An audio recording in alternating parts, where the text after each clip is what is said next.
I want to welcome everybody to day 3 of Virtual DeLorean Weekend. And we have pretty much the staff we've had and the participants that we've seen in the last few days, with hopefully a few new people coming on from Europe today. So we're going to take just a minute to go over a few of our housekeeping issues. There they are. Bob, can you mute yourself, please? Yeah, I'll mute myself. Thank you. We're all still getting used to Zooming, 6 of us in the same room at the same time. So it's quite interesting on this end. So again, for those of you who may be new, and also a review for some folks who may have been here yesterday in the early morning, we'd like to welcome you all to Virtual DeLorean Weekend, which is an outcropping of the fact that we couldn't hold our DeLorean Weekend in Las Vegas this year in person due to COVID concerns. So we decided to go virtual this year. And many people we have found who are DeLorean owners are somewhat versed in Zoom, and some are fairly new to Zoom. So we wanted to take a minute just to acquaint you with some of the features of Zoom that we will be using today to help facilitate communication amongst the various DeLorean owners. We have the same link that we've had all 3 days, and we would ask that you, when you get on, if your name isn't arranged this way, that you would rename yourself to your first and last name that you have on your registration form and the last 5 digits of your DeLorean VIN. For example, my name Gail Brandis and my VIN 05426. This way we know that we have only the folks that were registered and invited to come, and that we don't have uninvited guests that might cause disruption. So we appreciate your cooperation in that regard. To rename yourself, just go up to your name in the participants box, which we'll talk about in a second here. Please remain muted during the Zoom meeting unless you are the speaker or in a breakout room or you're asking a question in the main room. When you enter the meeting, you will be automatically on muted, and also your audio will be off. You can turn on your live video if you desire. If not, it'll just show your name or a stock photo you may have put on there instead of your live video. But we'd like for you to open both your chat and participants boxes, which are located at the bottom of the large picture on your screen. And that will give you access to chatting amongst the various folks on the meeting, and also a list of all the different participants that are on the meeting. So you can use the chat box to type a message to everyone or to someone privately. And if you hover over the everyone button in the bottom of the chat box, you'll see a pull down menu of everyone's name. Also, if you see their name in the participants box, you can just click on that and it will automatically open a message to that person in the chat box. If you have any questions for the speaker, you can place those in the chat box if you like while the video is playing. And we ask that you put the word question in all caps in front of your question, just so that we can spot them easily and we don't miss them amongst all the other chatter that's going on in the chat box. Also, if you'd rather raise your hand to ask a question during the Q&A period, you can do that as well. If you go down to the bottom of the participants box, you'll see a series of different colored circles. And also to the left of those is a blue picture of a hand. If you click on that, it'll put a hand by your name in the participants box and it'll boot you to the top of the list. So it'll be easy for the speaker to see who has a question during the Q&A period. And then we would call on you and then you would unmute and then you can ask your question and chat with the speaker. Then at the end of your question, you go back to the hand, click it again, and it'll lower your hand to indicate that your question has been answered. Also, we may find that people may want to go into a smaller breakout room so that they can discuss different issues that they're interested in discussing either during the breaks or during one of the sessions. So if you indicate to me with a raised hand, or in some cases you can use one of the other icons at the bottom of the participants box, such as under the More button, you can select a coffee cup or a clock. If I see those popping up, I'll know those people would like to go to a breakout room. So we can do that, and you can leave the breakout room whenever you like, and it'll put you back into the main session. But if you return from a breakout room, you may need to reopen your chat box and your participant box once you return. Now, sometimes you may find that your Zoom application quits unexpectedly. If that happens, then just click on the Zoom icon on your device and it should bring you right back to the meeting. Now, all of our sessions are being recorded, both the recorded portion and the Q&A, and most will be available on YouTube in the future. And we will give you information as those become available. So if you missed one or you want to see one again or share it with someone, you'll have that information available in the future. And lastly, we appreciate if you would refrain from promoting any political party or person, both visually or digitally during DeLorean weekend. We appreciate your cooperation in that area. We want to make this a total DeLorean weekend. So thank you for that. Okay. When we sat around the kitchen table and thought about doing this virtually, we expected that we would get some people from the US and Canada, and the outpouring of interest was quite amazing. We even had someone from Puerto Rico sign up.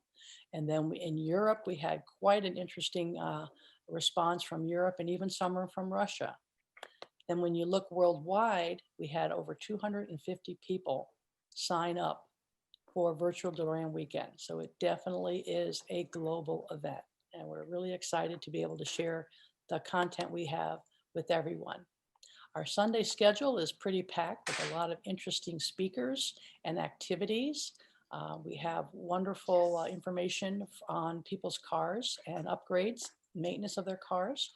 We also have Kevin Pike, who's going to be moderating a session on a Back to the Future prequel. So if you have any ideas on that, that would be a fun session to attend. Bob Gale is also going to do a session doing a Q&A with participants' questions. So if you have any questions for Bob Gale, we'll give you some information on how you can still submit those questions. We also have a Back to the Future contest. So we have a lot going on today, and we hope that you enjoy it. So between 1:30 and 2:15 Chicago time, Central US time, Bob Gale will be with us. And if you have a question for Bob Gale, you can send that to info@DeLoreanweekend.com with the subject line, question for Bob Gale. So feel free to do that. We still have room in the agenda for more questions. And then also, if you're interested, we are going to do a Back to the Future costume contest at 3:30 to 4:30 Chicago time, hosted by Jeffrey Weissman, who, as you all know, was George McFly in Back to the Future 2 and 3. So we're looking forward to that as well. Okay. Build it and they will come is a famous line from Field of Dreams. And when we look at the amount of time that has been invested in virtual DeLorean weekend by the BDW staff and over 400 speakers, that amounts to, we estimate, over 1,000 volunteer hours. So we want to thank everyone for their time in helping us make virtual DeLorean weekend a memorable event. Also, we have a virtual DeLorean weekend store. If you're interested in any memorabilia to commemorate this weekend, we have our lovely virtual DeLorean weekend logo on various shirts, masks, tote bags, hoodies, long sleeve tees, mugs, and even fanny packs. So feel free to check out our store at www.teespring.com/DeLorean weekend. Okay.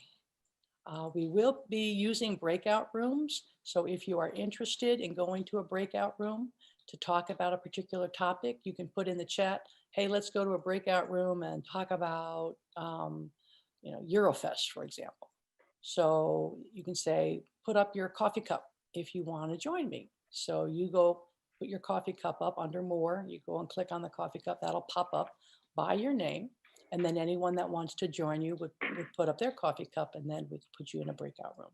So that's one way you can get into a smaller group and enjoy doing those smaller chit chats that you might want to do. Now, Ryan, you want to take over? Yes. I just tried your link and it didn't work, and I did a search and it looks like it might be under virtual DeLorean weekend at Teespring. And so could you verify the link and just drop that into the chat so people can check out the store? I've been there many times, and the DeLorean/weekend should work. We will check on that. Oh, thank you. Thank you for letting us know. Perhaps Great. I typed it wrong. Thanks. Oh, okay. Brian? Sure. By all means. All right, you guys can work on that Teespring link. I will introduce this. Okay, so when Patrick Conlon was driving his DeLorean on Friday to meet up with some other DeLorean owners, he had his iPad on. His iPad was tuned into our Zoom session, and I just thought that was pretty awesome. So I wanted to share that with everybody. So that's how DeLorean weekend goes, man. We are high tech here. Also, I'm going to drop the link into the chat here. I was looking at the DeLorean weekend Facebook page, and we have like less than 200 likes, which is very strange. So if you are interested in hearing more from us, we're going to probably be using Facebook as our primary method of communication, and some email. But I can't keep up with Twitter and all these other things. So Facebook is how to find us for more information. So please like us on Facebook so that you are subscribed when we release more news like schedules and whatnot. Great. Thank you, Ryan. Okay. All right. I think it's time for Wolfgang. All right. So let's get the day started here. I will go ahead and queue up our first talk. This is an incredible video, by the way, guys. So I hope you guys are ready. This is absolutely amazing. Wolfgang in Germany has going to be showing his shop tour, and this is just incredible. So I am going to go ahead and paste the link to the YouTube video here in the chat, and then I am going to play it live here. And screen share. And without further ado, here is Wolfgang in Germany.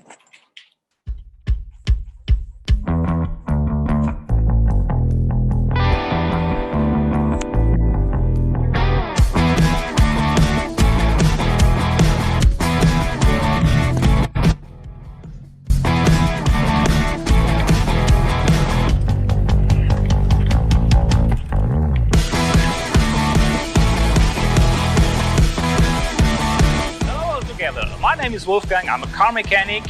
Welcome to Europe, Germany, Bavaria. Welcome to my new facility, and thank you very much to Bob Brandys for this inviting to the virtual DeLorean weekend 2020. But now let's come into the workshop.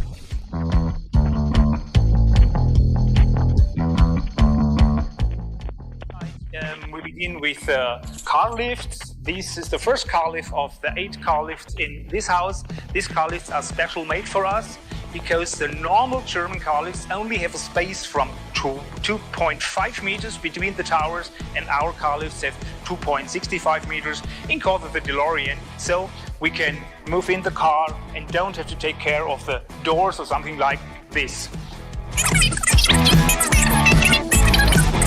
Of course, DeLorean, and DeLorean, because DeLorean, this is the main things we do.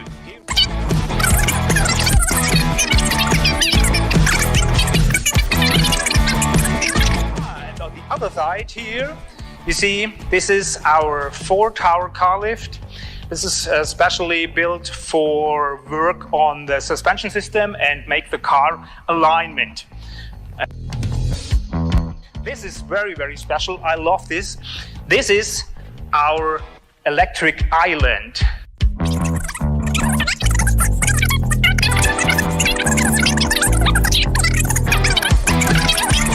Yeah, and here in the back of the island, this is our barrel corner.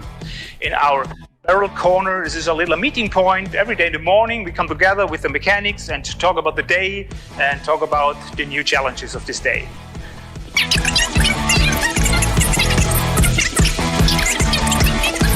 Yeah, and here, this is very interesting. This is our project area, and in this project area, at the moment, you see the Pilot 21. This is one of the first DeLorean ever built.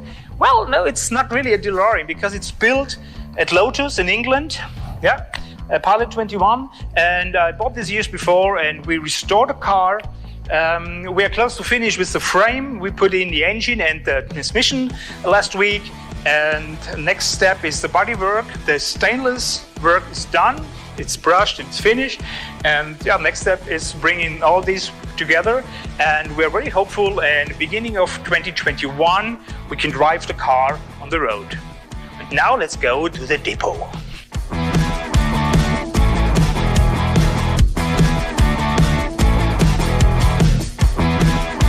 Here in this room we store all the cars. We have to work on it in the upcoming weeks. There are of course a lot of DeLorean, but we don't only fix and repair DeLorean. We work on Lotus cars and on Porsche cars as well. And here on the other side,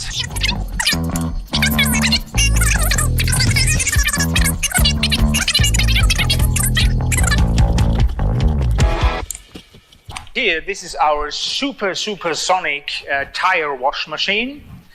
And now let's go direction diner.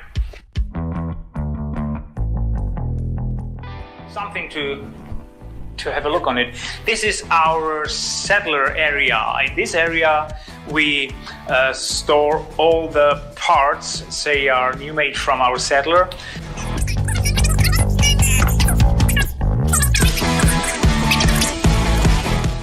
Yeah, this is our diner. And this is my favorite mug, coffee mug.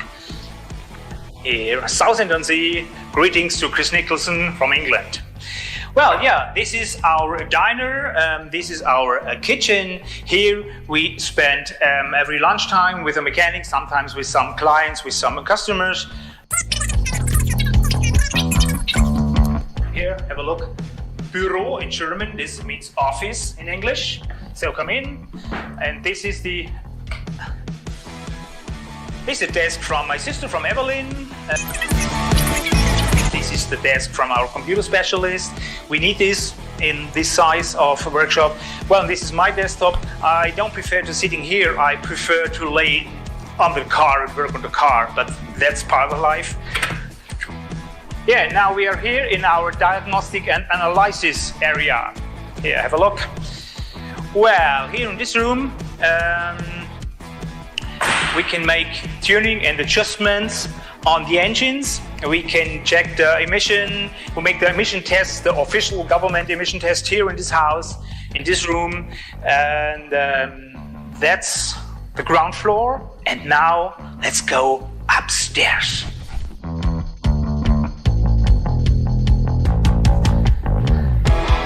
Well, here we are in our Delo-Stübel. In this room, we have a lot of movie props and a lot of merchandising from Back to the Future and a lot of original DeLorean stuff.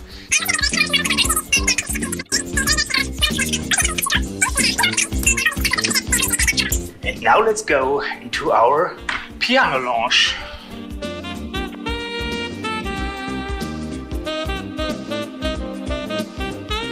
Not today. Well, this is our piano lounge. In our piano lounge are a lot of golden DeLorean memories. We had this golden DeLorean, maybe you remember. We sold this weeks ago, and now it have a wonderful new owner. He loved the car, and I hope he will show this in the future more than I showed it, because I only use it for 2,000 miles, 9 years, and so I'm not worthy to own a golden DeLorean. Well, and the next room is our library. This is our library. In our library, well, in the library are books.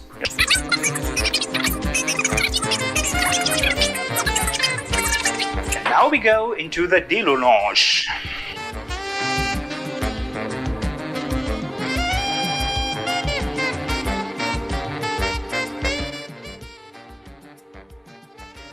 Magnum Corner. Our Magnum Corner are a lot of Magnum PI movie props, from caps and glasses and the typewriter from Mr. Higgins and telephones and whatever. Well, that's it. That was the little tour through the world of Team DeLorean. Thank you very much for your attention. Stay safe and see you in the future. I'm Wolfgang Hank, only the mechanic.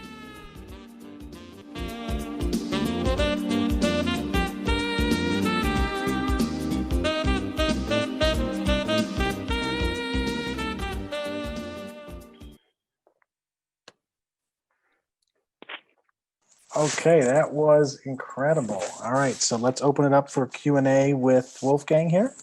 We're running a few minutes behind schedule, but we'll just have to deal with that. So we'll give everybody their full Q&A time. Okay, it looks like we have a question from Corey Whitehead. I'm sorry, Corey, you have a question. Good morning, good afternoon, everyone. That place is incredible. I want to live there. Wow. My question, one, I is more of an observation. I just love the list of vehicles, and there goes Trabant. I feel safe knowing that I can take my Trabi there and it can be worked upon beside Ferraris and Porsches and DeLoreans.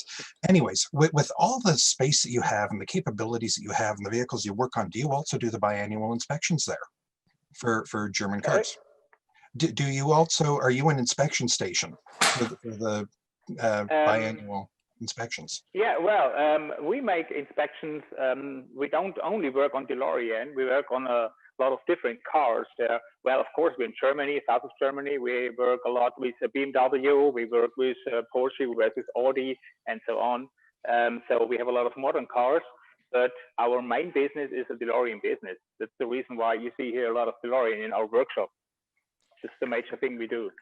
Well, definitely. I mean, that everywhere you look, you see one. I wasn't sure if with everything that you have and with just the capabilities you've got, you know, you've driven 3 cars around the world, you've done all these different things. If you're able to put things together. Good. Oh, always. But if you're able to do that, but if you're also able to essentially certify them for your own use, that you can get the sticker for the plate and drive them for the next 2 years. I guess that's where I was looking. Or do you have to do all this work and then go to a TÜV shop to get your inspections done? No, I don't have to go to a TÜV shop because the TÜV came to my shop, you know. Oh, that's even nicer. Yes, that's even nicer, of course. Well, every week there's one day the engineer from the TÜV came to my house and they make the full inspection. When anyone bring a car from the States to Germany, we have to modify something with the light system and have to put in a VIN number and so on. And so the TÜV came to this place and make his official test and write the papers here in this place and make the stamp on it, and that's it. So we don't have to go out of our area here. Very impressive. Thank you. Thank you very much for your interest. Any other questions for Wolfgang? I think everybody is just blown away. Or it's too early in the morning for an American. That's true. We have to get that first cup of coffee in us. Yeah. Roland has a question. Go ahead, Roland. Thank you, Ryan. And Wolfgang, it's great to see you again. Hi, Roland, good to see you again. It's great to see you. And Pilot, I probably missed it, but Pilot 21, how's it going? Pilot 21, yeah, here you see Pilot 21. We worked on it. I showed it in the video weeks ago. We put in the engine and the transmission. The framework is done until now. And in the upcoming weeks, we want to put the stainless parts back on the body and fix all these. The stainless is done, it's fixed and it's brushed. All the parts are done. And so we can put it back on the car. And well, I think at the beginning of 21, we can drive the car on the road, yeah. At first, we need the TÜV in Germany, yeah. But that will be no problem. We checked all these with the TÜV and we will get the paperwork for Germany and the license for Germany for the car. Well, fantastic. What a journey. Congratulations on the journey so far. Thank you, Roland. Nice to meet you again. I had a question for you, Wolfgang. Where did you find Proto 21 and what kind of condition was it in when you got it?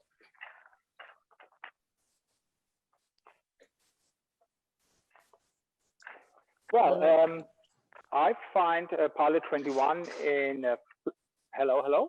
Yeah, go ahead. We can hear you. Oh, okay, it's okay. Well, when we go to Florida with the DeLorean World Tour team, we came to Gulf Coast Motors, something like this. Maybe you know the name. It's a guy from Florida, and he had a DMC contract years ago, and he offered a lot of DeLorean, and the prototype was located in this place, and Pilot 21 was located in his storage. And well, and he told me that he want to buy this car, that he want to sell this car, and well, some months ago we came together and we found an arrangement, and so I can buy the car. It wasn't in a good condition, you know, because it was no windscreen, a lot of missing parts, and the most things was disassembled. A lot of parts was inside the car, but it was in a good condition for me because I'm a mechanic, you know, and I don't want to make a DeLorean out of this car. I want to bring it back in the former shape. I want to bring it back in the shape it was 1980 when it was built at Lotus, and when it goes to the States. So I don't want to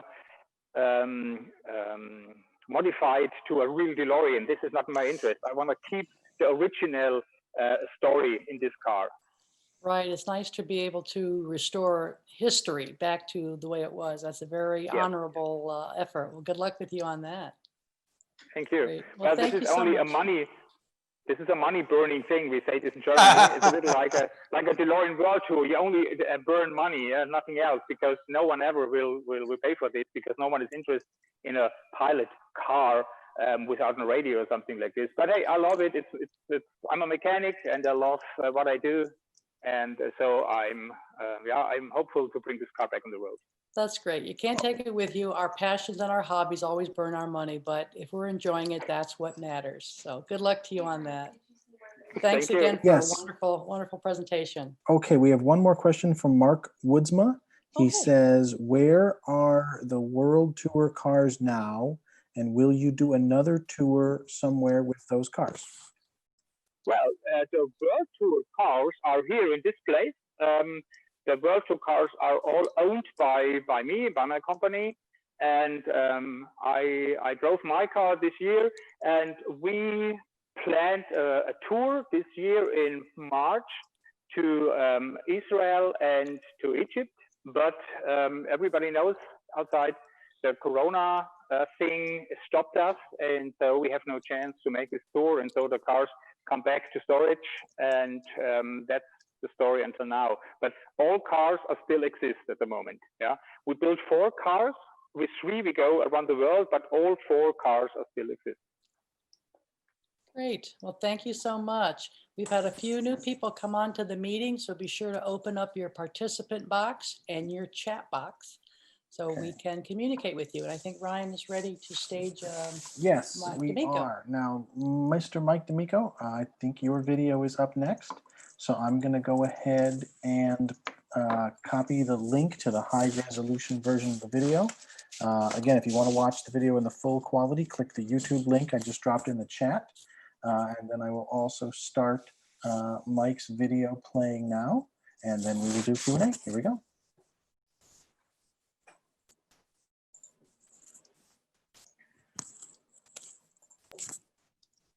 Mike Damico from Burlington, Kentucky. I'm going to give you a tour of our car. And notice we have mirrors under the car so that you can get a good look at the stainless steel satin finish frame. This was purchased from DeLorean Industries a couple of years ago.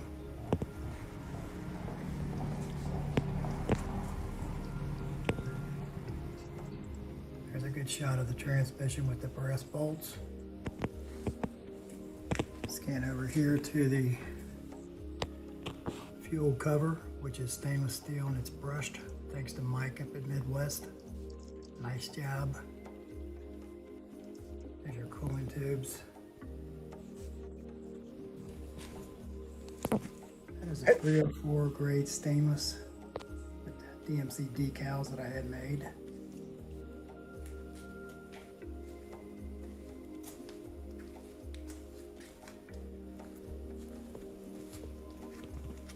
Obviously the front end. Let's get a shot going through to the end.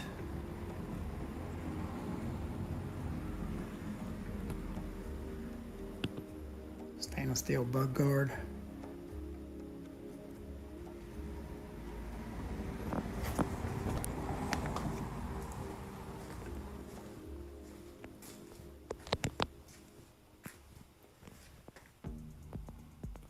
Something I did myself was paint all the black fiberglass underneath and in the door jambs, in the trunk area, and the walls of the engine bay.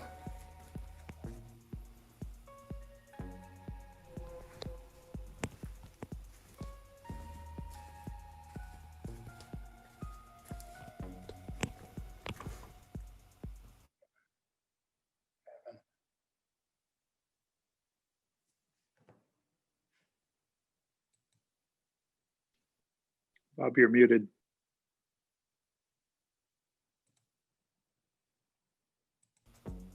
In the trunk area and the walls of the engine bay.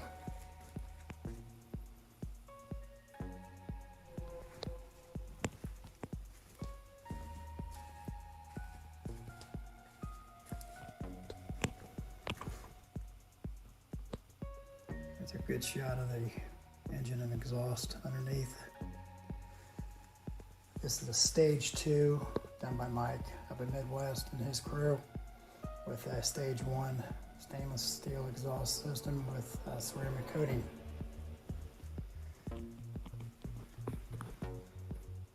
Dressed it up a little bit with a stainless coil box.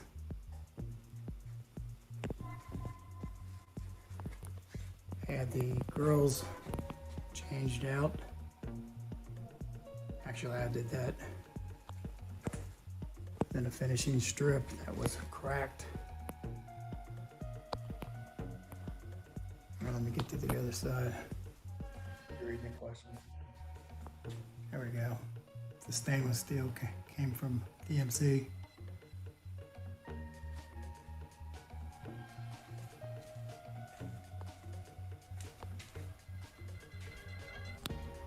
There's the plaque with the information from the stage 1 performance upgrade.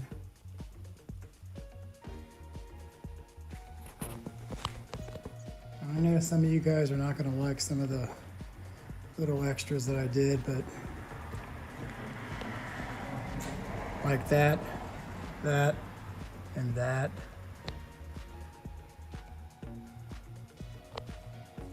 Seat covers have been changed. Other than that, the interior is completely original. Hey, there's the Fox.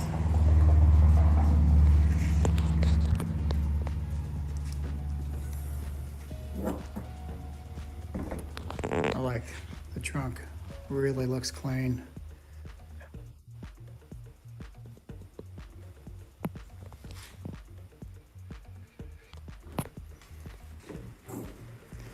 One thing I definitely want to show you is the storyboard.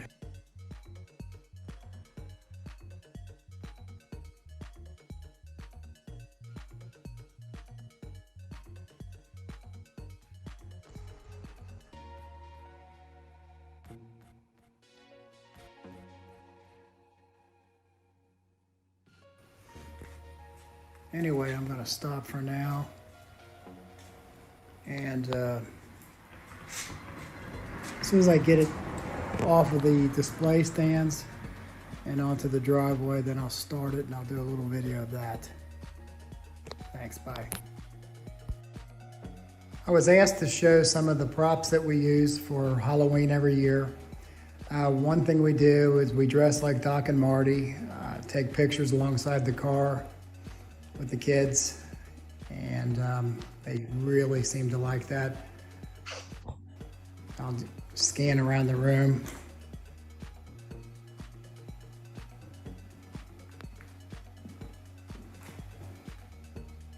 Flexing.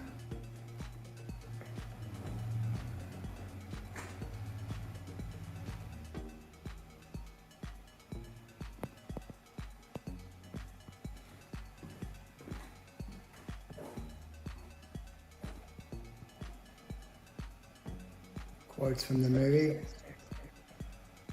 All clocks are set for 10:04. We do have a TV that is playing the movie the whole time on mute because the soundtrack's playing. And when the soundtrack's playing, the lights under the car, they're sound activated, so there's beams shooting out from underneath the car. Looks great.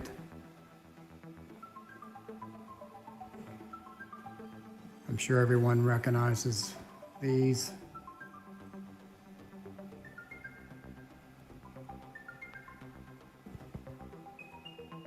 You would not believe how many kids think that these dogs are real.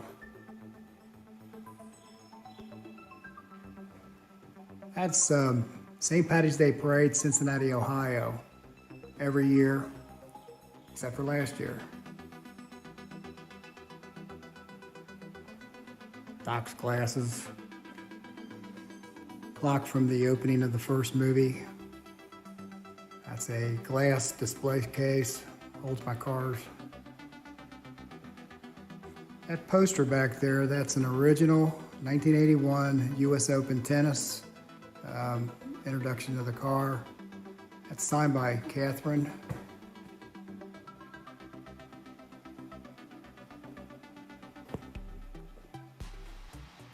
There you go.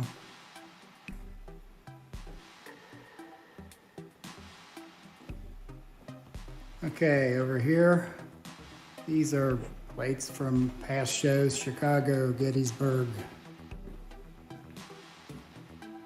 There's Lexington and Dayton, Ohio. We picked these up out in California during the We're Going Back week. This clock came out of a video store from the 80s. Runs backwards, and it actually runs.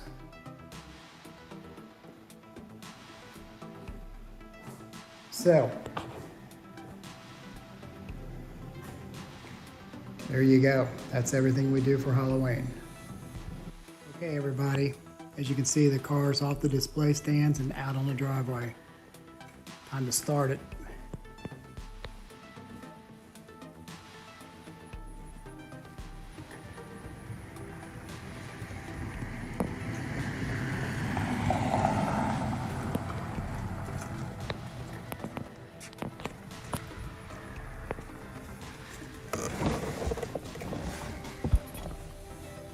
Remember, this is a stage 2, not a stage 1, like I said earlier. The upgrade done by Mike at Midwest, Crystal Lake, Illinois.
By the way, thanks to Chris Nicholson for the nice job he did.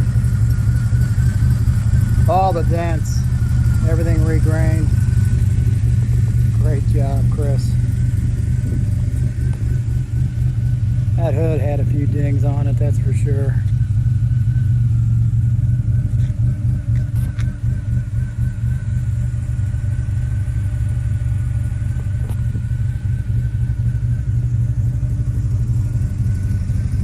Look at that metal.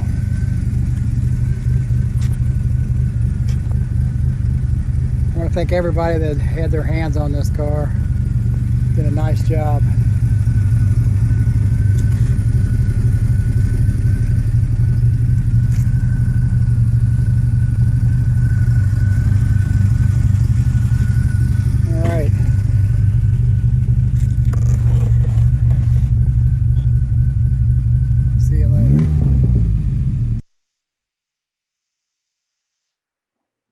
Mike, I just want to say that is a gorgeous car. That is so clean. You could eat off of it. That was a lot of work by a lot of people to make that one of the nicest cars I think we've ever seen. Thank you very much. We have a few questions in the chat, Ryan. Sure. Okay. I have a chat here from Michael Conrad. Where did you get that one that looks like a hologram? Yeah. You mean the plastic car on top of the shelf? Yeah, it was kind of glowing. I picked that up on eBay, I believe, or Facebook, something like that. It actually lights up and changes colors. That's what you're talking about, right? Yeah. I think so. I didn't get a real good look at it in the video, but as you kind of panned across it, it almost looked like it was a hologram, like, movie style hologram. It's a thin piece of plastic that changes colors when you touch the button. It changes different colors. It was very inexpensive, and I like it a lot. And it's LED, so it lasts a long time with the battery. Great. There was another question from Mark Woodsma. Was the whole car from DPI or just the frame? No, that question was asked before the storyboard came up, and that would explain it. Everything was done. It was done up at the Midwest with Mike's crew up there. So the frame, of course, it came from DPI. It was shipped to Mike. They did the mating of the frame and the body and did a complete restoration on it. So How long did that process take? 11 months. Wow. 11 months. And then Amazing. Mike and his wife brought it down in their trailer. And then I started working on the black fiberglass and the stainless steel bits. That's all I contributed to it. So. Well, your collection of memorabilia is quite enviesome. So beautiful. Great job. Thank you very much. I appreciate it. Can I paste your email address in the chat for anybody that wants to get in touch with you? Sure, absolutely. Great. Well, thank you so much, Mike. That was fantastic. Thank you. Great. Appreciate it. Okay, our next presenter is Ed Raffenetti. So Ed, I think we're ready to rock. I will play your video. Ed, can I paste your email address in the chat also? Just about this video stopped after 11. Yeah, go ahead, Ryan. That's Okay. clear. All right. So here is the YouTube link for Ed. And I would just like to say one thing about Mike Damico's memorabilia setup. Sure. I think it was very nicely put together and very well displayed.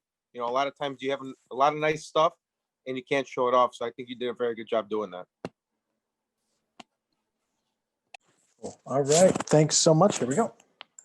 Hi, everybody. My name is Ed Raffenetti, and this is my 1983 DeLorean VIN 16908. I have documented many repairs and upgrades I've made to this car, which you can see on my blog, www.16908.info. Today, I'm going to be showing you how to reduce the problem of water leaking into your passenger side footwell while running the air conditioner. You may have heard about the issue of water leaking into the passenger side footwell while running the air conditioner. This happened to me driving home from DCS 2016. I was driving in some very hot and humid weather for a couple hours.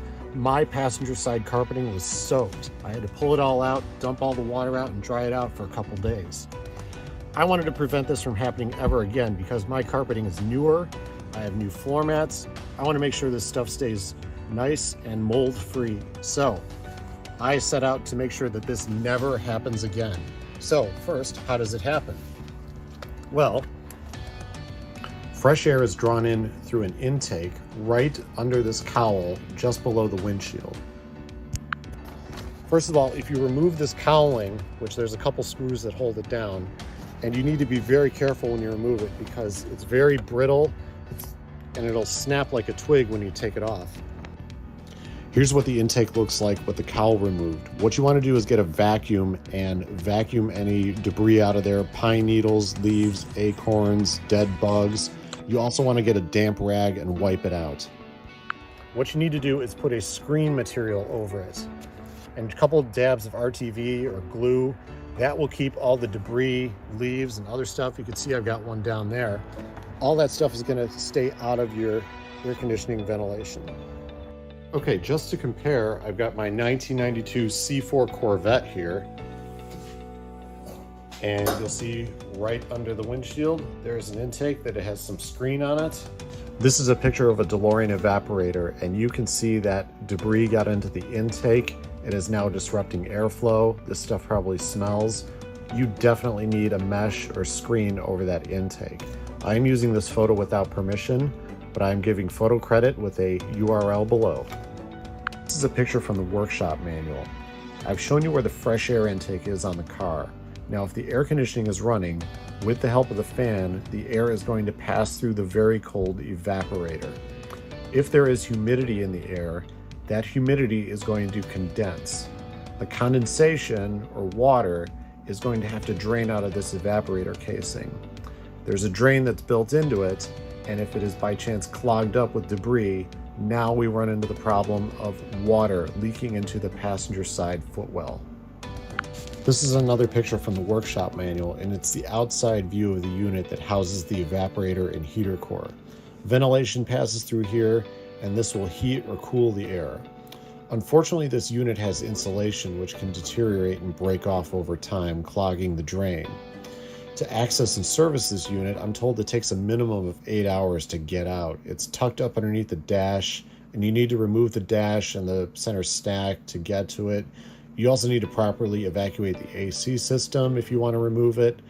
On the right side, you'll see the blower motor, which you can remove, and you can somewhat access the inside of it, but you can't really clean out the whole thing just on one side of it. So if you're like me, it'll probably take you more than the minimum of 8 hours to service it, and I don't even have the tools to service the air conditioning part, so I also don't want to pay a DeLorean shop to service this. It's going to get expensive very fast with all those hours of service. So these are a few more reasons why you need to screen your air intake and install a better flowing drain. This is a 1981 DeLorean, and in the passenger side wheel well is where you would find the drain, but on this car, the drain is not here at all. It became disconnected and it's lost. It's gone. This is another car that's a 1983 model. You can see the drain hose right here, and the water will spill right onto your frame and start the rust process. These hoses will become disconnected, and once they're disconnected, good luck getting it reconnected. There is no room to get your hand back here. Here's the drain tube I removed from my car. This part right here tucks up underneath the evaporator casing inside the car. It passes through a hole in the underbody and kind of drains out in behind the AC dryer back there. It's a very poor design. You can see this 90-degree elbow is very prone to clogging. There's not a whole lot of room for anything besides water to get through. If you do get a clog in this thing, one of the recommended ways to deal with that is to take some weed whacker line and just kind of run it up inside there, and you could try to fish out the clog. But again, that 90-degree elbow doesn't really allow much to pass through it. So what do we do with this thing?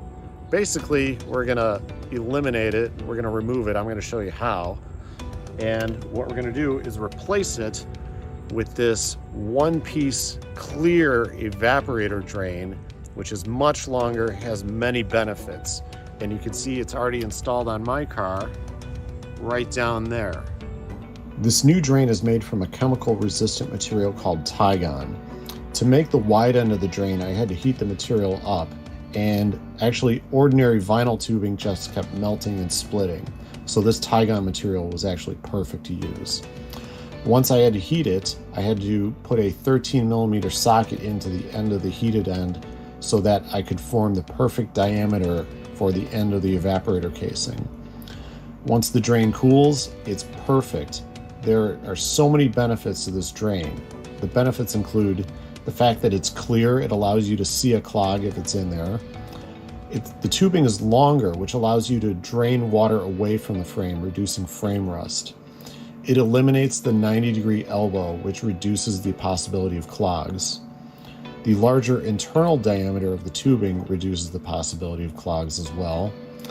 The one-piece design can't become disconnected in the wheel well. This thing is easier to vacuum or snake out debris, and there is no need to cut or modify the underbody. Okay, now inside the passenger side compartment, down near the back, we have the evaporator drain right there. Okay, so what I'm going to do is take an ordinary flat blade screwdriver and a heat gun and just heat it up for a moment or two, probably about 10 seconds. And then what we'll do is see if we can pry that off.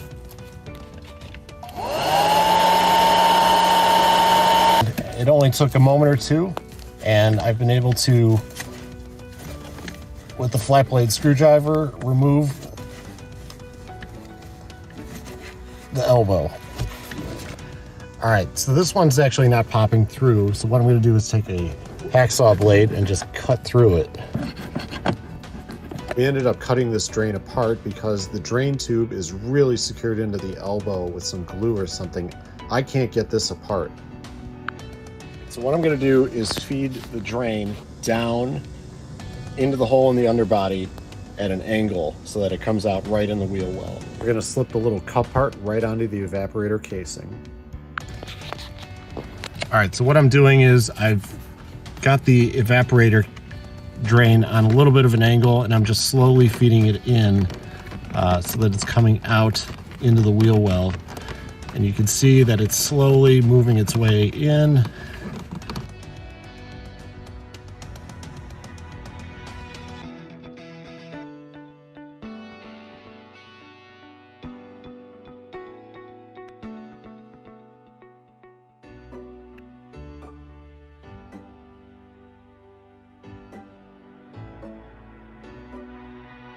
Make sure it's not twisted or kinked up.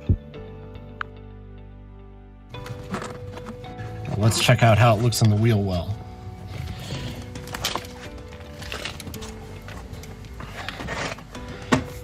There it is, right down there at the bottom. I'm just going to pull it through.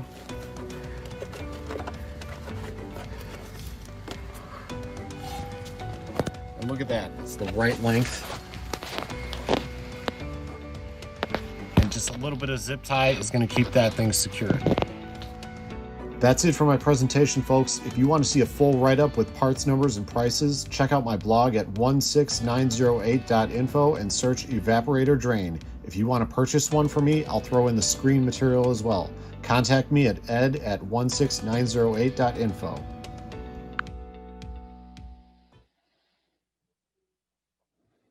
Okay, I'm going to pull up that site and drop that link in here. I feel like I want to get up to my car right now and install that. That was great. Oh, great. All right, so we have a question from Anthony. Go ahead, Anthony. Hey guys, good morning. Ed, I've actually gone to his website myself. He's a local friend of mine. And for any guys out there working on your cars or need some tips and tricks and walkthroughs and stuff, he is extensively documented, as Brian will show you guys. So I just want to say great job on the tutorial, Ed. And you guys working on stuff, check his website out. It's got a lot of information. So great job. Thanks, Anthony. Any questions? Well, Ed, you also have a wonderful radio voice, so we may recruit you to help us out next year with Virtual DeLorean Weekend. I'm always available to volunteer. I sometimes don't care for my voice that much, but Oh no, I think I'm always great. happy to volunteer for that. Thank you. Great. Well, thanks. That was a wonderful presentation. I did make it kind of quickly. I apologize for repeating myself so many times. I think I said evaporator drain about 100 times in that video, but it was fun to make, and I hope some people get some use out of it. Well, if I could understand it, I think it was very well done. Wait, so I can do this for $11.75? Absolutely. Wow. Well, and in fact, probably more like $5. But if you want me to make one for you, I'm happy to do that for you. I'll send you the screen material as well, even a zip tie too. And you'll melt the end with the socket already? Yes, absolutely. Wow. Make them in my kitchen over my stove. Neat. Looks like Gordon Carpenter has a question for Ed. Hi, Ed. I was wondering if that Tygon material is available at auto parts store, or is it a specialty order? I'm not sure if it's available at any auto parts stores. I had to order it from McMaster Car. I had it on hand made because I was building a brake bleeder, and then I was running into problems with the vinyl tubing, and then I tried that and it was perfect. So Okay. Great. McMaster Car is a favorite of mine too. they're great. Yeah. Great. Well, thanks again, Ed. Appreciate your contribution to Virtual DeLorean Weekend. Thank you. All right, next up, believe it or not, is me. I did produce a very quick video to say, hey, what's become of my car over the last few years, and the general answer is I've been doing other DeLorean things like running car shows. But I do have a car, and we will go ahead and play that here. Hi, I'm Ryan Brandys, and this is VIN 4190. It's an October 81 car with a black interior. I like to say I grew up with DeLoreans in the garage. This is the first DeLorean my family acquired back when I was only 5 years old. It was my father's car first. He and a friend converted it from a stick to an automatic back in the early 1990s. When I was a teenager, I worked enough for the family business to be able to inherit the car early and start tinkering with it. At that point, my dad already had begun his time machine conversion on 4675. It was very cool to have a father and son hobby we could share. I started college in 2002, and I was really getting into electronics and microcontrollers, relays, and servos, and the software to drive them. So for a school project, I began modifying the car to showcase what I could build with basic stamps, which were the Arduino of their day. I installed a linear actuator to raise and lower the hood, and got that operating on remote control from a keyless entry system. It also integrated Toby Peterson's Trunk-A-Loft kit to unlatch the bonnet before it opened. I was very into video projectors at the time, and I noticed that the underside of the DeLorean bonnet, where there is currently black carpet, is actually a nice flat projector surface. So back in 2006, I installed a Mac Mini computer, a trapezoid-shaped mirror, and a video projector where the jack used to be, above the front bumper, and we were in business. A few weeks later, I had over 100,000 hits on YouTube. Back in 2006, that was a lot. I tried to make all of my modifications reversible, so I only drilled a few small holes in the fiberglass chassis. To make it look nice, I fabricated some crazy fiberglass inserts to hold all the wires and electronics. A few years later, I made some additional upgrades to the stereo system, including these awesome Polk 6.5-inch component speakers with tweeters, and this 5-channel Alpine Class D amplifier. I also had my vinyl guy recover my fiberglass parts and the back parcel shelf with the same leather look. I was even able to fit a 10-inch subwoofer in the compartment behind the driver's seat, using a Blaupunk Sonic Saucer subwoofer. Finally, I swapped out the standard window switches for this custom switch panel made out of brushed aluminum. The extra buttons here are for the door launchers and the trunk actuator. I've installed some of Dave McKean's relays and Toby's digital door lock module. Thanks again to Toby Peterson for his Wings Aloft innovations. So what's next for this car?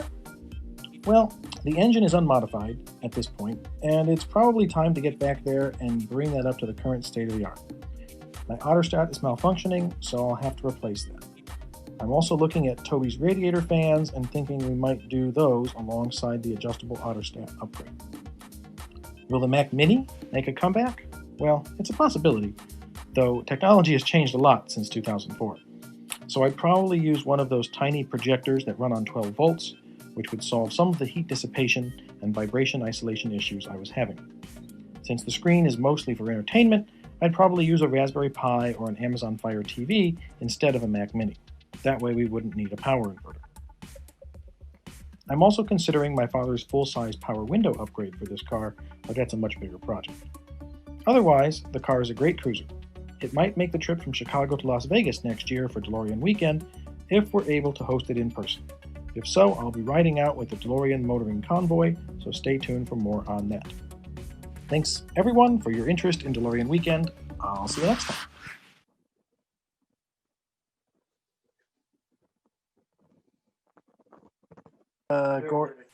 Gordon, was it your hand up from last question, or do you have a question? Yes, but I have a question, of course. Love your questions. No, your questions are wonderful. Thanks, man. I'm really happy with your switches in the center console. I'm hoping that they're still available. They look really nice. Yeah, I'll send Do you you a have a link. source of that? I'll send you a link to them. I really overpaid for them, so I wouldn't say that I recommended them. But they were from a place called Watson Streetworks, and I'll try and find that. They are a billet aluminum, so they are a brushed aluminum, not a stainless. And the switches themselves come with incandescent light bulbs in them that get hot. Yuck. So I actually opened the switches up, took them apart, and found a way to fit an LED and a resistor across the 12 volts that had the incandescent light bulb, and I was actually able to light up the two dots, two different colors. So I think I had two LEDs in there and a resistor across the 12 volt thing. And if you make it fit just right, you can do it. But who wants to spend $50 a switch and then an hour and a half modifying it? You know? Yeah, that's a lot. Yeah, maybe they've got LEDs built in now. Yeah, again, that was In their 2006. current Who lineup. knows? But yeah, I'll see if I get you a link on that. All right, Mr. Conrad, go ahead. You said you found 12 volt projectors. Are they as bright as the projector you used? Well, the projector I used was from 2006, so I think it was about 1,000 lumens, and it was 1024 by 768. Woohoo! Nowadays, things are 720p or 1080p, so I would probably lean in that direction. A lot of projectors now are about 2,000 lumens. It's kind of the standard now. In terms of which ones run on 12 volts, though, those are typically what are called Pico projectors, and I am not totally sure on what the resolution is on those, but I know that 12 volt projectors exist and can be installed without a power inverter, which is kind of the objective. Yeah. Well, I guess the thing I was kind of looking at is can you get a decent number of lumens out of a 12 volt projector, or are they more, And that's a great question, and we'll have to research what's available. I would not be surprised if everything that is 12 volt is 500 lumen garbage. So let's do some research and see. I thought maybe you had one lined up, or. Unfortunately not. This project will have to wait until after I finish my smart pool table, and that's another project that's been in the works for a long time. All right. Thanks, Michael.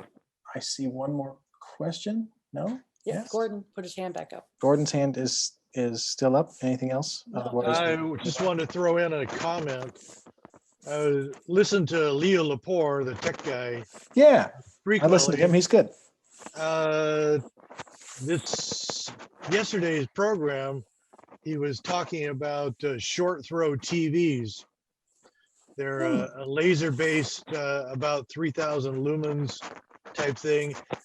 Obviously, they were talking about 110 power type units for in your living room, but quite possibly someone's working on a short throw type projector for 12 volts too.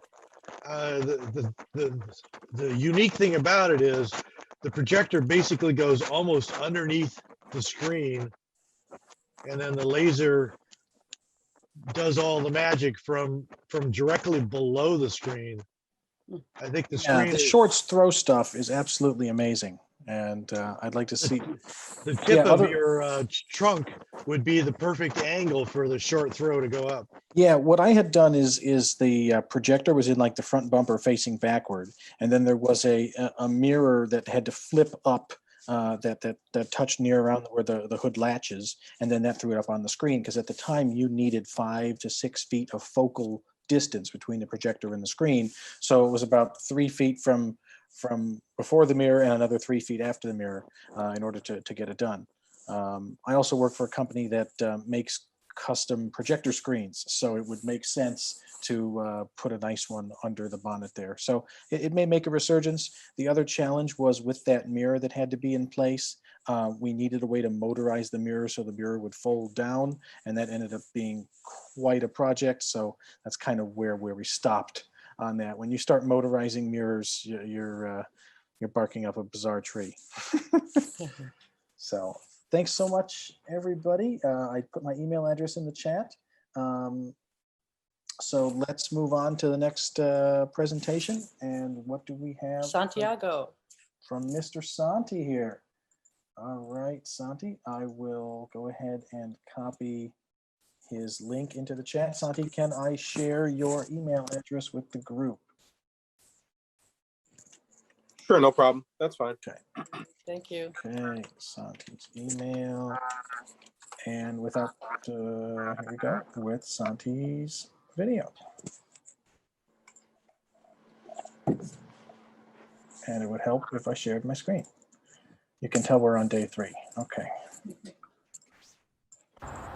Hello, this is Santiago Ortega, and we're here with DeLorean 4206. It's a September 81 car. A couple cool things about it. I would say my dad purchased it in '89. And we've had a lot of really fun road trips with it. We've driven it all over the United States, Las Vegas, New York, Ohio, Wisconsin, Michigan, and it's also been in Mexico, in Guadalajara, if anybody knows where that's at. It's where they make the tequila. It's pretty much stock. I've got the flux capacitor car charger, or the cell phone charger. I've got the aftermarket radio, you know, the ones that pull out. And one of the cool things that I really like about it are the aftermarket wheels. These were essentially cut, powder coated black, and then they cut the finish, and then they powder coated them clear. So cleaning them is a lot easier. I think they look a lot nicer, a lot more elegant. One of the real cool things, that's kind of an interesting feature, when my dad drove it to Mexico, when he was coming back, it overheated in Mexico, and that's because the overflow bottle cracked and spilled all over the place.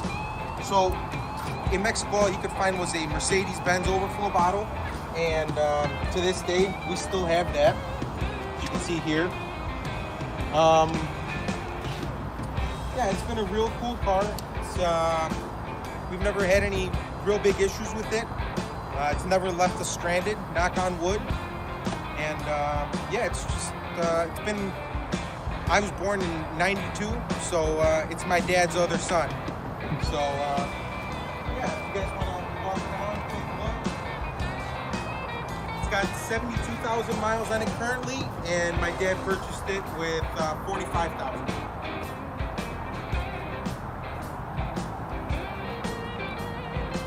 Five-speed manual, black. It's got the suspension is lowered as well.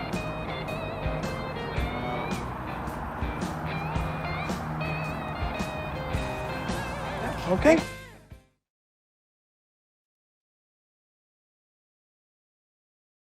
All right, Mr. Santi, questions for Santi. I see one in the chat already.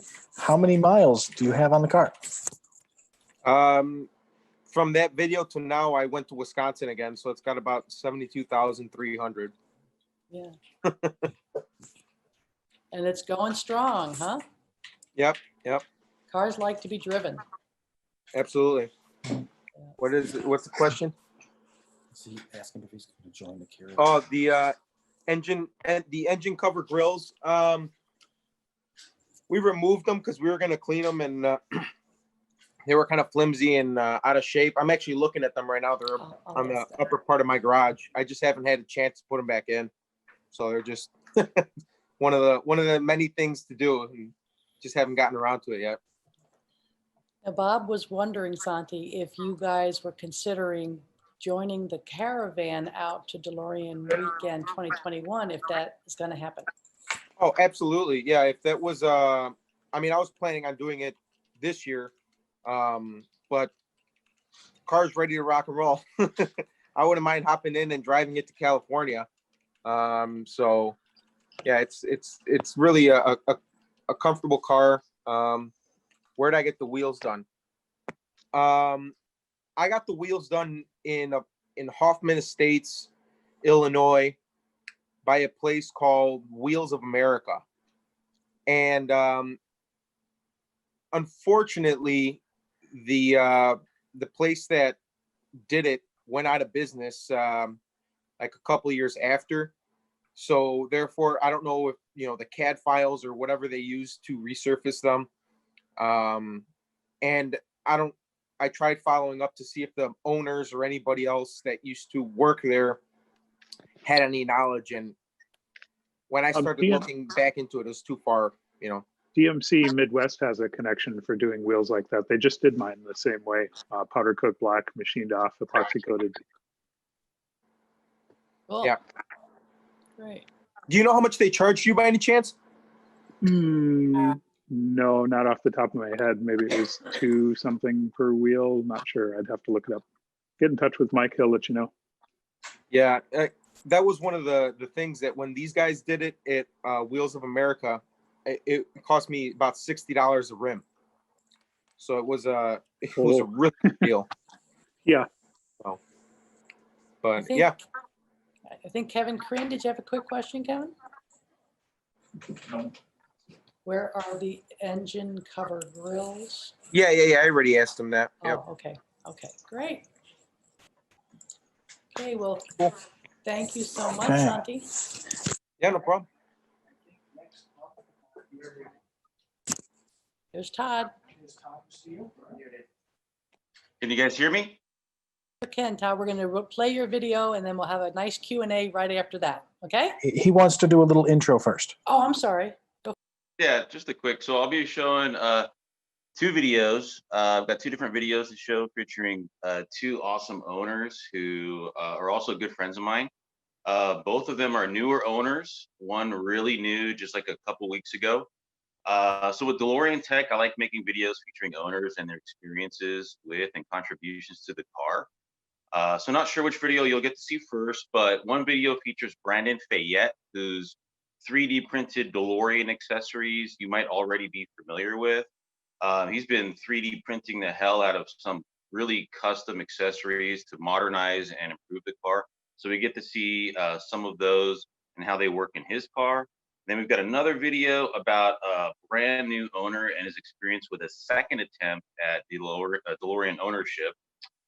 So he had a previous car, 81 automatic, that he bought from West Coast Customs last year, which was in really bad shape, and he was never able to get it in good running condition. So he ended up selling the car, and you'll get to see who he sold it to in the video. It's pretty funny.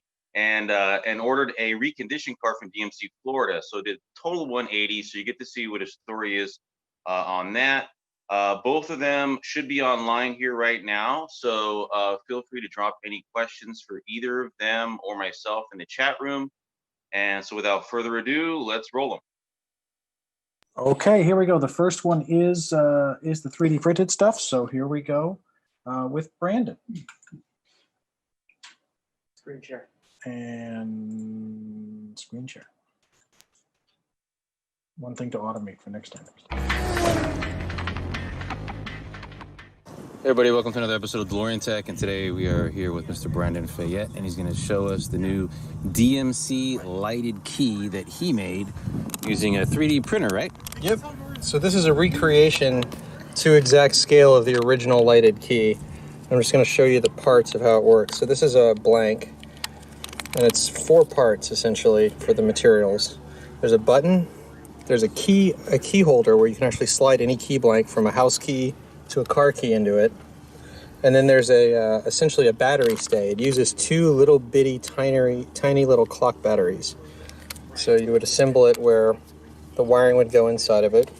You'd put the battery stay inside of the piece like that. And sorry, it's hard to do with the gloves, but there we go. And then the back would go on with the key and would create the complete key fob.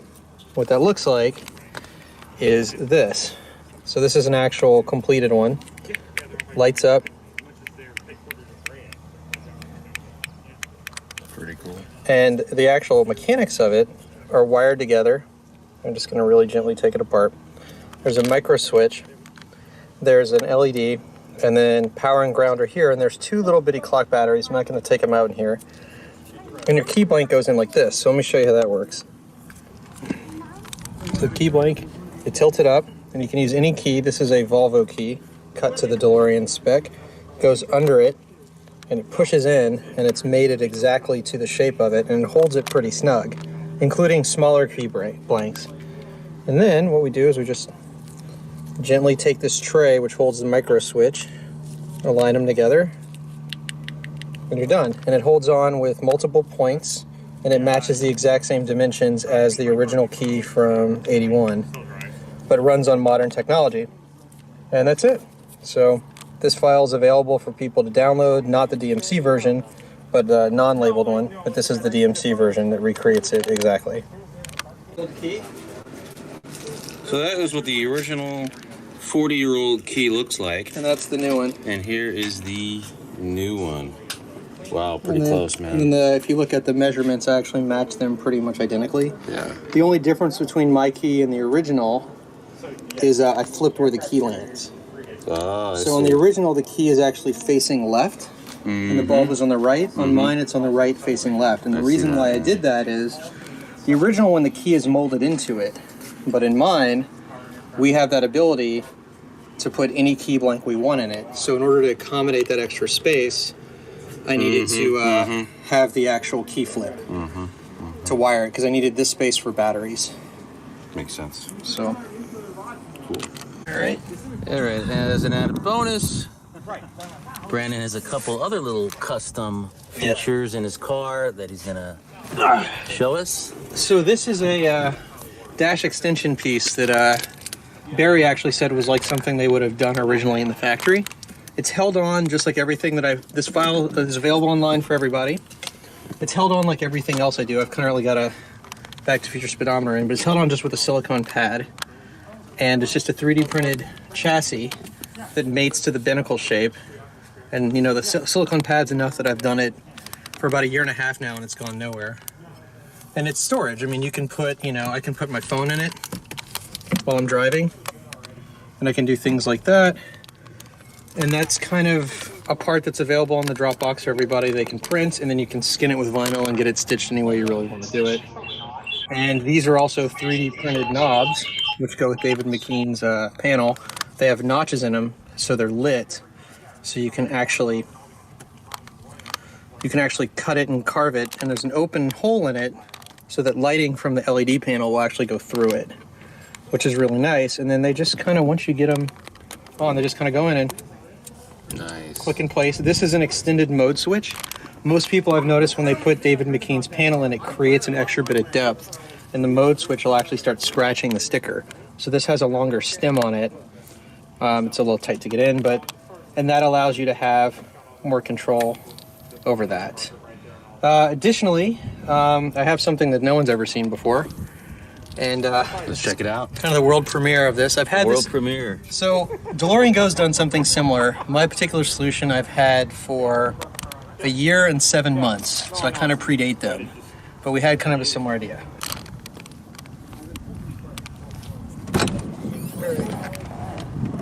Oh, look at that. All right, so this is my modular cup holder system. So I know that everybody's seen an ashtray cup holder system. There's not a lot of clearance. This is a slug, by the way, anyone can print with. I use it for running multiple devices. You can pull this in and out. It's got that same pattern that the DeLorean key does, which is this really nice kind of striated plastic so scratches get hidden. And the modular cup holder system is something that the very first thing I designed for the car. It holds my Ray-Ban case pretty well, but it's modular in the sense that you can pull modules out and change it based on what you want to do. So this is the coin slot tray. It's angled, so any perspiration from your drinks will fall into this tray and collect, which will stop water from evaporating in a certain spot. This module is designed for your big coffee cups, or if you want to put like a big gulp cup in it. And then this module, which is a new one, is designed for your regular cans of Coke, and it just literally slides in like this and locks in place. So you can put 2 Coke cans simultaneously with it, as well as a large coffee cup. Or say, you know what, I really want to have space to put in my sunglasses and maybe a couple keys. Or I want enough space to actually put in, you know, something while I'm driving, or put a bag of something down. And it all mounts with just the original 2 screws that the original coin holder had.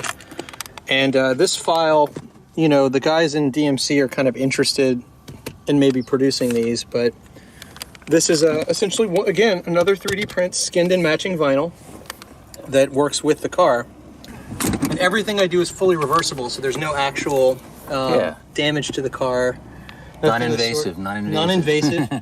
I put my Speedbox GPS down there, which is right behind the brake. Oh yeah, the speed hut. Yeah, which works great, and it drives the car now. And then I don't know, what else do I have that's 3D printed in here? I'm sure there's something else I'm missing, but kind of the new stuff on the car right now for this VIN. And then eventually what I'm going to do, this is the key fob that I had shown. This actually slides in your key, and it holds it so that you don't cut your pants open. It's the same size, a little bit bigger than a standard fob. This is the prototype. I'm actually getting one made in stainless steel. So stainless here and then a black stainless here. It actually matches the DeLorean. It has the T-top where the 2 gullwing doors are, and then this emulates the louvers on the back. And I'm going to take the circuitry of a remote keyless system and put it into it, so you'll be able to actually have buttons to unlock and lock your car, and then pull your key out when you're ready to actually use it, so that it kind of modernizes it and keeps everything in one package, so you're not carrying 2 things on your key ring like most people have. And that's to be coming. So there you go. All right, man. Some fun stuff. No, it's really cool. Hey, well, thanks for sharing all the awesome stuff that you've been creating for the car. And then up next is going to be... Yeah, what do you got in store for us? Ryan Foster and I have talked about an angle drive cap that's half metal, half plastic. So that would wear the plastic in the center if the angle drive ever seized, but the metal would have more longevity and you wouldn't have the cap bust out. Nice. So that's, I don't have an angle drive, but he does. So we'll try it and see what happens. See what happens. Yeah. Cool. All right, Brandon. Hey, thanks a lot. Really appreciate it. Appreciate it. All right, guys. You're filming it. Here you go. Yep. Thanks for watching.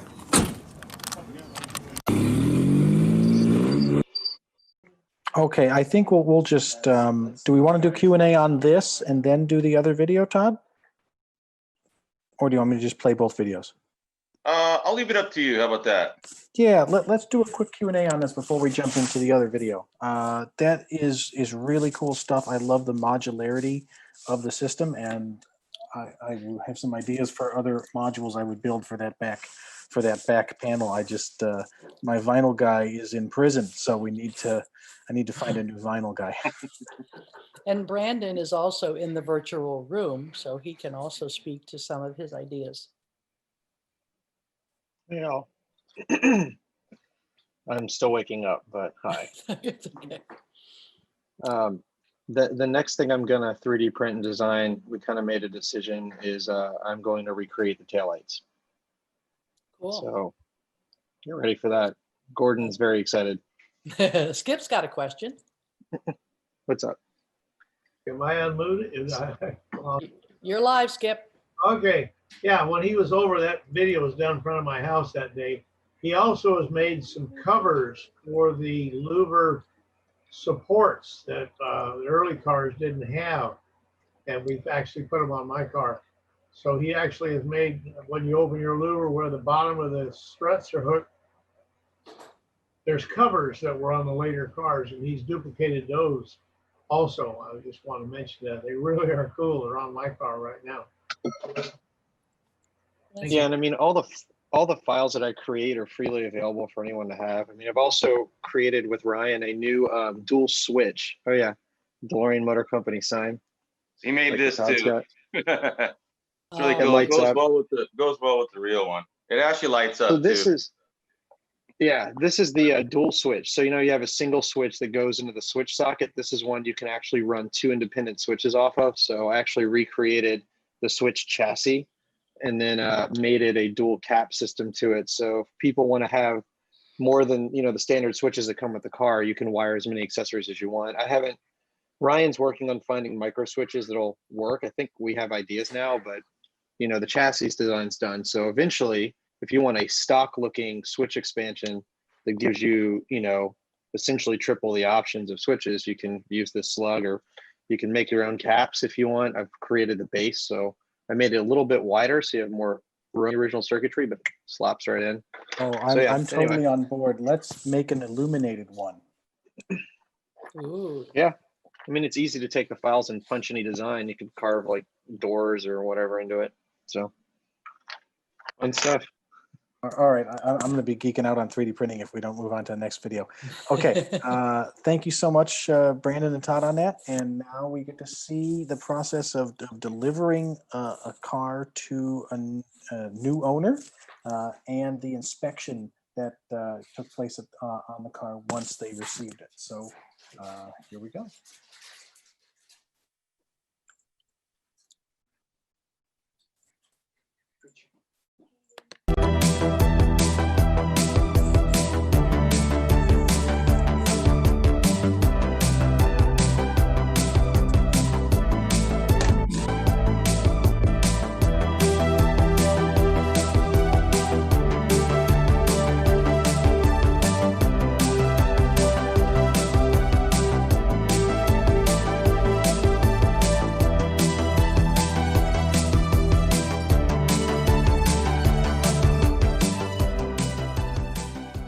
So here we are with Mr. Chris Hoggard, and it's a nervous day.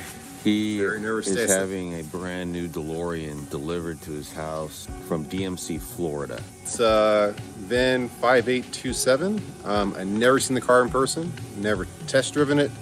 In fact, I think I saw a rough video of it running once. But Robert at DMC Florida assured me that the car is in great condition.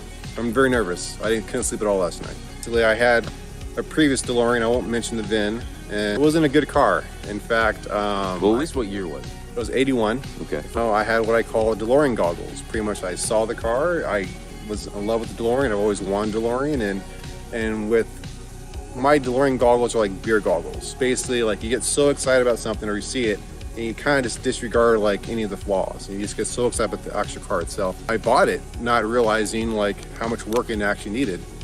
I ended up selling that car, and I was really, obsessed, like super obsessed. I really wanted, a functional running DeLorean that I didn't have to actually need to worry about. It's turnkey, ready to go. So I was calling around different places, whatever, and I saw some of the restorations that DeLorean does, and I literally called him up and I'm like, hey, I'm looking to possibly buy a car, then Robert's like, hey, well, by the way, like I have a car here, it just got here, needs some restoration, but it's a really clean car, it's gonna be really nice, and the 40 range cost, but it's gonna be a really clean car, would you want to do it? And I started putting the math together, because basically my last car was $25,000, and I got a quote from DMC, and it's about $54,000 to do the restoration on it. So I was like, okay, well, I think I could buy a really clean car for, I don't know, 40-ish. But I started doing the math, like, all right, well, I realized if I'm gonna buy a car that costs 25, it's gonna cost 50 to put into it. I basically bit the bullet and took the gamble, and Robert showed me some great cars, so hopefully it should be here any second. So the truck was so big, we could not get the truck safely through his neighborhood. We had to meet him just outside of his neighborhood here. You drove it from Florida? Yeah. How long? 4 days. 4 days, huh? So you knew you were towing a DeLorean, right? Oh, yeah. This is a big deal. Chris has not seen the DeLorean in person before this. Oh, I see it already. Oh. There it is. There it is. Oh, man. Got them stacked in there. Yeah. It's on the top. Wow. Nice. There it is. It's like Christmas. So this is how you get a DeLorean delivered. It's not Amazon Prime. What's going through your mind right now? How's this car coming off, and just pure excitement. I mean, in a weird way, my DeLorean journey has been almost a year. From the first time I bought the car until I only bought my first DeLorean almost exactly a year ago. And I never had a functional DeLorean. So I'm super excited to have an actual functional DeLorean.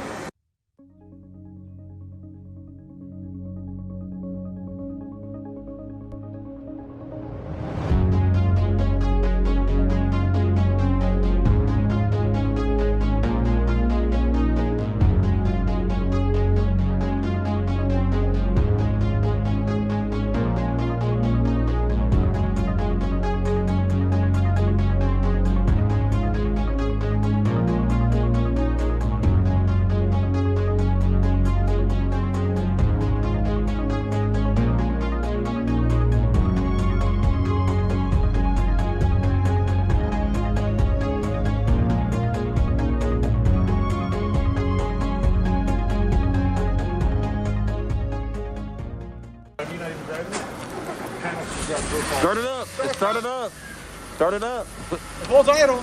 And it started pretty quick too. Yeah, it did. All right, sounds good. Here we go. He knows how to put it in reverse, right? There we go. There we go. Coming back.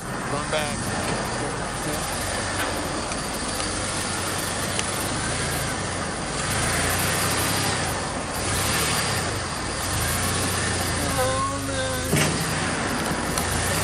I'm nervous.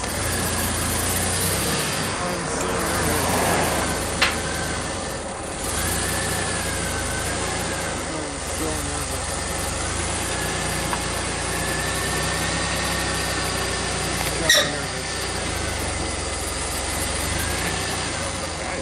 Heck yeah.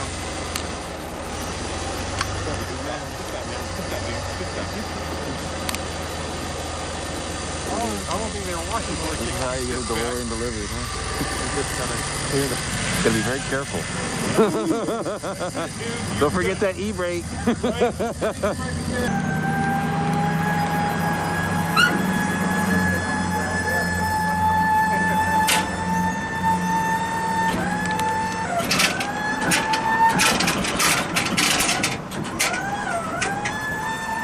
Whoa, it's nice.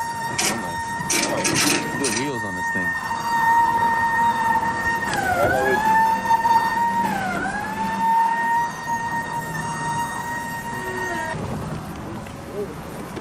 Ah, it's on the ground. Yeah. It's on the ground, yes.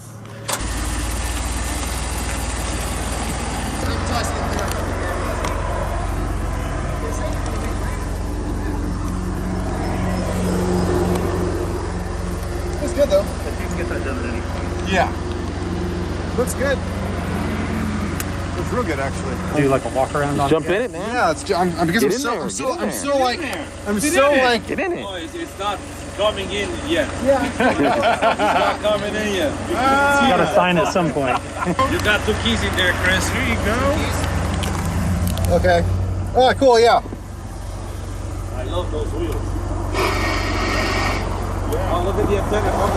Oh, did it come out? Good, good. Glad it works. Yep, the manual's in here. Check this out. Right here. Has the consumer information in here. Yeah, that's what he was The Craig warranty. Oh, yeah. Oh, cool. That's all the stuff. Vehicle maintenance, emissions. So what do you think, man? Feel good? Feel good. It feels really good. This is good. Aisha, it looks good. Yeah, yeah.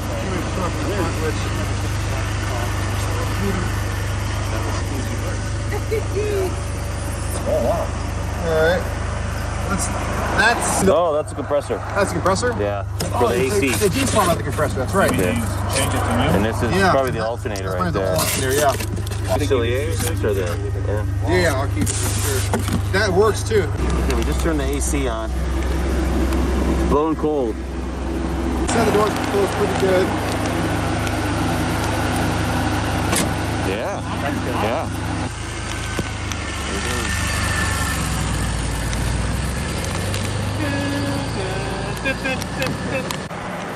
Yeah, it looks good, man. Real good.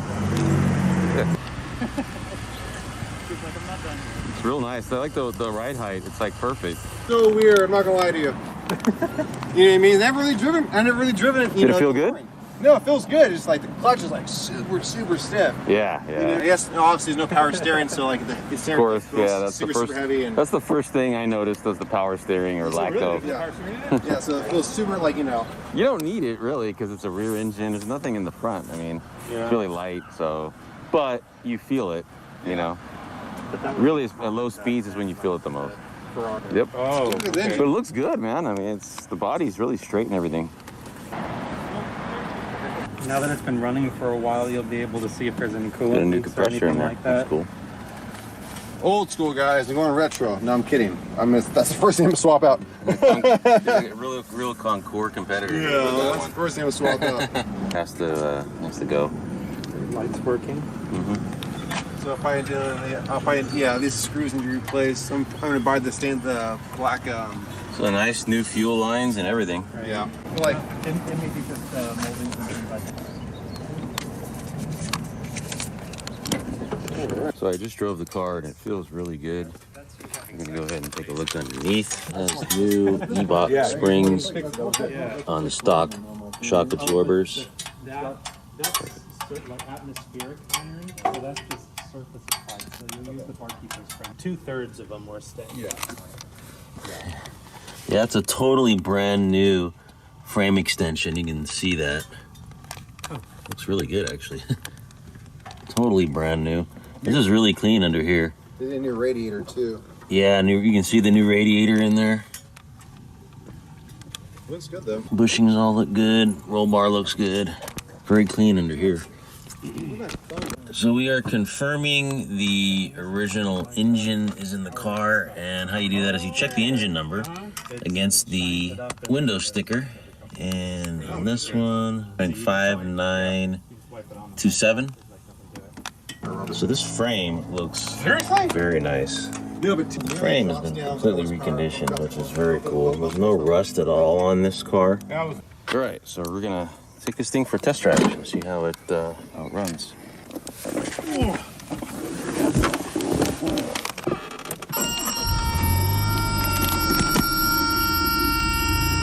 All right, see how it drives.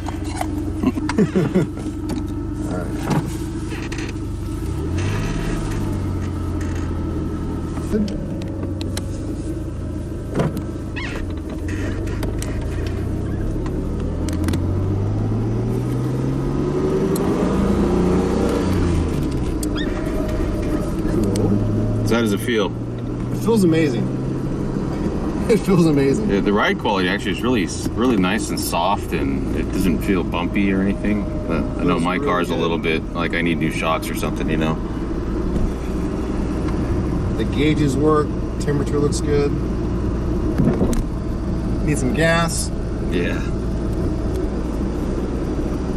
Very, very cool. This grin, I can't I can't stop grinning, you know? Yeah. The childhood dream, man, come true. How's the steering? Steering feels pretty good. I know that I definitely feel like I don't know, I feel like I can feel everything in the road, you know what I mean? 'Cause it's not power assisted. Right. So like that's definitely gonna be something new to get used to. But steering feels good. Like my last car, the whole steering rack or the whole steering column was like moving up and down. Yeah, the bushing was bad. How's the pickup? Not bad? I think it feels pretty good.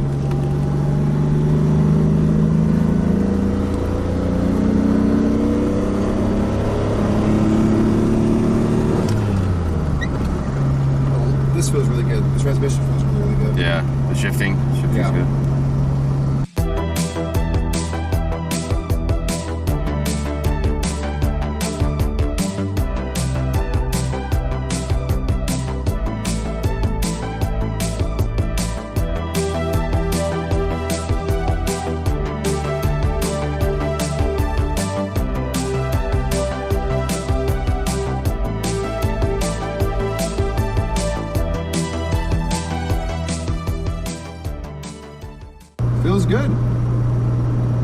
Definitely, this is only my second time driving the car, and I already feel way more comfortable than the first time I hopped in it. Yeah. Feels good. So that's like the first DeLorean you've driven that's kind of road worthy, right? Yeah. Yeah. The last one, it just was a mess. Absolute mess. All right, Chris, so what do you think? You happy with the purchase? Very happy. Cool. Extremely happy. Awesome. Definitely. Thank you so much. I'm so glad to hear. Thank you so much. Yeah, absolutely. All right, dude. Thanks for letting us check out the purchase, the car, and hope you have fun with it. All right, everybody. That's the video. Thanks for watching.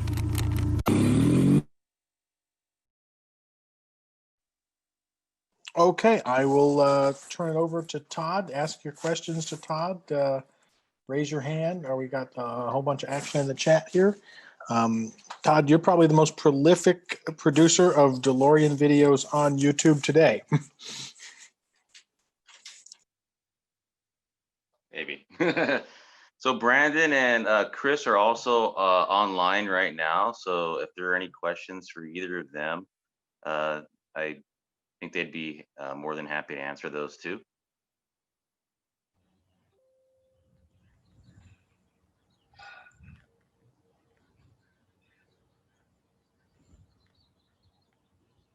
You have a question from Roland. Go ahead, Roland. Well, thank you, Ryan. And hopefully everyone can hear me okay. Yep. Excellent.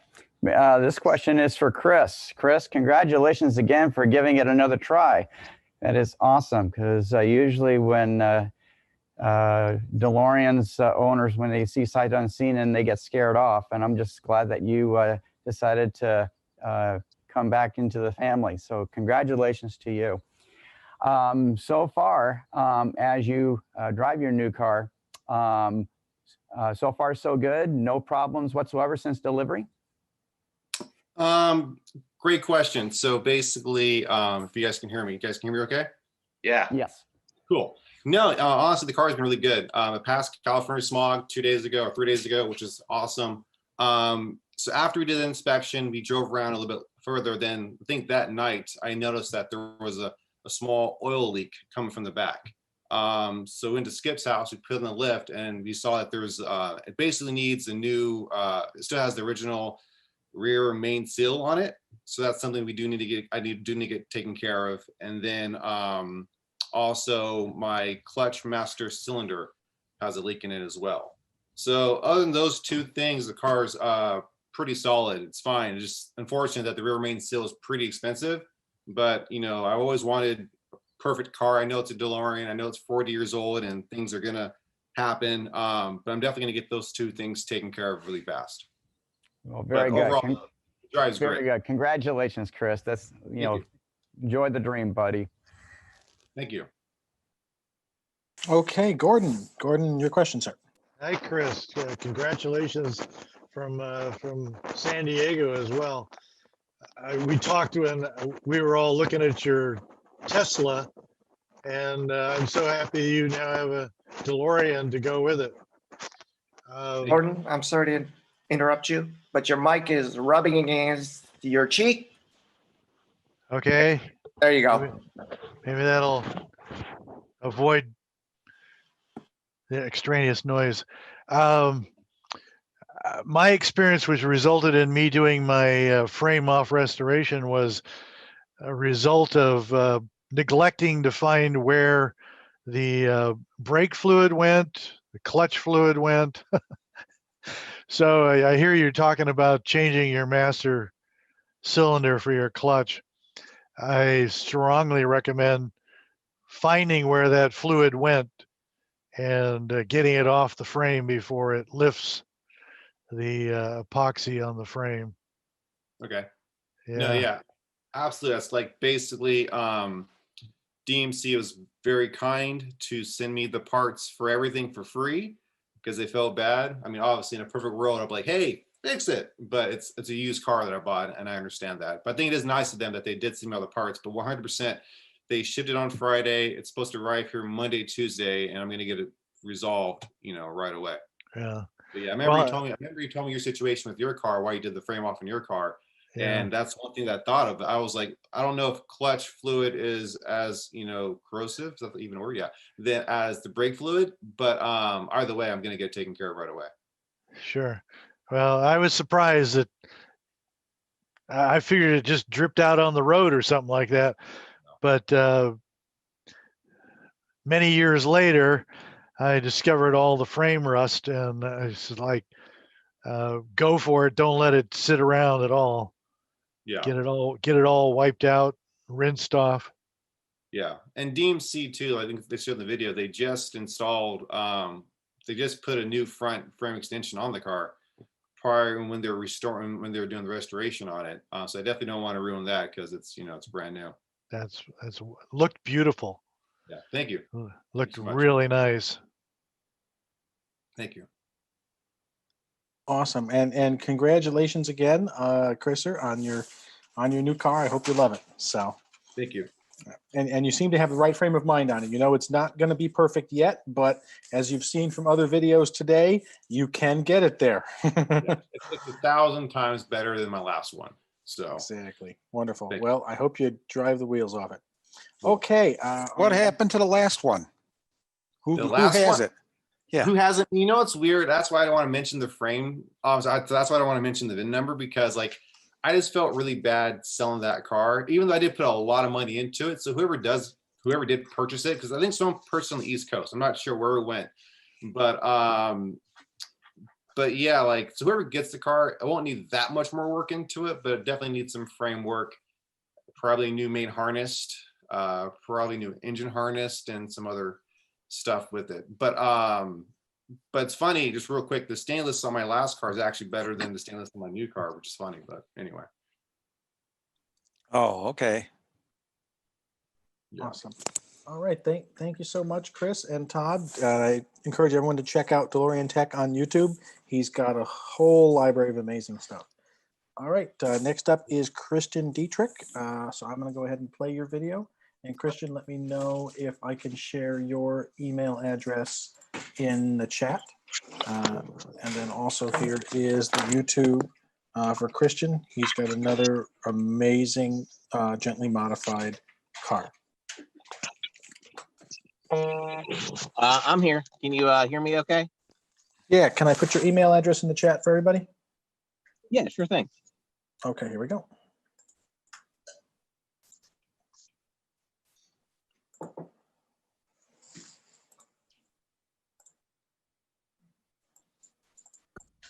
Hi, this is Christian Dietrich from Bunker Hill, West Virginia, and I'm here with 11035 1982 DeLorean. I'm going to do a quick walk around the car, talk of how I got the car, and I'm going to show the 3 things that I picked to show off for DeLorean weekend. I hope you all enjoy. So here is 11035, January built 1982 DeLorean. I purchased this car a little over 16 years now. August 14th was her 16th anniversary. When I found it in Malibu, California, it had been left abandoned since the early 1990s. It was dry rotted interior, busted louvers, everything was just faded, worn out, and I had to do pretty much everything except pull the body off the frame to restore it. And she is now a reliable daily driver. She sees about 1,200 miles a month alone on this car. I use it for a commuter car all the way just to be outside DC, where I work at for Metro. So it's 164 miles a day commute that I take the car on. So she sees a lot of miles, traffic, stop and go. I've never had any kind of a mechanical failure in the last 5 years since I've restored the car, and I get 28, 29 miles per gallon highway. It's not a perfect car, but it's a daily driver, and you know, I preach all the time that these cars should be driven. You only do more damage just letting it sit, but here she is. The interior of my car used to be all gray with a 5-speed stick, but I decided to do a 2-tone interior to represent both the colors that were offered for the years the car was in production.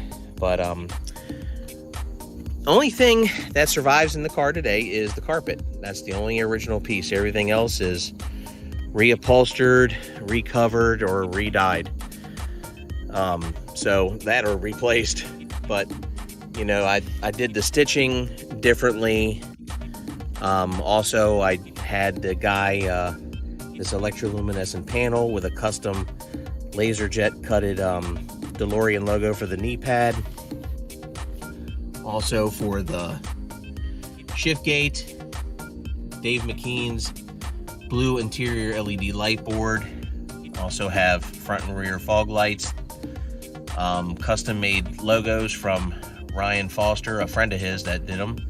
My switches, the LEDs have been changed from green to blue. The seats are from DMC Midwest, and when I had the guy redo them, he installed a seat heater kit. So during wintertime driving, they heat your lower butt and your back. All bright interior lighting, so you have nice full bright white lighting when you get in. footwell lighting. The cup holder is made by Ryan Foster and his dad, and the tumbler is custom made from Nick Patello and his website. Full Alpine stereo system, subwoofer behind the driver's seat there, Momo steering wheel, all blue interior lighting there in the binnacle. So I kind of went all out. I was going to do a stock restoration, but I decided to kind of do my own little thing for the interior and the lighting for a updated modern look. Since I use this car as a daily driver, I like to have extra lighting, and since I live here in the mountains of West Virginia, it does get foggy in a lot of the areas, especially commuting through Harper's Ferry and things like that. So one of the things that I did was install high-powered front fog lights that are 7,200 lumens in brightness, and DeLorean Go's rear UK fog light kit integrated into the factory circuit boards. So here's the switches. The switches are plain black on-off switches from DMC Midwest that are just blank, and I had Ryan Foster have a friend of his make the fog light logo. So for the front, there's the front. And another thing I did just to kind of give it an updated look, I have a green fog light indicator right in there. You see it a lot better. The camera doesn't really pick it up, but it's the correct fog light indicator in green that I had to actually custom drill a 8mm hole through the gauges to mount that, because that's where I wanted it to, for a like a heads up look, so I can see everything going on. So that's for the front fog lights. And you can see just how bright they are, and they really throw a lot of light out on the road. Both the headlights and high beams, low and high beams, are 7,200 lumens as well. So it gives a nice sporty appearance, and just gives a little bit of a modern update look to the car without taking away from its looks. And now shut them off. Now for the rear, there's another light in here now that is amber. You can actually see this one better. And this comes on when the low beams are on the car. So when you walk around, it converts the inside brake lights to your rear fog lights. So that helps to throw a lot of extra light out for the back end and foggy conditions. I've used it in fog, heavy downpours on my way home from work. So definitely never hurts to have a little extra safety and lighting with the car. Another mod that is risky to do, like the fog light indicators in the dash, this one required using a Dremel with a grout tile cutting bit, two 30mm red LED light bars tied together, hardwired into the car's running lights to make the DeLorean logo script all light up. All the little black sections here, they're actually, it's like industrial strength super glue holding them in place. This took between, you know, family life and everything and carefully doing it, it took about a week or so to carefully hand carve all of this out. Then used white translucent Lexan panels to sit behind there using E6000 epoxy to make it stick to the back of the raw urethane in the rear. So I got this idea from actually two sources. Mark Levy, who I first saw did his with an electroluminescent light panel.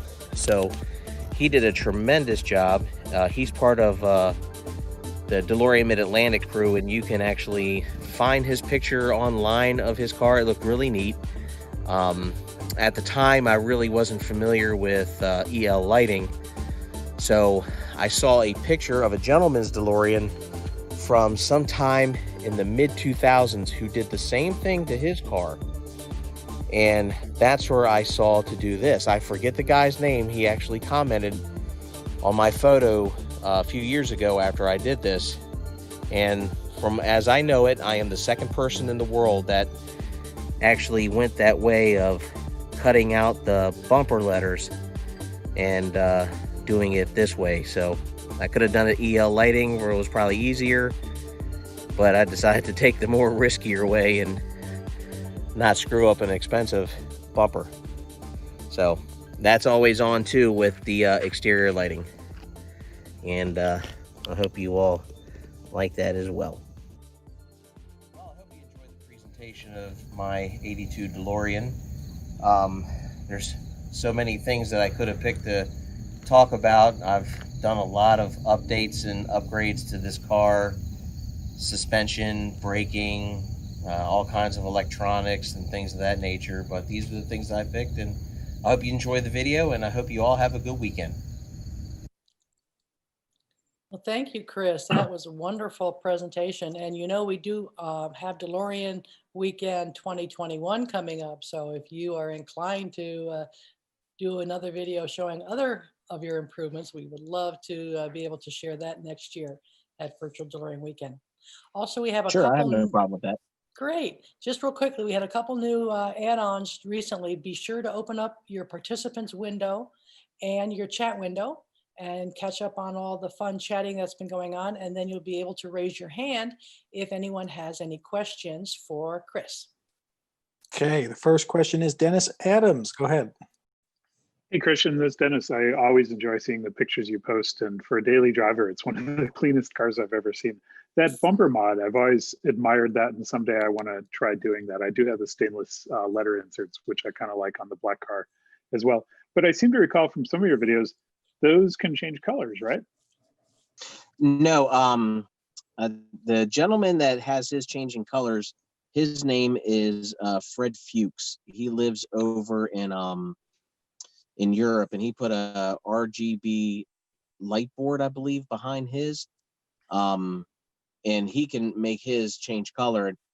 With me daily driving it, I'm always afraid that I might have that thing flashing going down the road, and the police might not find that too funny. So I was like, and I thought of actually going that way. So I was like, nah, I'm just going to keep it red. But no, Fred Fuchs, he changes his multicolors. Todd Davis, he did the mod after me, and he put a red and a blue light behind here, so he can switch to one or the other when he's at the car show.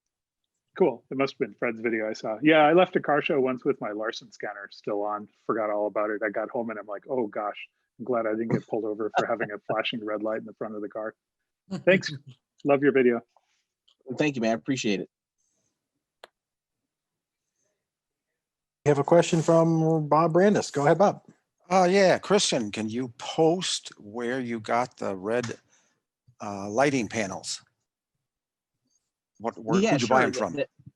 Actually, the light, they're two 30mm light tubes. I got them from superbrightled.com. They're only, I think, 1/8 Lexan white translucent panels, and I got them from Amazon. And it's just two light tubes. They're like, God, I think they were like maybe $5, $6 a piece. And they have, what's cool about the wiring harness with them is that you can actually interlink them both together, so they can both plug in together. Okay, that's great. Yeah, if you could post that for the group, I think we might see more illuminated bumpers. Yeah, sure, no problem. Great, thanks. No problem. Looks like Gordon has a question. Yeah, I have a question. I'm very interested in your front fog lights.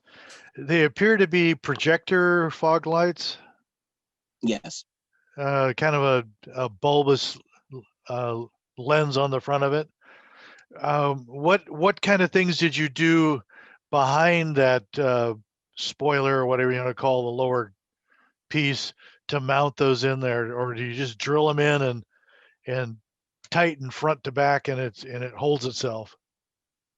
Well, I got the idea from Patrick Conlon. He actually has the exact same make and model fog light, but he installed his a totally different way. I think he just like pressed his into the hole. I forget the size hole. You take a hole saw and you drill into it. I forget the size hole it is, but he kind of pressed his in, and they're just held in with the force. I went ahead and actually custom made my own bracket using like nylon panels that we use on the railroad for Metro that they use to put on the rubber plates that for the trains that go into the subway tunnels that are on concrete. So they use these as shims. Well, I was taking them and putting them in a bandsaw and cutting them out and making them the right height. Then I took 2 small black screws and drilled them to the very bottom lip of the air dam, and you can't really see them. And I basically made it its own pedestal for it to sit on, and have the projector sit back a little bit so it's not all the way hanging out. And I just wired them directly into the parking lights with a whole nother fuse box and a relay. So they only come on with the parking lights. Once they're on, it activates the other fuse box, the relay, and the switch in the console to turn them all on. Very nice. They looked very nicely installed. They're made by a company called, it's a Japanese or China. They're called Top Sun, and they're not too big and they're not too small, and they fit right in that slot for how that air dam is designed, and it's a perfect size fog light for it. Could you spell the first 3 letters of that? TOPP space SUN. Top Sun. Thank you. Yeah, Sure, no problem. They look really nice. And they come, I think it's a H3 halogen bulb, but I'm going to tell you that damn bulb in there that they put in there it gets hot. I was afraid that, and you could feel the metal casing of the fog light and you'd feel just how hot it gets. So I put an H3 replacement headlight in there from, Amazon. It was only like $30, and it's a 7,200 lumen fog light bulb, which is the same rating as my LED headlight. So it puts out just as much as my headlights. And at night, I see no problem going down the road.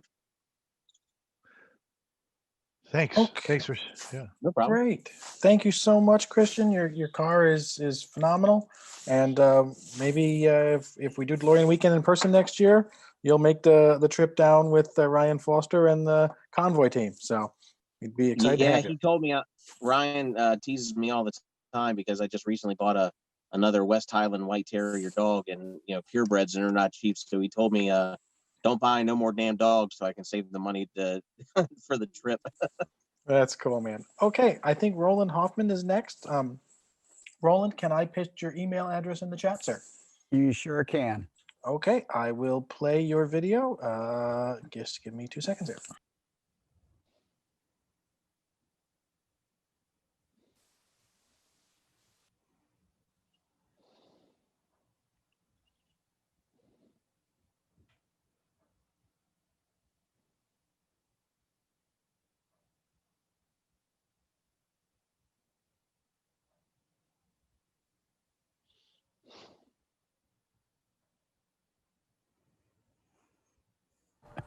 Hi, I'm Roland Hoffman, and this is D, 4516, October 81 build. And let me tell you, what an incredible 38-year history with D. It all started back in 1982 when my father decided that he wanted to get a DeLorean. After hearing about John DeLorean's arrest, he figured that it was going to make him a lot of money. He was kind of toying the idea, and finally in May of 1983, he decided to buy one.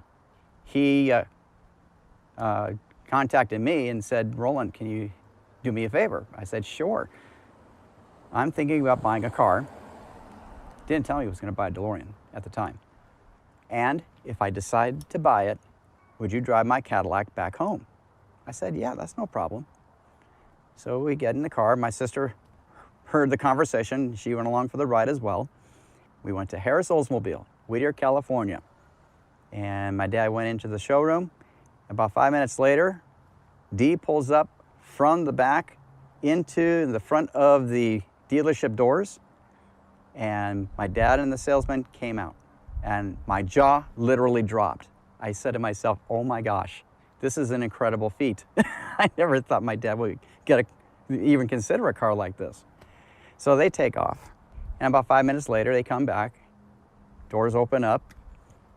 And my dad says, what do you think, son? I said, what do you think? I think you'd be the coolest man in Hacienda Heights, because we lived in Hacienda Heights at the time. I think you'd be the coolest man in Hacienda Heights. That's what I think. So he negotiated, and he gets the car. And I didn't even fathom that I would be able to drive it until he called me up one day. It was about 2 months later, saying, I got some problems with the car. Can you take it to service? And I said, sure, that's fine. So he gave me a list of things that needed to be done. So I drove Dee down to the dealership. I got a call from my dad, and he said that the DeLorean is ready, and picked up the car and on my way back. And about 4 or 5 months later, because I was going to college, I was still living at home, and my dad, called me up. Can you take the DeLorean for service? I said, sure. Well, the second time around, met up with one of the techs, or the tech. I believe there's only one tech. And I asked him, I said, how do you take care of the stainless steel panels? And he says, do you have a green abrasive pad, like a Scotch-Brite? And I said, yeah. And he says, that's what you use, and use liquid detergent like Dawn. Seriously. All right, so of course, Dee was a bit dirty, so I took his advice, got a bucket, put Dawn just soap, and put the green abrasive pad on it, like you said, right? And of course, I start cringing, and of course, he told me to go with the green. And next thing you know, she looked beautiful. It was awesome. And I went through a change of life. I moved away from home and went back to school and met my wife at school and graduated in '89. And of course, as time goes on, I visit my folks, and of course, I go down to the garage and I see the DeLorean with 4 flat tires and dust all over the car. And I went back upstairs and I said, Dad, what's going on? What's wrong? What's going on with the DeLorean? And he says, oh, it won't start. And he would just put it on a tow truck. Off it goes to Ed Bernstein over at DeLorean 1, and then comes back and drives it maybe around the block, puts it in the garage and forgets about it. And of course, it's just been that way for many, many years. And my mom and dad just spent a ton of money just keeping Dee running. And so we fast forward to 2013. My mom basically told me that Dad wants to sell the DeLorean. And I said, is he serious? And he says, he seems to be. And she says, well, are you interested? I said, well, I think it should stay in the family. And she goes, well, if you simply pay for the transfer, the DMV transfer, we'll give it to you. And of course, I laughed my butt off. And the reason I laughed my butt off is because my dad wanted to find out how much was a DeLorean worth. And so, of course, back in the 90s, I told him 15,000. 15,000, that's it? 15,000, right, exactly. So now we fast forward to 2013. I visit my dad, and I said, Mom told me that you're interested in selling the DeLorean. And he goes, yeah, it's just becoming too much car for me, and I was thinking about selling it. And I said, well, if you feel it should stay within the family, I'm interested. Just write me a number, and we'll talk about it. And of course, he looks at me, and he knows how much he has spent, keeping, Dee running. Are you sure? I said, yes, I am totally positive. Because Dee and I have this relationship, and of course he starts, who's Dee, right? And I never told him that I named his car. I said, yeah, I named your car on the second service on my way back home, and I named the DeLorean Dee. And we just had this long relationship. And so I told him to write a number, and we'll talk about it. So he wrote a number, and I agreed to it. And so I went to the bank and got a cashier's check, and next thing I know, I own Dee. I come home from work. My wife, Marianne, sits at the kitchen table. I enter the front door. She is dead, looking straight in the eye, right on me. I said, "Hi, hon, how you doing?" And she says, "Please tell me it's not true." And I said, "What are you talking about? You bought the DeLorean?" I said, "Oh, I forgot to tell you, I did." She goes, "Are you crazy? You know how much your parents have been spending to keep that car running? You'll never take your kids to college. We'll never go anywhere. We're going to be flat broke because all the money's going to be sunk into the car." And I said, you got to understand, my dad hasn't been taking care of it properly, and I'm going to give you a deal. If I break the budget, then I'll force to sell it, right? And of course, I'm praying. I'm like, this is a family heirloom. We cannot do this, right?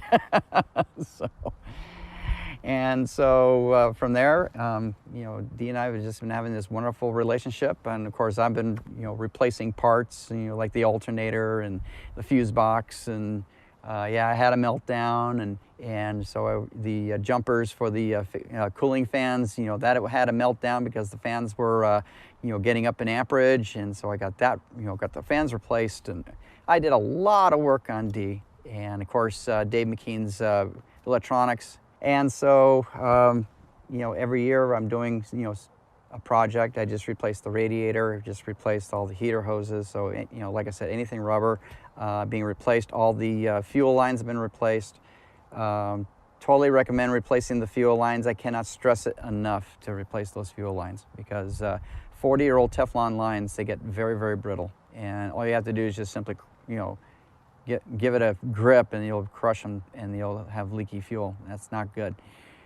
So in closing, it's been a wonderful 38-year journey with the last 7 years, a game changer and a life changer with Dee and myself and with our DeLorean community throughout the world. Thank you very much for this opportunity. Hey, thank you, Roland, for sharing that. That was very heartfelt. And it is fun to see when the next generation inherit the vehicle and are able to be caretakers of it, because we know they were meant to last. And we tell people that these cars are going to outlive us for sure. Pretty much, they could last as long as you want them to last. And it's kind of funny because, last year, who would ever thought that the Bustillo alternator would last for almost 40 years. Wow, that's great. Normally they only last a year from history. Yeah. So I was blessed with that one. And of course, after I was making the video and I was pulling the car back, well, guess what? The rear power antenna, the nylon cable snapped. So what did I say? Always a project with a DeLorean? I'm ready. Got the new power antenna. So that's going to be my next project. Right. Well, what's nice too is if a holiday is coming up or a birthday or Father's Day, you're not going to get just another tie.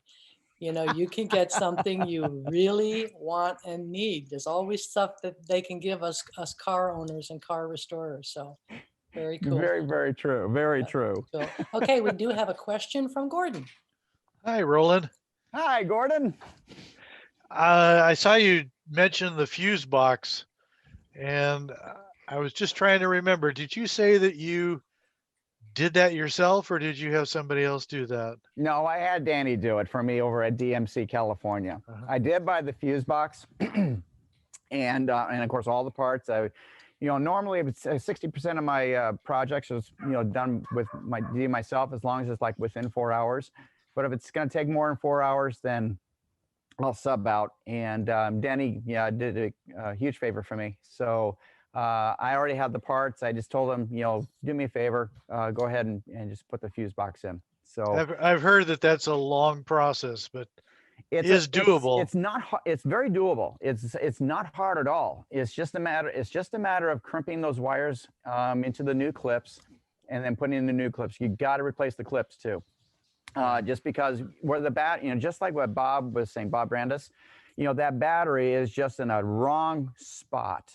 And because the gases that emit from the battery go right into the electronics, and you have to pull the relays out. You got to clean the blades.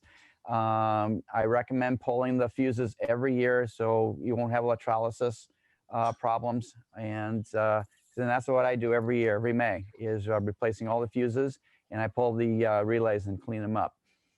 But yeah, my 30 amp spot was, ooh, that was pretty ugly. And you probably, and of course those fan jumper relays, that little quick fix, and that should not be a permanent fix. It melted, and then, like I said, I do check it at least twice a year in that compartment to make sure everything's okay. And when I saw crispy critters on my fuses, like I said, fuses blow by, too much amperage, not too much heat. And so they developed a lot of heat, had the old original fans on it, and they're running almost 40 amps. And I had the, in line, I had the 40 amp circuit breaker, and I hear it popping. And I said to myself, what the heck is that? Well, sure enough, it was the 40 amp circuit breaker putting too much amperage to it. And so, and of course, I got Dave McKean's fan fail module, which is an absolute dream, because now the light on the panel works again. But as soon as I plugged it in and I start driving around, it starts flashing 3 times, which means that the module's heating up, and that means that your fans are just simply drawing too much amps. And so the just fan change. So 3 months ago, I had the radiator, the fans, heater hoses, and all that all changed out. So far, Dee has been, like I said, for 38 years, Dee and I just has this relationship, and we're still having a lot of fun. Awesome. Thank you, Gordon. Thank you, guys. All right. Thank you, Roland. We are going to go to a short intermission. It was supposed to be a 15-minute intermission, but we were about 14 minutes behind schedule. So we will go ahead and take a 5-minute break. So 1, 2, 3, 4, 5. And we will see everybody back here in 5 minutes. Do we want to do breakout rooms or not? Well, I think if we just all go into the gallery mode, we will see us all as a great big Hollywood Squares board. And then if anybody just wants to unmute and chat or say something, feel free to do that. Any new arrivals, be sure that you open up your chat window and your participants window so we can communicate further today. Enjoy. We'll see you in a few minutes. Chris, speaker. Just make him the main. We spotlighted Kevin. That's the best we can do. Do I see Bob and Ryan? Is that who I see? Yeah, Bob and Ryan are there. We have a whole staff helping us today, and we have over 45 participants on the room now. So pretty exciting. So next, Bob and Kevin Pike are going to do a brainstorming session on a Back to the Future prequel concept on what would have happened before the first movie to make that all come together. So that's what we're going to be looking at right now. You want to, Bob or Kevin, take it away? I'll let Kevin start off. How do you do, everybody? My name is Kevin Pike, and I'm happy to be a part of this event. I'm honored that Bob chose me to help kind of moderate everything. Oftentimes, Bob and the crew get together. They do these wonderful skits that they write up. A lot of them have been Star Trek in the past. And he came up with a great idea that we thought we'd put out there to all the fans and see how this free-for-all will kind of work out. So just kind of maintain some decorum of order. But everybody has a valid point, and we'd love to hear all the fresh ideas from everybody. The idea is that we're going to try to put together a bit of a scripting for a short film based on one of the ideas that Bob brought out, that it'd be nice to see the movie when Doc Brown has to go to visit John DeLorean and buy a DeLorean because he's decided that that would be a great car in order to make a time machine. So that's where we're coming from. And we want to remember some things about story structure. We want to have a beginning, middle, and end. We want to have a good guy and a bad guy. We want to be able to have a conflict, and we want to have some kind of resolution. and fit all that in a tiny little shoebox of about maybe something of a 15, 20-minute skit that may be produced later on. And with that, that's Bob's idea. I guess there's an order of how you can chime in and be a participant. And I'd love to hear all the creativity that's out there. Raise your hand if you want to say something, and we'll go from there. Okay, Collins. Let's just start with Collins.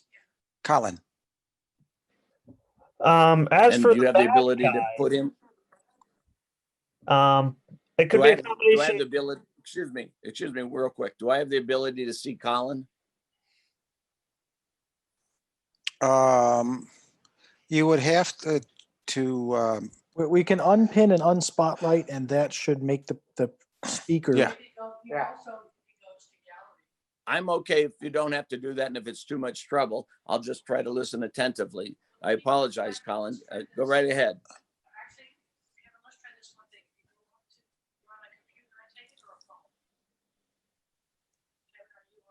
Kevin, if you have it in speaker view, when Colin speaks, he'll come up. Okay. Unpin Kevin. Okay. If I need Bob, to press a button.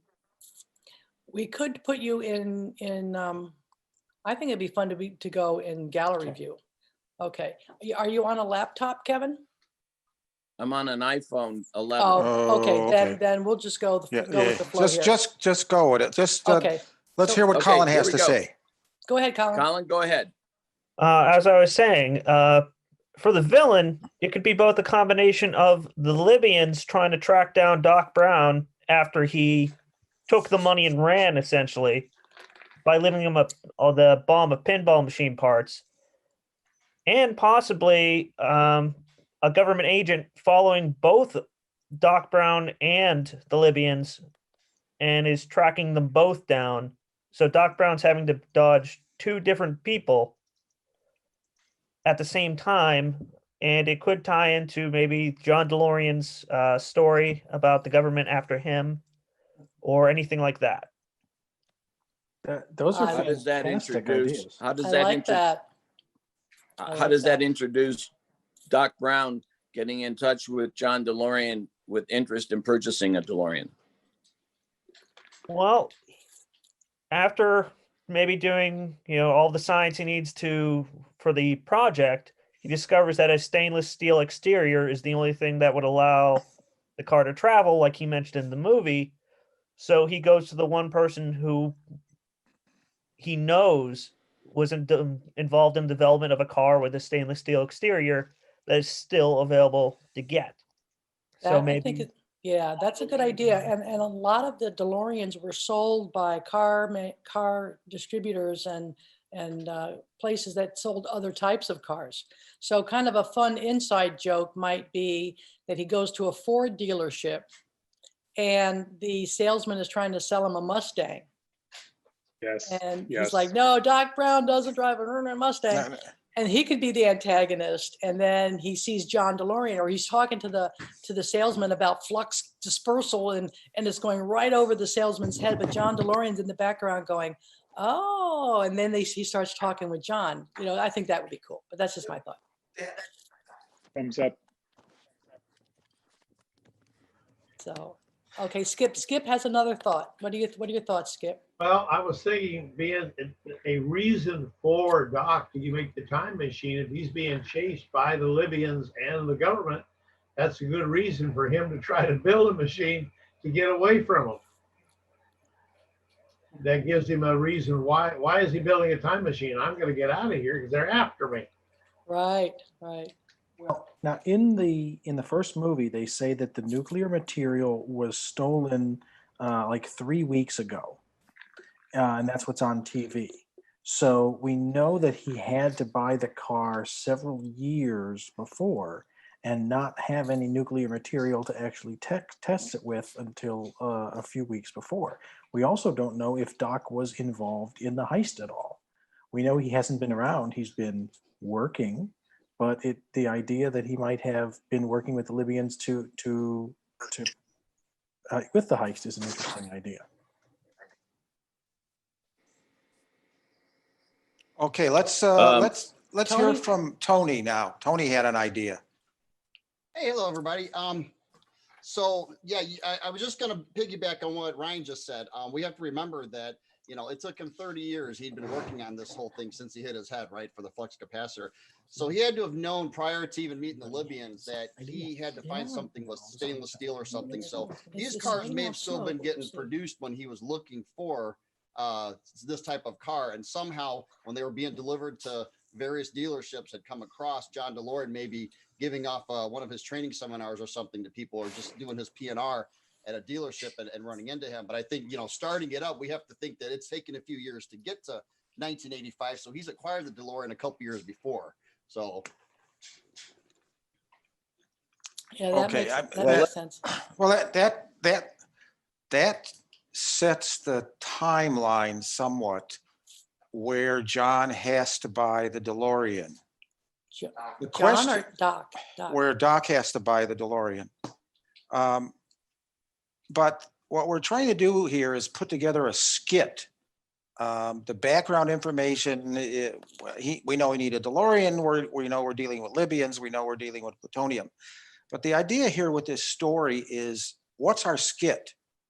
And as Gail mentioned, we have this canon story about Doc Brown doesn't drive an effing DeLorean. And that can only happen at a Ford dealer. But so that's a cool background. He knows he needs a stainless steel car. He needs to go into a dealer and buy it. So the question is, what happens in terms of conflict? And does he not have enough money?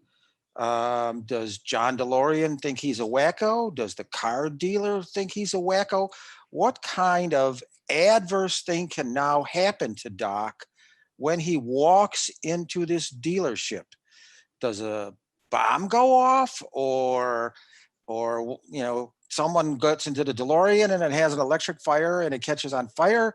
We need to have a conflict idea of here, something going wrong once he's into the car dealership. It could. So you have this scene. It's in the car dealership. We know Doc So Brown's does going to anybody be have there. any ideas of what could go wrong in a car dealership? Right. Now, some of the conflicts can be person to person. They can be internal conflicts. They can be between a person and the environment. So there's a lot of different options, but there needs to be a Okay, well, central let me conflict. pose another question. We could have a little bit of a background story here. Why does Doc need a stainless steel car? Does anybody have any reason why he might need a stainless steel car?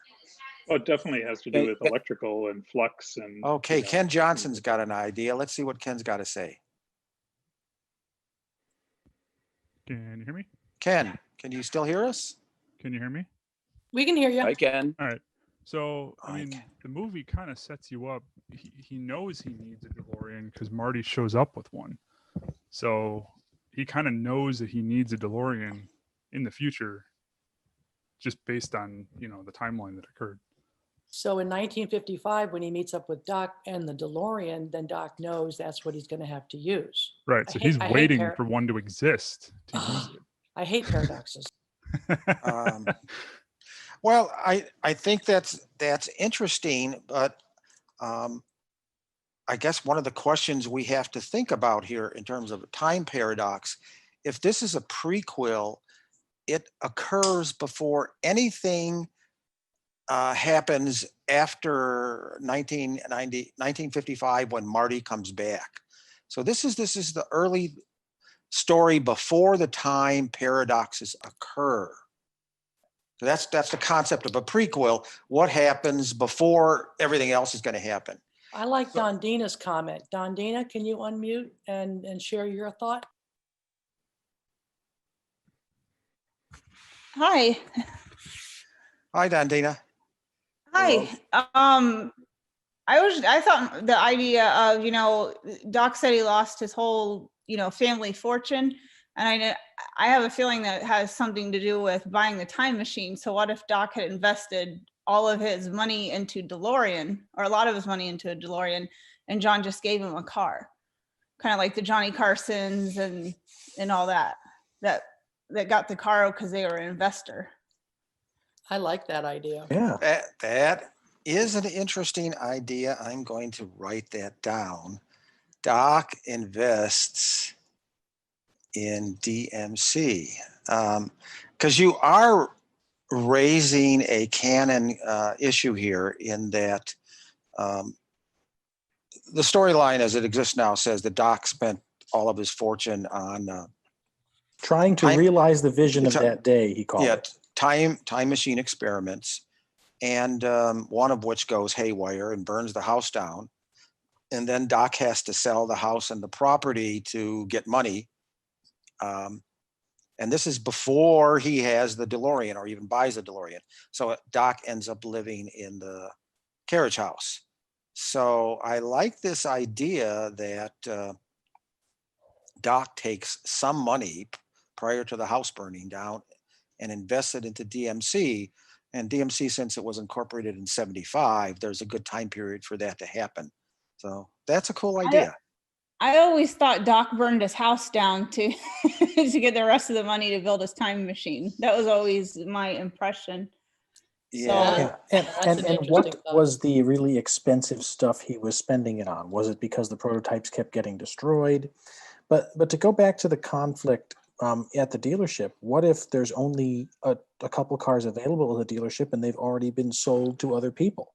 And Doc has to convince him and say, no, I have to have one of these cars. They've already been sold to other people. So you could integrate a conflict that way. And that conflict could go, Doc, I'm going to come back and steal the car at night. No, we don't want to make Doc like a bad guy. Now, Roland, you had a thought?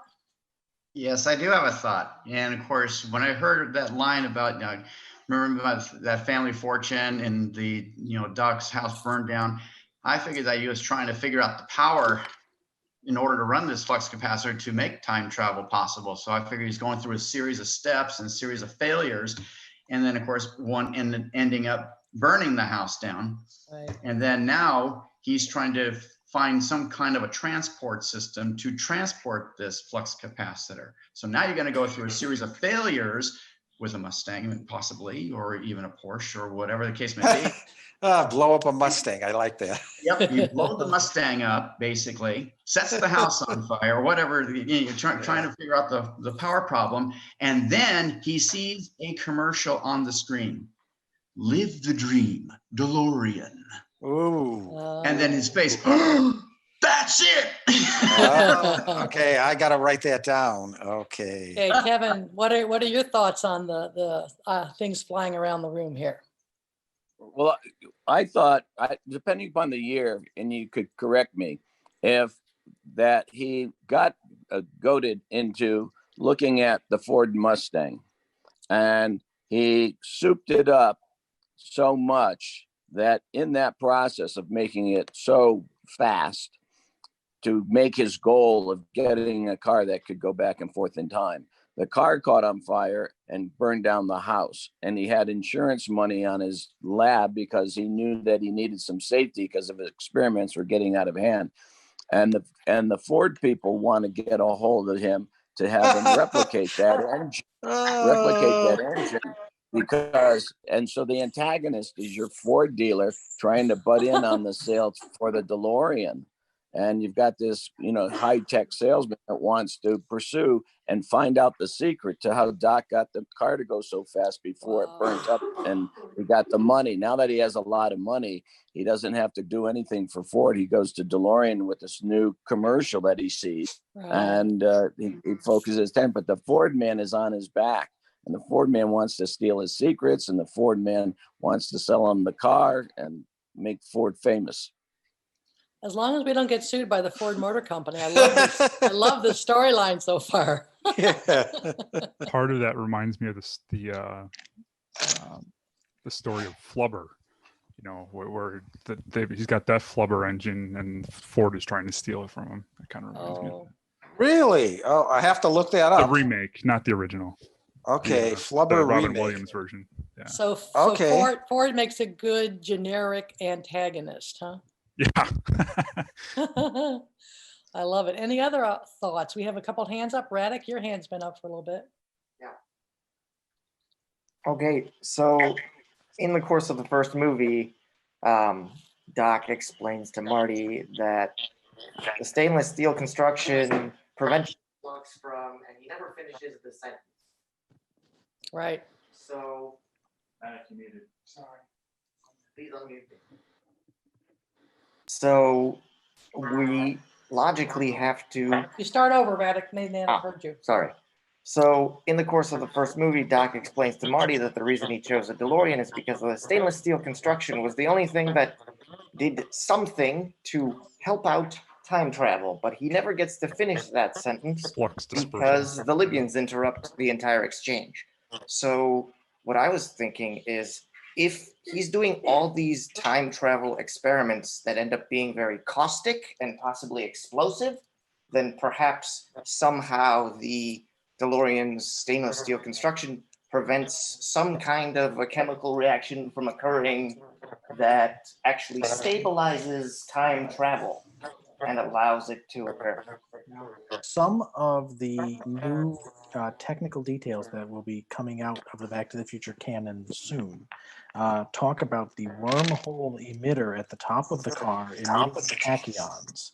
So maybe we could say that tachyons are affected by magnetic fields, and therefore we need a vehicle that uses a non-magnetic metal, and that's where you land with the DeLorean. Yeah, I had this thought of a conflict or problem is in Doc's early experiments, the flux capacitor generates a huge magnetic field, and as he gets more and more powerful, the field gets bigger and bigger. And then on one of the experiments, the field's so big it kind of takes a whole bunch of knives and metal things and shoots them at Doc, and then Doc gets stabbed, and Marty rescues him, and it provides some drama into the scene. But a gross experiment like that, where Doc realizes he has to have a shield for the magnetic field generated by the flux capacitor, and since stainless is non-magnetic, that provides the shield to keep the magnetic flux and the wormhole into the range of the vehicle.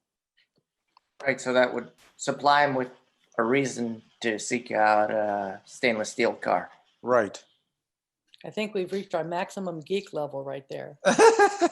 Roland, did you have another comment, or was that your hand up from before? Oh, Rick Molloway. Rick Molloway. Somebody new. Hey, can you hear me? Yeah. Yeah.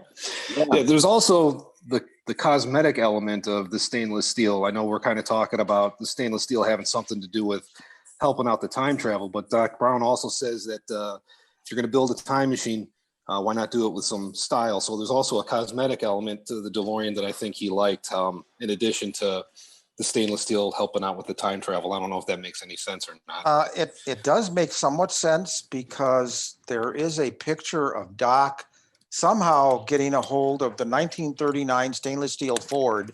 They don't exactly explain that, but clearly if you needed a stainless steel car, you would want one with style rather than a 39 Ford. And to add a little more to your thought on the magnetic field being a massive overload mode, it could be that extreme energy from magnetic fields would actually cause iron cars or steel cars to literally melt and deform. Well, yeah, that deformed thing is something that Kevin is an expert on, and he actually built a deforming car for a commercial. Right, Kevin? I did. Yes. I did. We took a Lamborghini Countach and we made it crush like a car that goes into a car crusher. And we made it crush internally. So it just looks like the car crushes on its own because it didn't use the right BP oil to keep the engine healthy. And I designed an internal set of rigging with hydraulics and cable winches to kind of trombone a car together. But we digress. One of the ideas that I had is when Doc Brown was going to develop this time machine, he was able to get a hold of this Ford guy and try to give him some advertising on a new Mustang. And he said, and they wanted to make a big idea. And so what happens is he makes it, and like the car when the dog went into outer space, and then watch out, here comes the dog. Right. He makes a time machine out of a Mustang, and he sends it off, and it doesn't come back. We just get rid of it. And presses the button, and the reason it didn't come back is because he had a problem with the metallic finish, and now he realizes that the only thing that's going to work for him is it's stainless steel finish. And then along comes DeLorean. We get rid of the naggy guy and the car, and just send him somewhere into the future.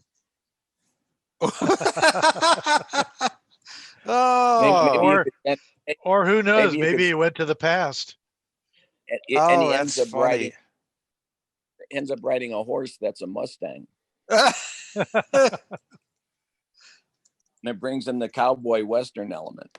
Yeah, there you go. That's a perfect tie-in. That is very cute. I like that. Okay.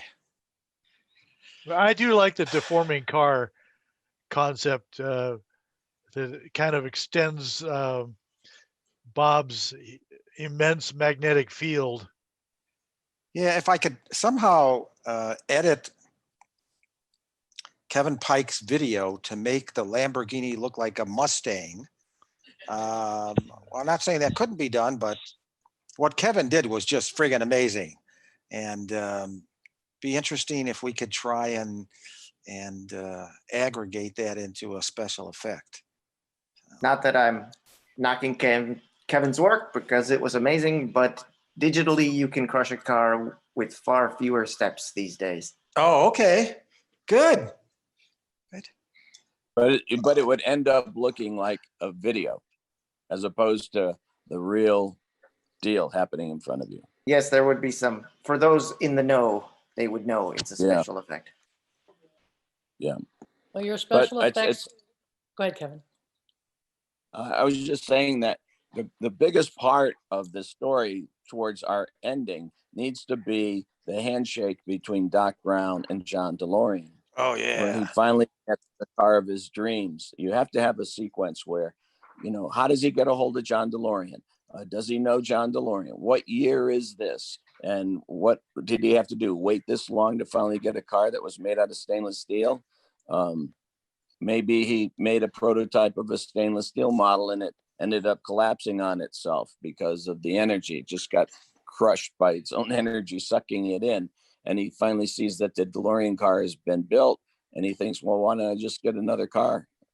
Well, you bring up a really interesting question there, Kevin, because not only does the DeLorean have a stainless steel outside to shield the magnetic flux, but the inner frame is fiberglass. So there's not as much iron as there would be in a standard car. And I'm sure we could work that little bit of science into it. And you might mention about the I-beam, the way it's constructed doesn't allow it to collapse on itself. It's, similar to like a small ball. It just doesn't collapse on itself. But the DeLorean just happens to have that unistrut down there, and that makes it very difficult for the car to crush on itself by its own energy gone wild. Great idea. Well, I hate to cut this short, but we are out of time and we need to stay on schedule for the rest of the day. We can move into a breakout room if we want to keep talking. That's true, or people can text Bob or email Bob to. Right. I see Roland has a hand up. Roland has a hand up. Roland, did you go ahead? Sorry about that. No, it's a fake. Sorry about that. Oh, okay. But yeah, if anybody does want to continue this insane discussion, feel free to put up your hand and we can move you into breakout room. I'll give people a few seconds to do that. If not, then we will proceed on with our next presentation. I want to thank Bob. I want to thank Kevin for their time today. And this could be a lot of fun to put something like this together for sure. Appreciate all of your interesting ideas. And also, if you know, in Las Vegas, we have a little bit of a Star Trek fan film group, many actors and costumes and sets and all of that. And we may form a small little Back to the Future fan film group. So if you are interested in becoming a part of our Back to the Future fan film group, send an email to info@DeLoreanWeekend.com and we'll take it from there. Thanks again for your interest, guys. And we will move on to Elliot. Elliot, are you in the building? He is. Hey, Elliot.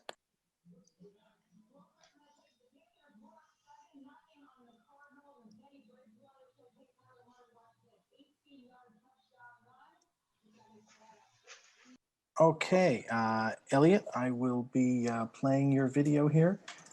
Do I have permission to put your email address in the chat like everybody else has been doing?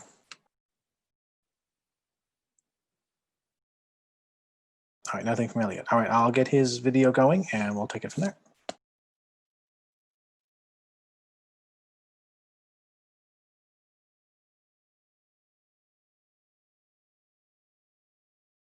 Also, this is another one that would be good to watch in high res. It's a very high quality video and the running time is 30 minutes. So here we go.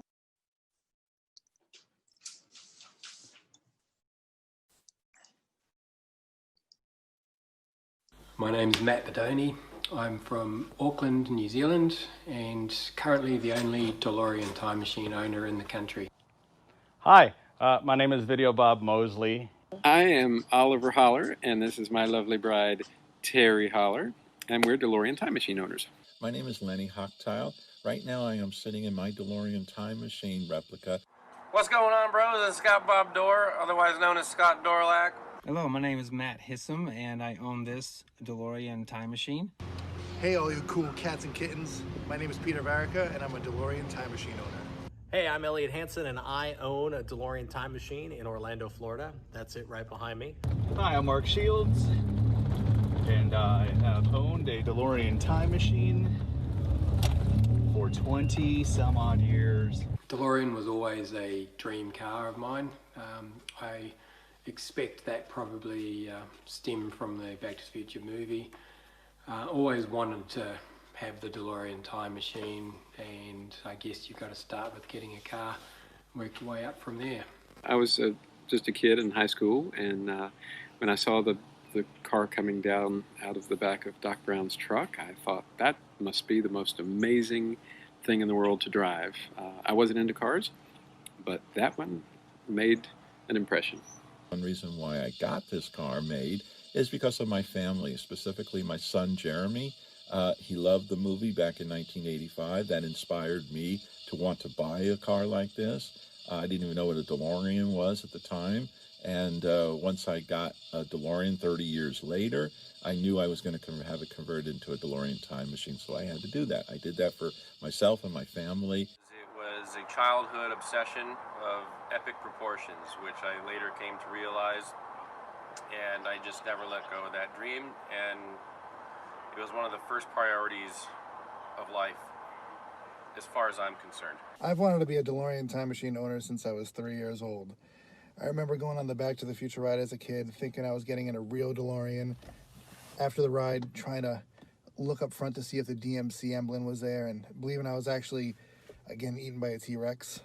And then I grew up watching guys like Gary Weaver build these amazing replica cars. It actually felt attainable. And about 3 years ago, I bought a DeLorean, a stock DeLorean, 1981, gray interior. And after about a year and a half of trying to fix it up, get it to run well, I realized I wasn't a DeLorean purist, and I was always a Back to the Future fan at heart. So I had to make the decision, was I gonna keep this car? And I was never gonna keep it. I was either gonna sell it or make it a time machine, and I think I made the right decision. I always wanted a DeLorean. Did not know that you could get one that looked like a time machine. In 1998, there were barely any time machines, just maybe 3 or 4. And so I found this guy who was trying to raffle it off in Florida, and his raffle was terrible. No offense to Doug, who was doing the raffle, but it was just on some no-name website in the middle of the internet. And anyway, his raffle failed. And so I started to like lowball him offers. And I didn't have a lot of money. So I started like probably at 5,000, and then it slowly eventually got up to about 15. He said yes. I actually freaked out a little bit and then settled myself and decided, okay, we are going to do this. This is definitely going to happen. I went to the bank and I said I need a loan to join school again and learn things, and they said fine, no questions asked. And then I wrote out another check for the other half of the money from Discover Card. Flew to Florida, and I was scared because I had to bring cash, which is what he wanted. Just loves the cash. And they took me out for dinner, and you know, I didn't die, and we put the car up on a trailer, and I trailered it all the way back using like a U-Haul. And then from there, basically the car was sitting in my parents' garage or in storage. And I decided, you know, I would do some repairs at DMC Houston. They said, oh, you know, of course they were more than happy to take care of that. But it took a long time to get the car perfect. This has a stage 2 performance engine, and it is wonderful. It's like having a brand new car. All of my problems are just, you know, regular wear and tear now. It's not a matter of something that's extraordinarily wrong, like the frame is not about to fall apart or whatever. So originally, I reached out to all the builders, to Video Bob, Danny Botkin, and Bruce Kalum, and all of them wanted, at the time, $20,000 to $25,000 to convert a DeLorean time machine, which at the time, I just didn't have that much money. It wasn't that I wasn't interested in their quality of work, it just, I didn't have the money. So I started buying some parts online. I just started collecting parts. I had never really seen a DeLorean time machine up close. So I flew out to California and took a look at Danny's time machine, took a whole bunch of pictures. And then Oliver and Terry Holler were in town. They came and stayed at my house, and they said that they'd help me bend some flux bands. So we bent some flux bands in my backyard. We didn't actually put them on the car at the time.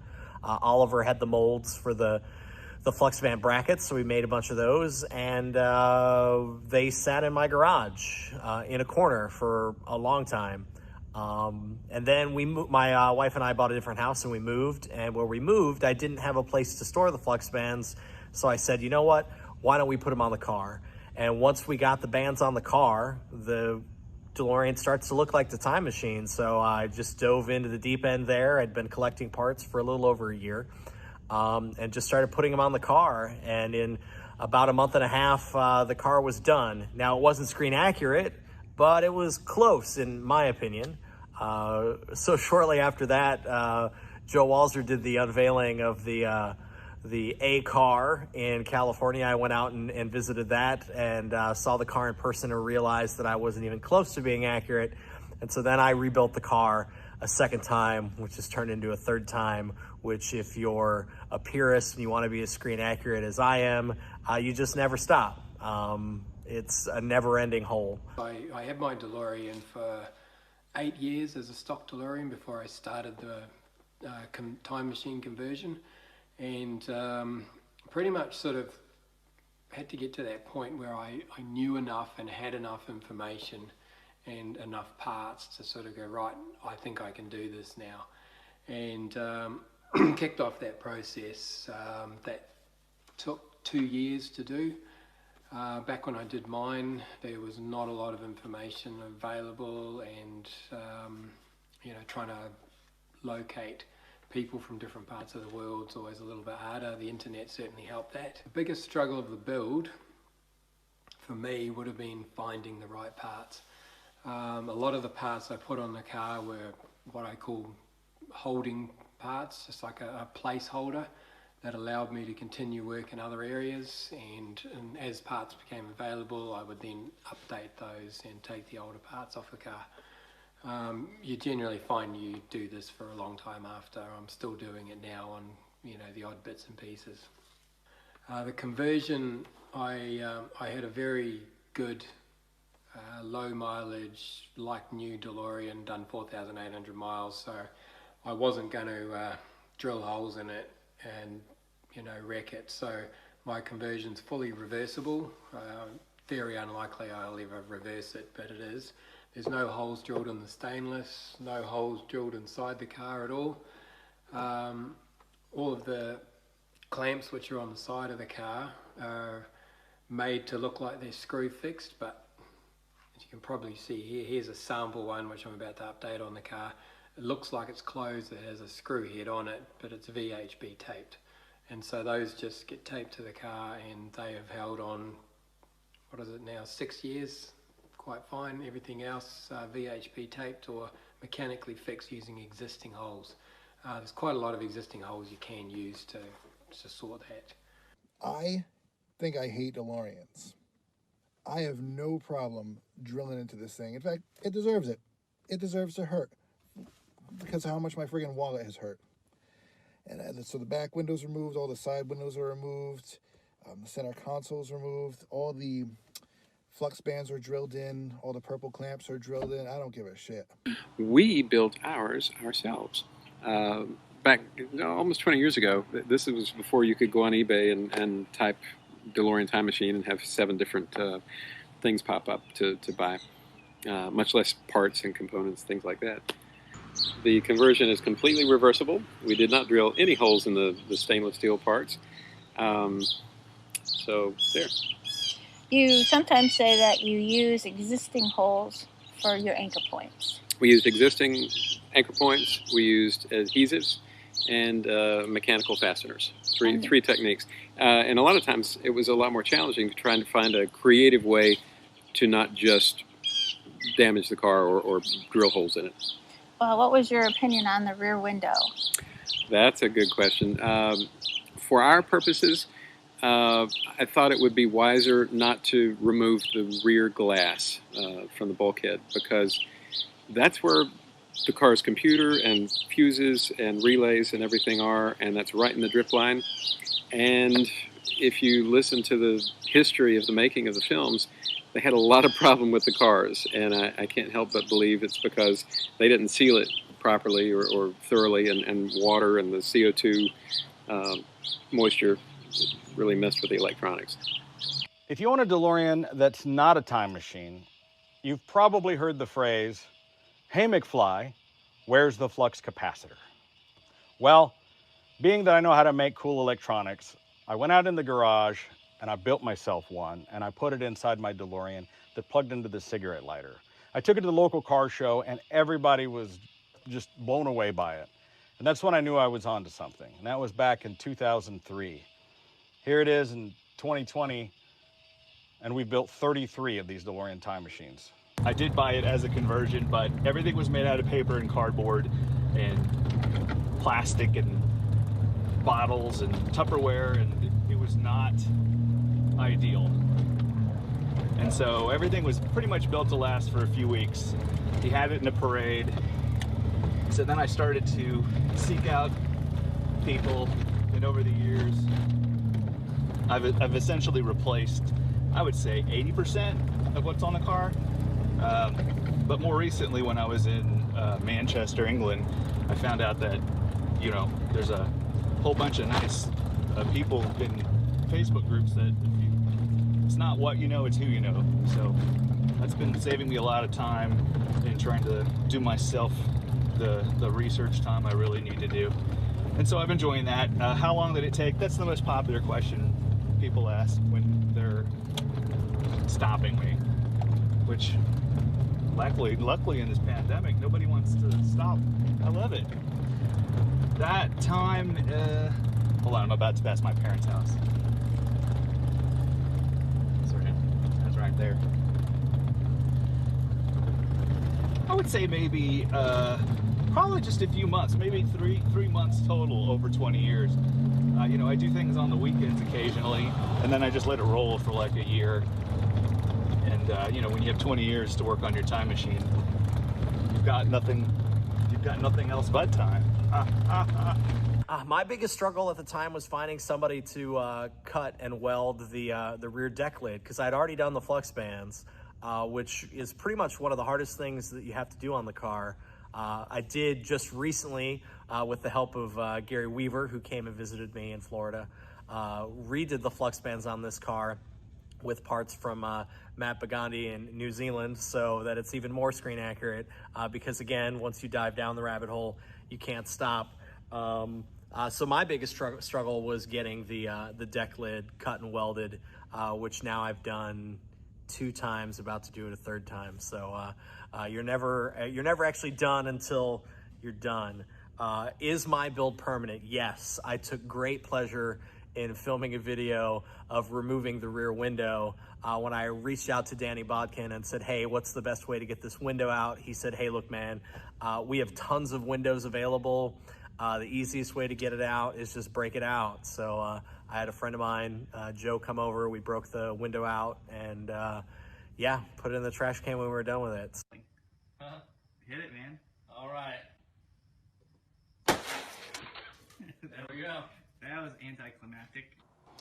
Finding and replicating some of these virtually impossible to find parts has been a quest over the last 15 years. You know, finding parts that you just can't find again and replicating them in a way that we could make the time machine, you know, something as simple as like this little blower that was part of an air hockey table or something. That's what we think it is, but I just can't find them anymore, so we replicate them out of plastic. So all of these things that are impossible to find, like this was a silicone hose from a 1967 Sikorsky helicopter, and we recreated out of foam. So we have an original one that's made of silicone, and we've made a mold, and then we recreate it just like this part here, which is an aircraft heating unit, and we recreate it out of cast resin, and we do special airbrushing to it, detailing.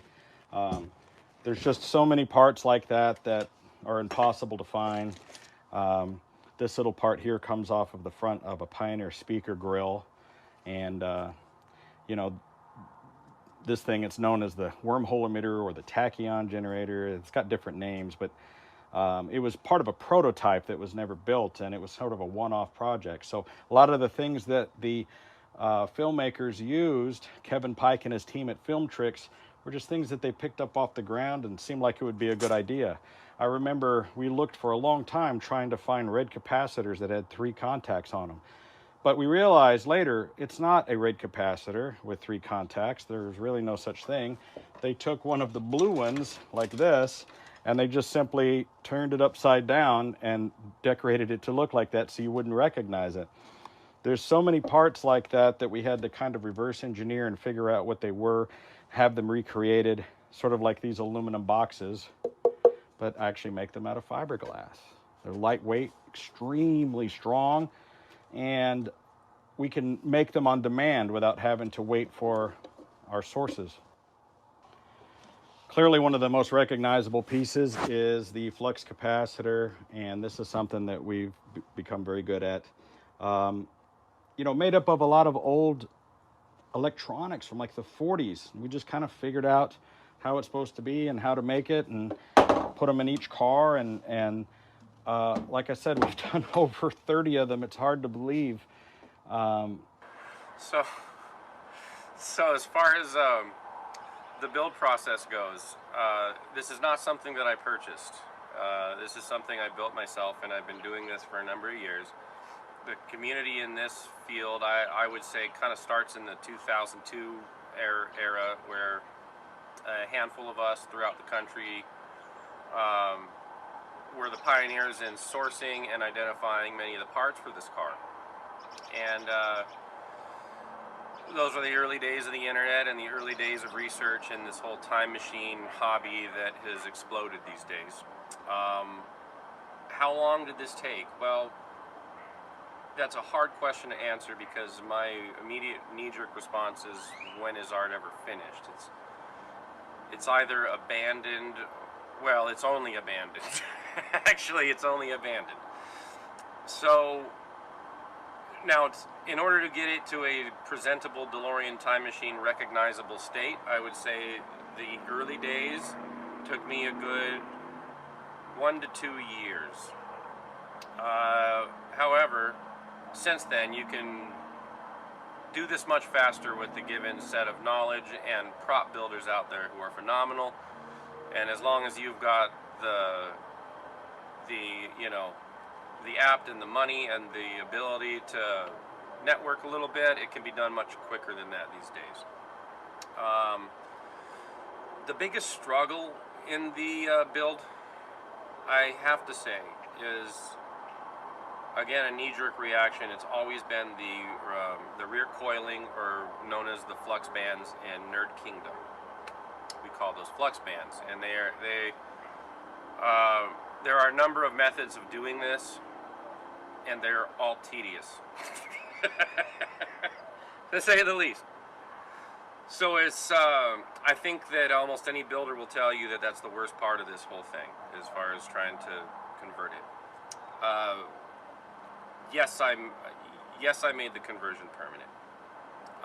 That is the next on this agenda. So there are many people out there who have attempted to do non-invasive conversions, and in the early days, not many of them succeeded.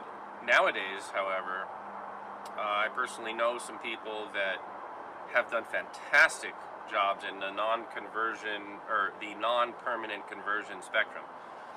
Mine is permanent. I actually drilled into the stainless panels, the fiberglass. I no holds barred went at this with the intention it would never be anything again other than a time machine. So now I did get into a left front fender issue here, which if you're a DeLorean owner already, you know that's a big problem. I got hit, and I currently have a new left front fender on, and I have not drilled into it, and I do not intend to, because I don't think you need to do that anymore.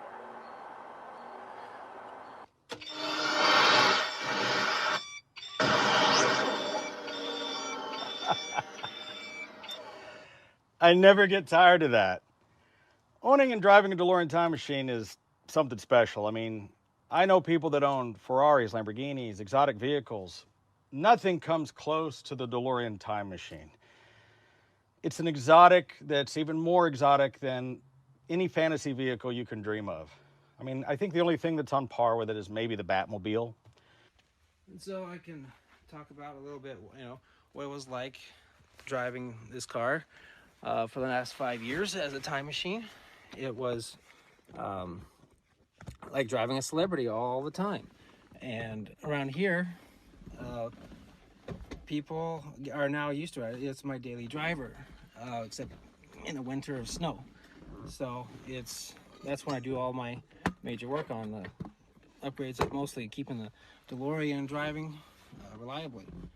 But I've been in the news several times and been in local paper several times, so my town is very used to me, and so it's not quite as big a deal as it was at first. It was like it would take like twice as long to go anywhere, and I would drive it everywhere, just to the stores, and it would take an hour to leave because everybody was just swarming me, and I could talk quite a while about that.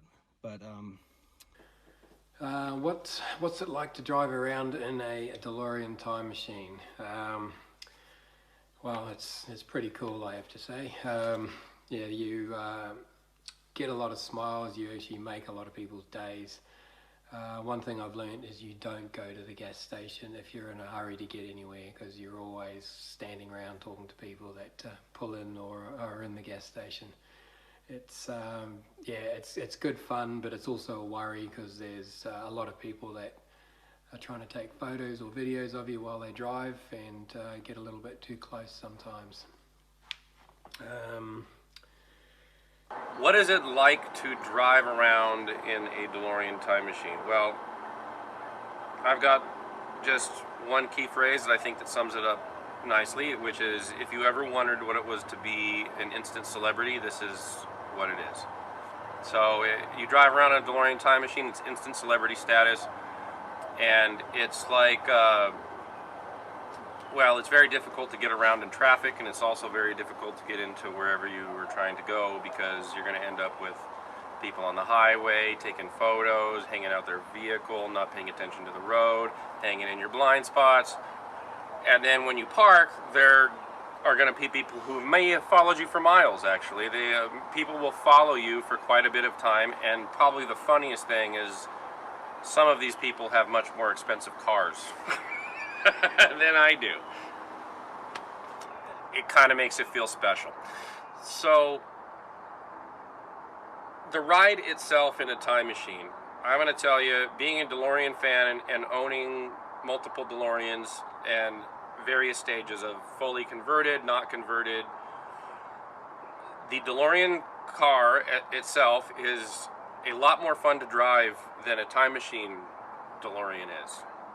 So when you convert your car to a time machine, the DeLorean gets plenty of attention on its own, but the level of attention you get is definitely upped by tenfold when you have any sort of time machine looking thing happening. And it doesn't even have to be well done, it just will happen. As far as the car driving, you know, what I can tell you is that the DeLorean is not known for being the fastest sports car. However, it does handle very well. And my car has a stage 2 engine, which gives it a little bit, it's from DeLorean Motor Company. It gives a little bit of pep. It's not the fastest DeLorean in the world. However, it is faster than the baseline. And it handles the best out of any car I've ever driven because it's so low and squatty. So you can take corners as fast as you possibly can and still hug the curb, you know, just as much as you would, or hug the road as just as much as you ever would wish to. The worst part about owning this car are the other people. The biggest problem with owning a DeLorean time machine is you don't really own it, or people don't realize that it belongs to a person. So I've come out and I've had people that have opened the doors and are sitting in the car. I had a woman once lay across the hood of the car to get photos. Like, people just don't understand that it's valuable and that it belongs to somebody. And they just get excited because to them, it's a movie star. I mean, this is one of the stars of the Back to the Future movie, and they can see it in person. So that would be the only negative. You do get a lot of attention, more than our fair share, I think. What is it like driving a DeLorean time machine? It is terrifying. I do not recommend it to anyone. You can't see shit. No one can see you. People are swerving into you on the highway trying to get a picture. I mean, there's no lack of attention. Even as a stock DeLorean, it got crazy attention. It's dangerous. Well, it's not the best experience. It's exciting and thrilling because, you know, it looks and feels like you're in the movie, but it's very cramped. There's not a whole lot of room to move around. There's lots of things that you can hit your head on or bust your knuckles on. Again, shifting is difficult. All of that room is taken up. And then other people out there on the road, they aren't necessarily the safest while you're driving. They are easily distracted and excited about, oh my gosh, that's a DeLorean time machine. There's not a whole lot of power. I have a stock DeLorean, so it drives like a car from the 80s, no power steering, visibility, it's gone. That's it right back there. I would say the worst part about owning a DeLorean time machine is probably the DeLorean itself. There's always something that needs to be done that's $3,000 or $4,000 and preventing you from enjoying the car.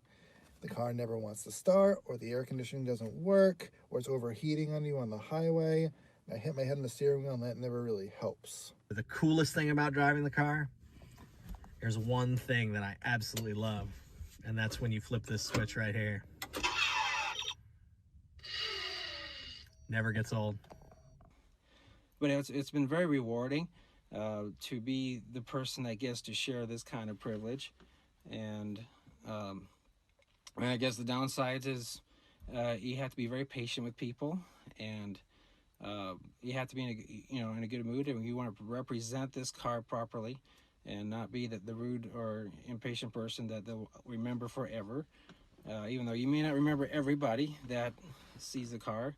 So you have to always be polite, and because this could be the one moment in their whole life that they get to see a DeLorean time machine. When you're out in public and people see the car and the attention it gets, that feeling where you see their eyes open up and they just can't help but just yell and point. And when kids know what it is you know, I was like 4 or 5 when I started being obsessed with the movie. So when I see young kids who know what it is, even if it's for Ready Player One, it's awesome. And, you know, letting them sit in it and be a part of it is just something I always wish I had when I was a kid. You know, I would go to Universal Studios and see the Oxnard car on display. And it gives you that feeling when you see it even from a distance, just that excitement. And I don't think it's ever gone away. The best thing is you own a DeLorean time machine and you can look at it and it's amazing. And it's a project that, you know, if you're a crazy detail-oriented person, it's never done. You've always got something that you can find.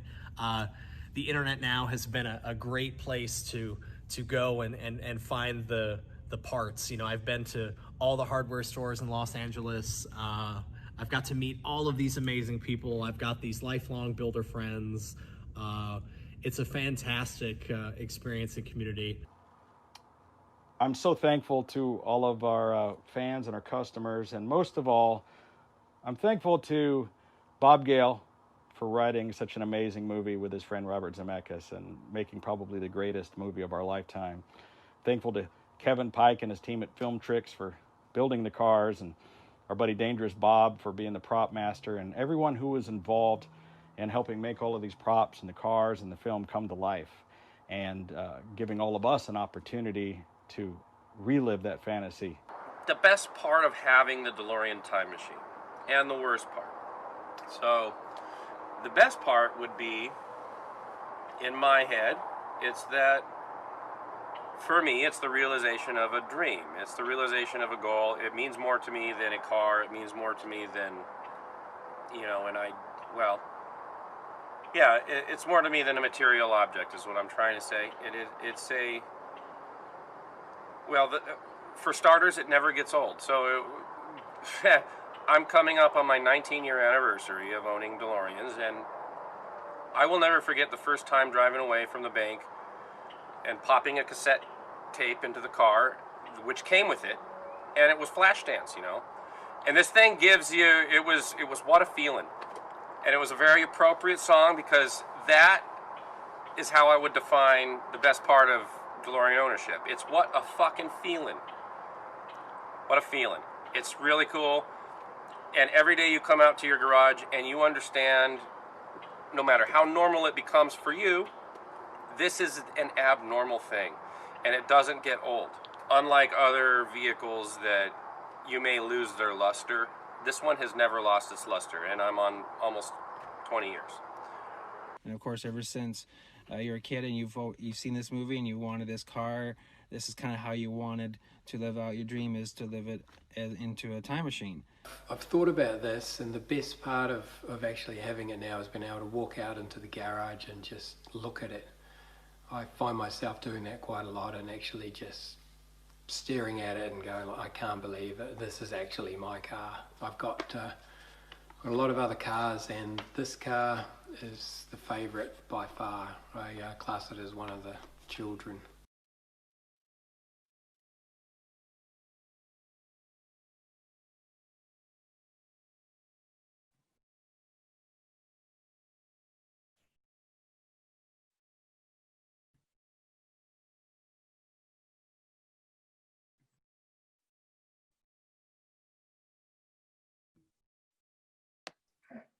There's Elliot. Thank Hey, you. Elliot. All right, can you all hear me? Yes. Yes. Thank you All right, so we much. got it to work. So that's a video that one of the fellow builders put together in our time machine builder group. His name's Joe Butch, and it's when we originally set out to do it, Matt was still with us, and of course Matt passed away just a couple months ago. He had an aneurysm in his garage and is no longer with us. So How sad. it's always great to see video of him. He was a really amazing prop builder and did some really amazing work in the community. So that's our a little insight on what it's like to own a DeLorean time machine. For those of you that have DeLoreans, you're used to attention. It's just a little different type of attention with the time machine. So I don't know if anybody had any questions, anything they wanted to know. My story was pretty simple. I've been in the How did they move DeLorean back community. from breakout room 2? I can't invite them back into breakout room 2. That's fine. We'll just go with this, and Bob will be ready to go on. Okay. Oh. Sorry. So I've been involved in the DeLorean community for a while. I used to help Ken Koncelik host DeLorean car shows, so I recognize a lot of the names up here. And so I started with a regular DeLorean. It was 6145, which I'm pretty sure all of you out there with 4-digit VIN numbers, I know all of your bank PIN numbers. It's not false. All of you all are thinking it right now that I need to change my PIN number. Yeah, so I've just had seen, Oliver and Terry's car many, many times and admired that and decided that it was time to, turn the car into the car that I wanted. The whole reason, I bought a DeLorean was that opening scene in Back to the Future. When you see that car roll out of Doc Brown's truck, I mean, that's the car I wanted. So I looked around and at the time, there were, 3 people that were building cars, and that was Video Bob, Bruce Kalum, and Danny Bodkin. And they all it was out of my price range. So I said, well, let's just try to figure this out. So started collecting parts and that's it. So one of the questions says, who makes the best status indicator display? So there's a gentleman in France. His name is Eric Codeville. He used to be Moretto Electronics. Now it's Movie Prop Electronics. He builds the time circuit switch, plutonium gauges, status indicator display, and the flux capacitor board, as well as the RPM, the speedometer that sits on top of the dash, and they all work together. And that's really a great place to get started because everything, you turn it on, it all works together, and it's all extremely accurate. There's been tons of research done. Obviously, one of the best things to happen for us as the builders group was the restoration of the A car, and then the A car being on display where we can all go see it. So, every time somebody goes to the Peterson Museum, we add even more photos to this huge photo library that we have, of every nook and cranny of the car, because now everybody really, really, really wants a screen accurate car, unless you're Andy Strano in Minnesota and an art teacher, and then you just build it out of cardboard. But I'm only messing with him because he's commenting in the comments right now. Sir, uncalled for, sir. Hey, don't forget the guy who built the first one. Oh, I wouldn't even know who built the first one. I know who's building there's a bunch of guys working on them right now. So I built the first one outside of Hollywood back in the early 90s. And how did you have to work with Universal on getting that done without getting in trouble? So I negotiated with Universal's lawyers for 2 years in the early 90s so that people could build time machines without getting sued, because back then, the movie makers were going after people who built Batman car knockoffs and a few other ones. And the litigation was very ugly. Finally, there was a court ruling in Florida that said as long as your knockoff is 20% different than the original, they can't go after you. And after that courtroom settlement, shortly thereafter, I got a letter from the lawyers at Universal, and they said, as long as you don't call your car the Back to the Future car and call it a DeLorean time machine, we will not bother you. And that's how this all started. And that was back in basically 1992. I was in high school. That would make you feel better. Yeah, so I hand built the whole car, everything.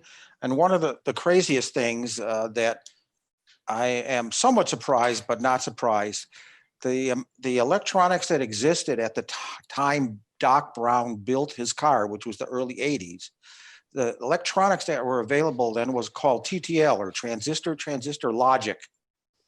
And I built an exact recreation of that. It took me 8 years and 10,000 solder connections. So from a recreation of the electronics necessary for a time machine built in the early 80s, which is what Doc did, he would have had to use TTL logic. And mine is the only car that actually has that. but that's a technical issue. But it was the first one, and it was premiered and there's a film on it called The 97 DeLorean Time Machine, and you can find that on YouTube. Cool. Well, we're really fortunate with the fact that what's been really great about this community as opposed to some of the other builder communities is the creators and builders of the actual film vehicles are involved. I mean, Bob Gale's on the screen with me right now, getting ready to chat about the movie.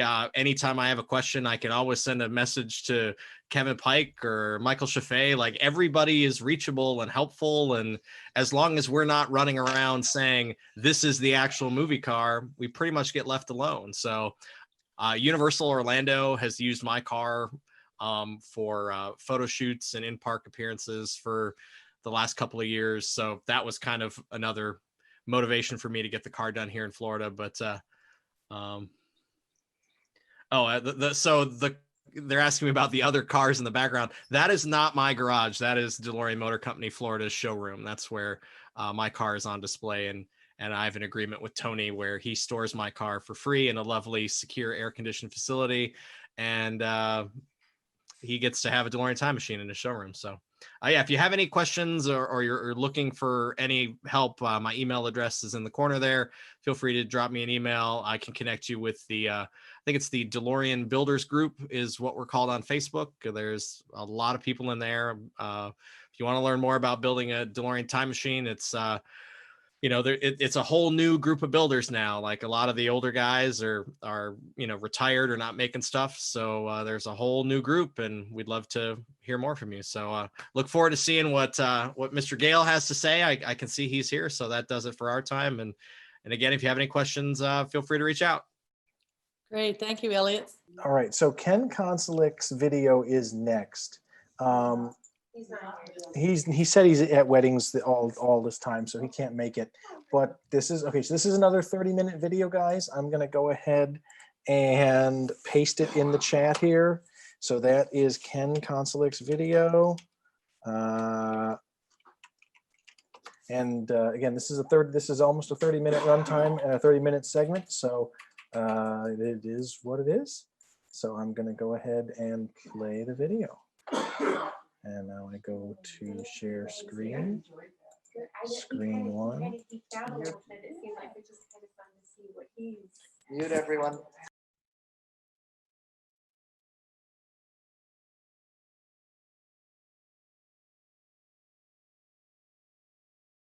Hi, I'm Ken Koncelik.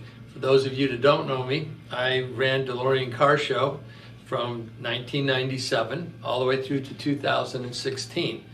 I put on 10 shows all around the country, the largest one being Gettysburg, which is the shirt that I'm wearing. And I thought I'd give you a little behind the scenes thing of where DeLorean Car Show originated and how we pulled it off. For the most part right now, we're in my warehouse where I do a lot of different things. DeLorean Car Show occupies actually a very small section of it, but we have a lot of things that we do here. A lot of things that go on at the show are done right here, and we'll give you a quick glimpse of that. So we're going to take a trip through the warehouse, and hopefully you can see what it took to put together a show. You can see DeLorean Car Show at DeLoreanCarshow.com, and look on the left-hand side. You'll see all the cities we were in, and you can punch on that and see pictures in most of them. So welcome to DeLorean Car Show.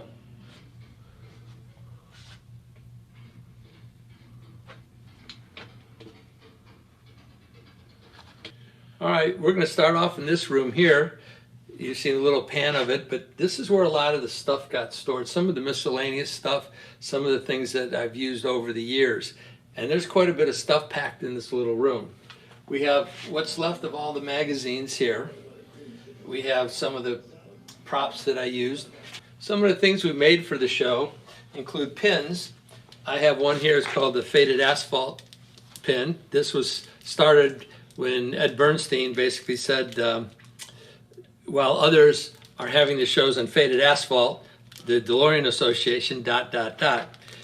And in fun, we made the Faded Asphalt pin. You'll see a lot of the older members with this. The newer members, you have no idea what that is. We also made a lot of watches. Here's a lady's watch for DCS, and we sold quite a few of those at the shows. We also did a lot of the stainless steel inserts for letters.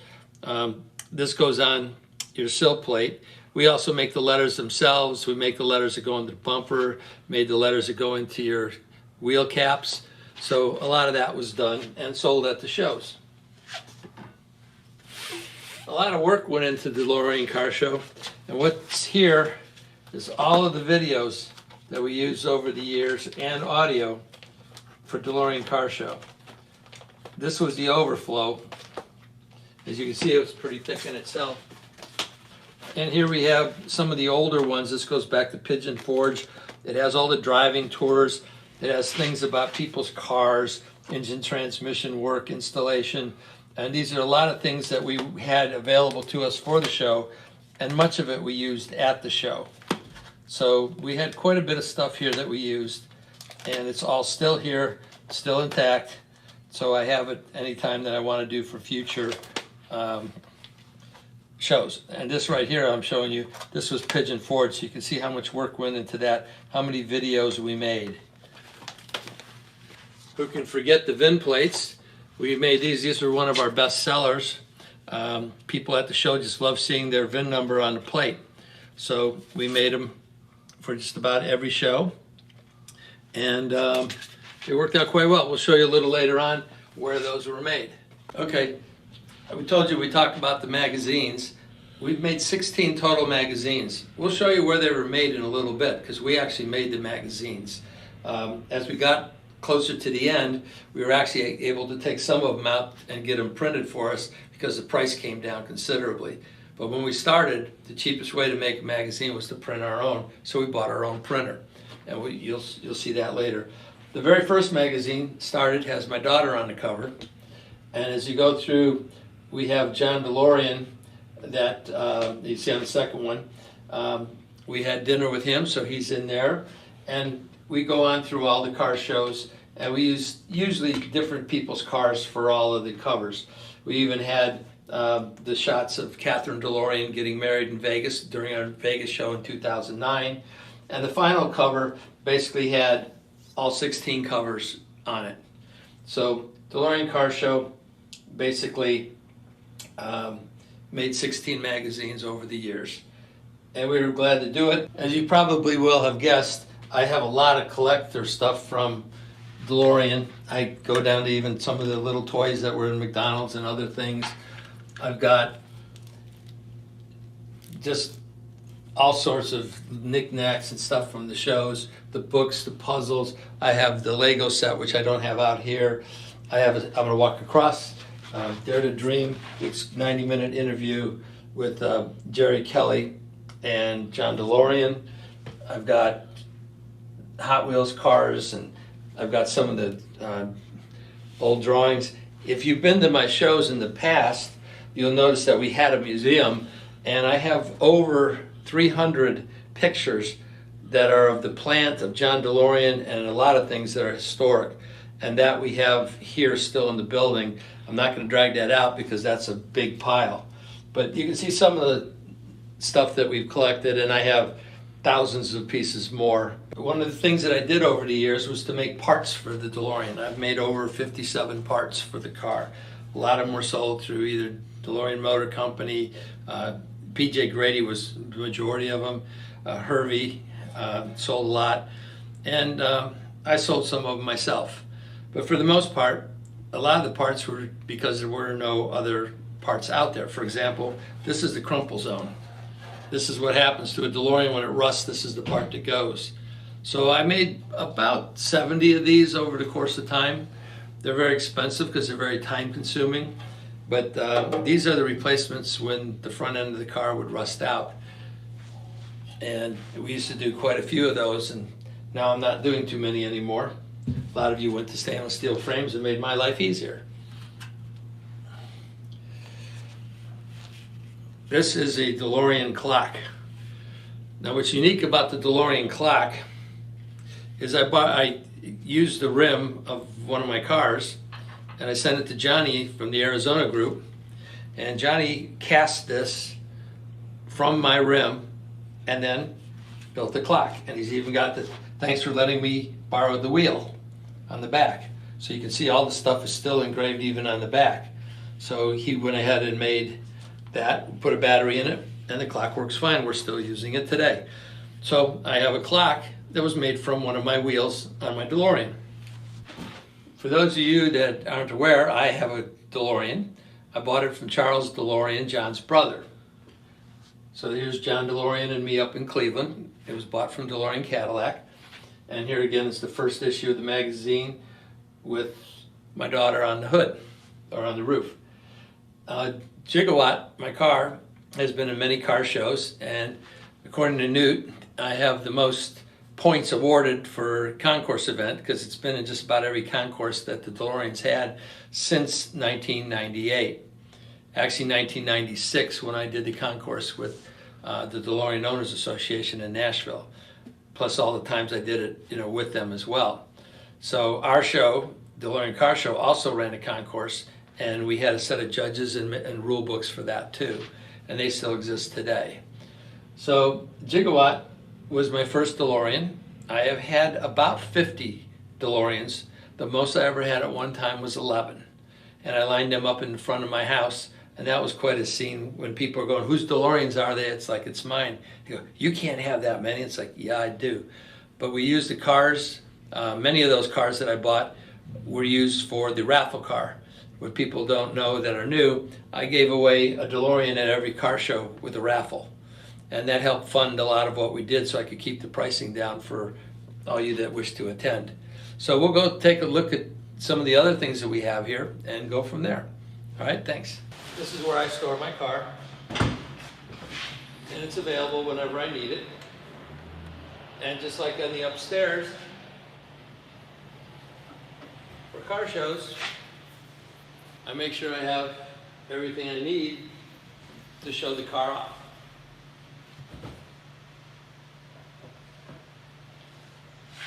One thing that's interesting about this car is that the struts, I have the original struts on there. I think it's one of the few cars still remaining that have original struts. So when I go to the concourse, I have all original struts on there. They're the stabless, and that's very hard to find at this point. And we even have our own NCT tires. If you're interested, I've got about 40 of them. So if somebody needs a set, give me a call. This room hasn't been used in a while, but this is where all the work was done. If any of you remember the Pigeon Forge logo, this is the overlays that are used to make the t-shirts.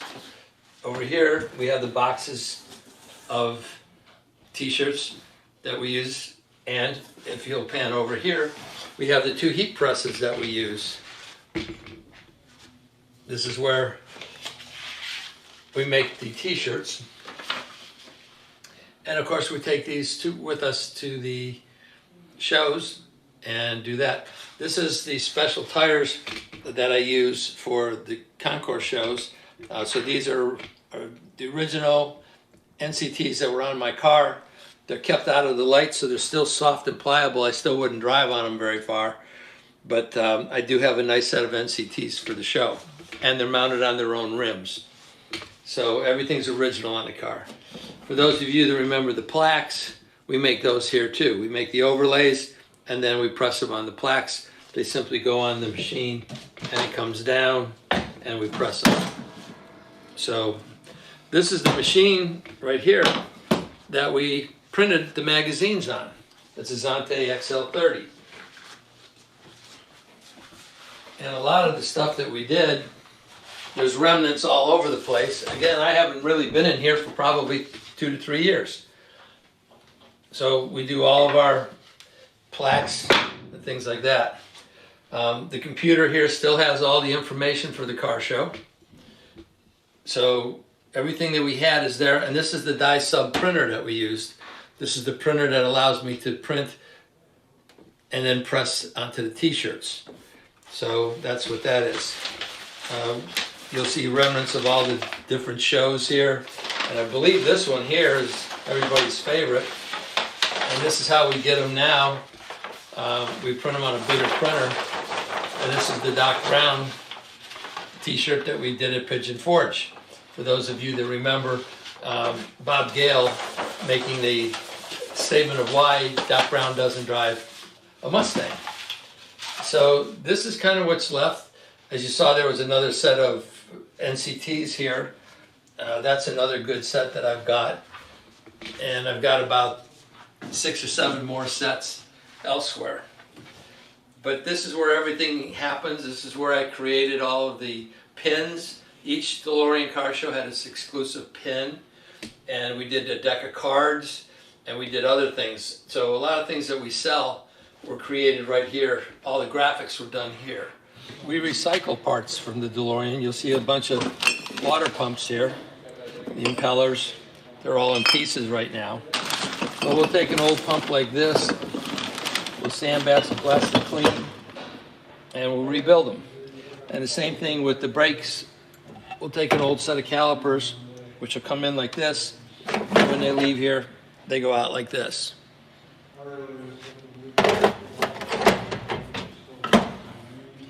We have tons of brake parts here, so I'm good for doing as many brakes as I need. This is where I store the parts. I have a lot of replated parts over here. They're kind of sorted. Over the years, it's kind of gotten a little messy because I ran out of space when I got more parts than I had space for back here. Some of these parts like here just came in, and I've got to sort them and get them on the shelf.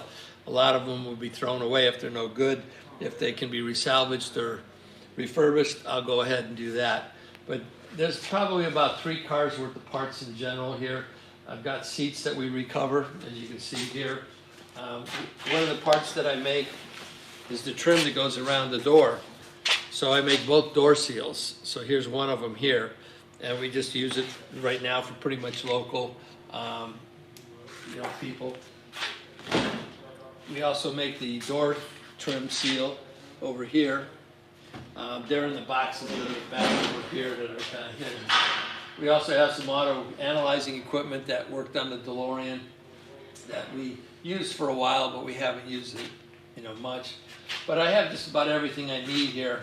Some of the parts are pristine, other the parts need to be refurbished or they're used.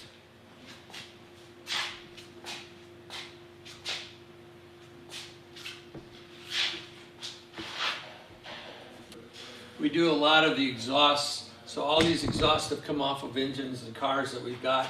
We sandblast them, and then when we're ready, we'll give them a light touch up, and then we'll go ahead and put them on the cars that way.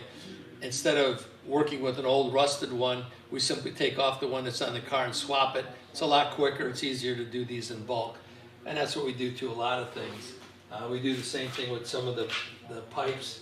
We'll take them out and we'll powder coat and refurbish them, and they'll look a lot cleaner. This is an example of one that's been powder coated after it's been cleaned. And you can see it's a lot nicer than these here. And we have a little bit of everything. We've got dashes, we've got steering wheels and air conditioning. And we do our own air conditioning here as well, because it got to be too expensive to take it out to have somebody else do. So I have about everything I need here to redo just about any part. We powder coat parts when we refurbish them or we paint them. We have a paint booth that we can do that. So everything you see here is pretty much what I use for the DeLorean. Up on top there in these big boxes in the corner, I have a whole bunch of carpets and some other things. And if you look up on the top, you start seeing some display cases, and I'll have my cameraman here go over to the front and get more. If you were at the car shows, you saw the museum. Well, we have 24 display cases there, and I would haul those 24 cases to whatever location the car show was.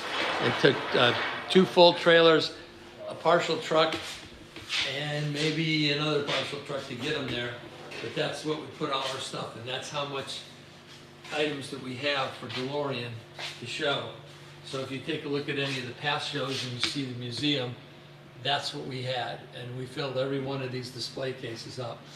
And in the first show that we used all of the cases, which was Gettysburg, we had John DeLorean's golf clubs, John DeLorean's jacket, and a bunch of other things. So that's pretty much how the show gets done. With the show, we also had audio video equipment and everything else. So everything at the show we had, and we didn't rely on anybody else for what we needed. So we had 2 big screens, the projectors, everything. So it was a production show, and we made it work, and we did it with all of our own equipment, and we did it without having to tack on extra costs that if we wouldn't have gotten the equipment, we would have had to buy the stuff every year. As it was, we were able to use it. And then over here, he's gonna pan around this way. You'll see our paint booth right here. And this is where we would paint DeLorean parts. Right now we're using it to clean circuit boards, which is what I do for a living. And then over here to the right a little farther, which he'll pan to in a minute, is all my body panels that I have left up on top over there. He's going to zoom in for you. But I have a lot of right, left quarter panels. I have a couple T-tops. I have left front and right front fenders. And then you missed it in the other room over there. I've got a couple doors. From the second shelf up, those are all DeLorean tires. So if anybody needs any, I've got them. A lot of them are in decent condition. They're a little hard. They're not for you to ride on, but if you want or need the original tires, I do have a good inventory of them. I also have some rims. As you can see, there's 4 there. I've got more of them, just didn't put them all in the same spot. So as you can see, there's quite a bit of stuff. And we can do all the sandblasting, we can do the painting, we can do stainless steel repair. A lot of times we repair the stainless steel panels right here. So we're capable of doing stainless steel repairs as well. This is one of our most used sections. This is where we do refurbishing of the front ends and rear ends. So we have the hub carrier, we have the bearings already in them, everything ready to go. We take off the old ones, clean them up, rebuild them. You know, we have everything we need for them. And as you can see, they're already pretty much ready to go. So we can just take off 2 bolts, slap on 2 bolts, and we're good to go. As far as the front hubs go, we rebuild them as well. And we'll attach them to the rotors, do that. We have the front end parts, anything we need here. So most of the times we just exchange them off of a car. We'll take off the old parts, sandblast them. We'll go ahead and re-zinc plate them, put them back on so they're like brand new. It's easier for us to do that than to sit there and struggle with dirty parts. And same thing with the dust shields. I don't think anybody's seen a clean dust shield unless you bought a new one from Houston. But these are all refurbished. They're sandblasted and replated. So this is kind of what we do. Picked up coil for the distributor. Those go bad every now and again, so we keep those where we can keep a good track on them. And then we also have, we do the glove boxes. That's kind of common. And I got some speedometer parts here and the right angle drives. And we got a couple tail light lenses and a couple shocks. So this is for when we work and we do things. This is where we'll go first. So parts that we have usually that we use a lot are right here. And that way we don't have to run to the back of where I showed you the other parts. So this is just the last part. As you can see, we got a couple covers for the DeLorean that are original. And that should complete the parts. Many of you haven't seen this device before. This is the Tellus carrier. This is what the DeLorean was built on. You can see the frame that's on here. That's how the frame sat in the factory until they put all the wheels and rear end and everything on it and the chassis, and then they lifted the car off and the Tellus carrier just went on its way. This is the only one I know that's left in existence. We refurbished it and had it working for a couple of the shows. It ran in Gettysburg, it ran in Chicago. But it's very expensive to maintain. The wheels have since rotted out, and so there's nylon wheels that need to be replaced. The batteries need to be replaced, and it's over $1,000 just for those 2 parts there. The batteries are about $750, the wheels are about $150 each. So we replaced all the triacs that were in the computer that were blown and old age and just not working anymore. We put in a remote control, so now we can remotely do it with a little remote car controller. Now works this thing automatically. It had a device on the back that hooked in that you had to push the button to. but the wires started going bad on that. So we made it so it's automatic. But it's been sitting here for a number of years. Again, it's a warehouse, so it's sitting. But it is the Telecarrier, and it's really the last one that exists. Inside this box is a Hot Wheels DeLorean. I'm not going to take it out because I'll knock off the hood and everything. But this is where we bury stuff that doesn't move for a while. And so this has probably been sitting here 5 years on its own. We used to take it out and just drive it back and forth, but when the batteries went dead the last time, I wasn't going to put $750 back in just to drive it up and down the floor.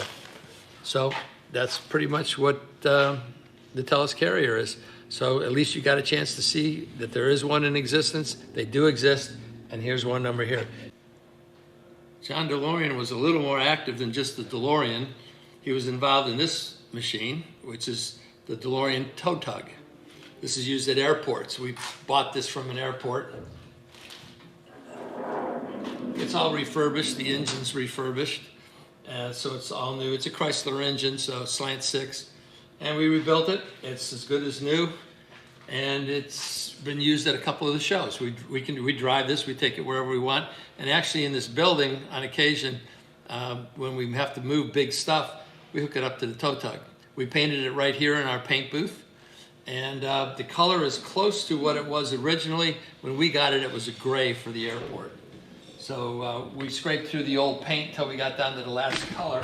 And the last color was this, so we figured this is probably how it went out. It's got a 6-speed automatic transmission with reverse, and it took a lot to get it to running. The worst part we had on this thing was getting the power brakes to work because the diaphragm broke on it, and there was no replacement parts. So anyways, this was an attempt to try to bring together the DeLorean legend and what we needed to do. So we were trying to get things together. It would have been a nice museum if we could have kept everything going, but that just didn't happen.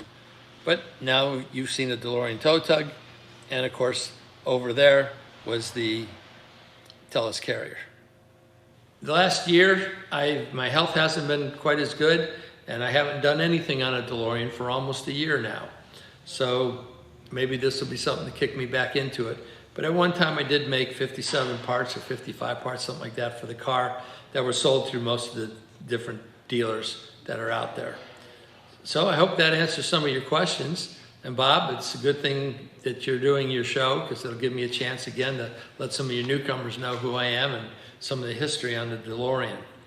So if you want to again see what's going on or what happened, go to DeLoreanCarshow.com.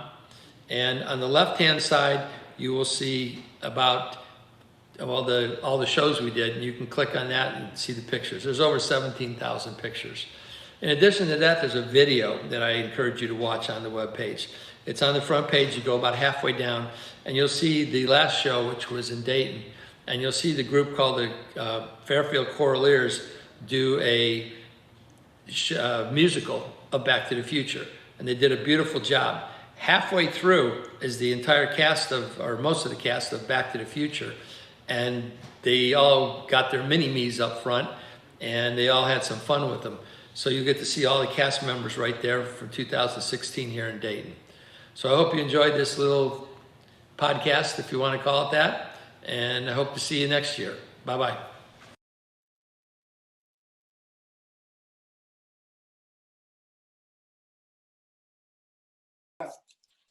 Okay, so if you haven't been to any of Ken's shows and understood the amount of work he went through to put those shows on, I hope this gives you a little bit of an appreciation for the wonderful contribution that Ken has made to the DeLorean world and living the dream. So I guess we have a couple of minutes until Andy's up with his car and his amazing collection.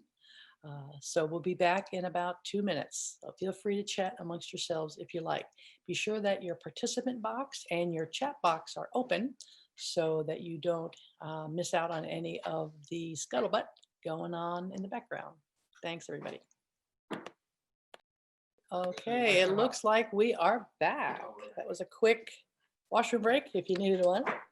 Oh, So hey. Ryan, take it away. All right, I'll take something. I don't know. Okay, our next speaker is Andy Strano.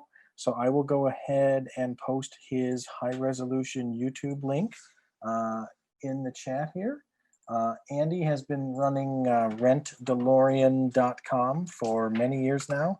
I remember meeting Andy when he had just first got his DeLorean, and now he's made it an incredible time machine. So, all right, and he has continued to expand his fandom and collection. So let's take a look at the RentDeLorean collection here. Let me... Just a quick info, if anyone is interested in the costume contest, this would be a good time to get ready because we're going to start the contest right after Andy's portion. So that'll be right at 3:30 Chicago time. Thank you. All right.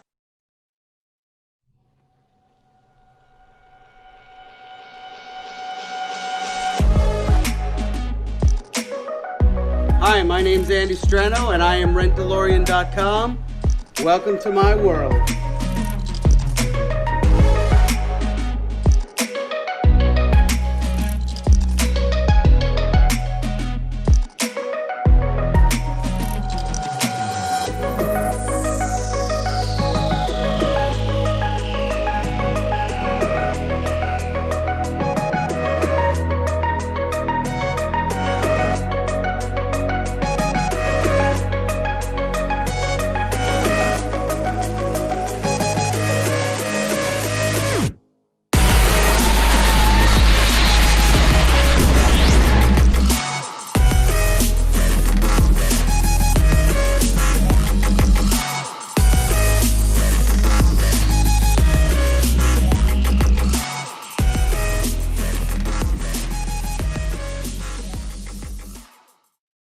Hi, my name's Andy Strano. I am originally from Pittsburgh, Pennsylvania. Grew up there, went to college at Penn State University, graduated there with a bachelor's degree in art, and moved out to Las Vegas. For 13 years, I lived out there as a school teacher. And just recently, about 3 years ago, I moved here to outside of Minneapolis, Minnesota, and set up shop here with my family of my wife and my 3 boys. So I am currently, and this is my 16th year, I'm an art teacher. I teach elementary school art as well as a class in high school art. This is what I've been doing, and it's really, really fun because it gives me a lot of freedom to do what I'd like when it comes to being creative and sharing the creative passion with kids of many, many different ages, from kindergarten the whole way up to seniors in high school. And also, I am the owner of RentDeLorean.com, located here outside of Minneapolis, Minnesota, but I also cater to the entire World Wide Web when it comes to renting out DeLorean cars. This is something I started a few years ago. We really kind of kicked it off back in 2015. One of my good friends that I've known since first grade, and we have kind of started RentDeLorean as a way to reach out to the DeLorean community to get their cars, my car, DeLorean time machine cars, as well as stock cars, out into the public eye for whatever reason, for events and things like that. So when I was about 10 years old, a movie came out that I'm sure you hopefully have seen, Back to the Future, and I fell in love with it the first time I ever saw it. But the other side of that was my best friend growing up. I've known him since we were in first grade. He was always the Doc character. He was the science nerd. And then I was kind of just the Marty kid hanging around kind of thing, even though we were the same age. But he was always working on some kind of science experiment, and I just liked to be around all of that. So for Back to the Future, it just kind of, it was him and I in the movies. So when I first saw that movie, I just all of a sudden, I fell in love with what the movie was about, the relationship between Doc and Marty, as well as the car. I just really, really thought it was a cool car. I mean, not just the DeLorean itself, but the idea of time travel and being able to go back in time and mess things up and change things for the better and things like that.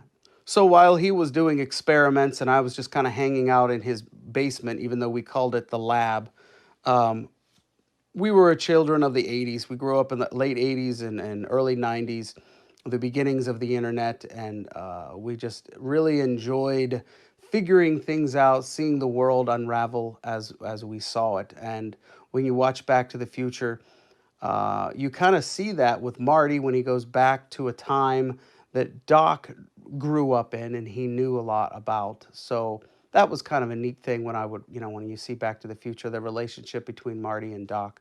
And that really was my good friend that I've known for my entire life.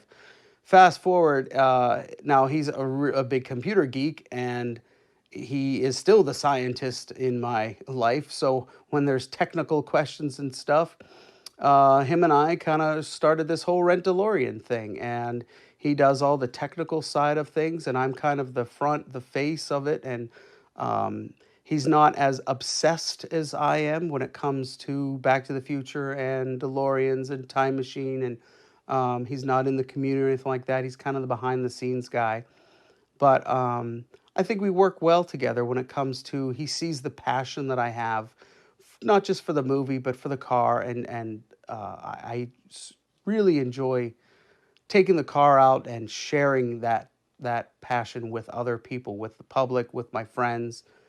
So it's really kind of just become, when you first see this collection, you think, boy, this guy is obsessed. But I don't know what you would call it. It's kind of borderline obsessed, borderline, I don't know. There's probably a medical term for it that I don't know yet. But I don't know. Well, getting into this, though, I also have other genres that I really, really enjoy, too. Just growing up, like I said, in the late 80s and 90s, Back to the Future also went along with my, I really enjoyed Ghostbusters and things like that. So I made a little collection of that as well. But I kind of made a pact in my own mind that I'm going to stay with one genre, because you could really start to fill up a house or even a storage unit with stuff if you start buying everything you see that you liked as a kid. So, I have some things of the things that I really, really liked, but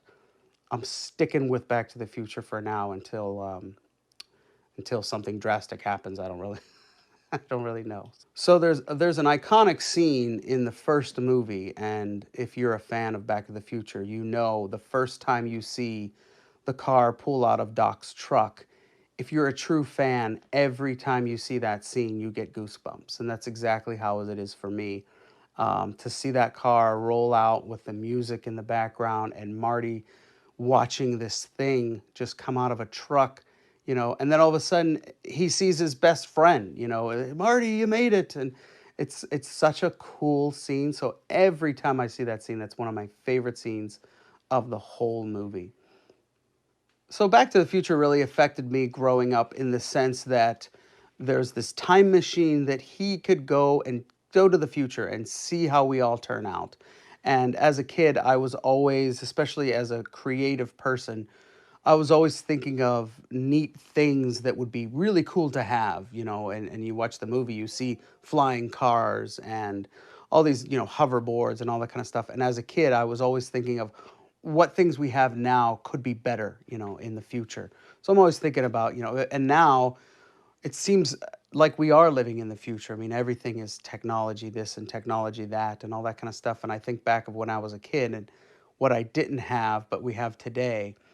It's just such a neat thing that we have going on here. So as a kid, Back to the Future was always on the forefront of my head, thinking, what improvements are we as a human race going towards? Speaking of, it's a DeLorean email right there. So, what came first, the car or the collection? I'm going to start with the collection, because as a kid, when you're about 13, 14 years old, obviously you don't have the kind of money to look at, buying a DeLorean. I do remember right near my high school growing up, there was an auto body shop, and there was one parked right outside of the auto body shop, and every time my bus went by it, it didn't matter who was talking to me on the bus. Every day, it was there for probably a couple months. I can't remember. But it was just sitting outside. It must have been getting work done or something. I don't know who the owner was and all that kind of stuff. But I would watch it every day go by, and it kind of made my day, and then until finally one day it wasn't there anymore. The love of the car came first. The collection started. I remember going to Universal Studios when I think I was about 13, 14 years old. I got to see the train, and obviously at that time period, the Back to the Future ride was still there. This was in Universal Studios, Florida.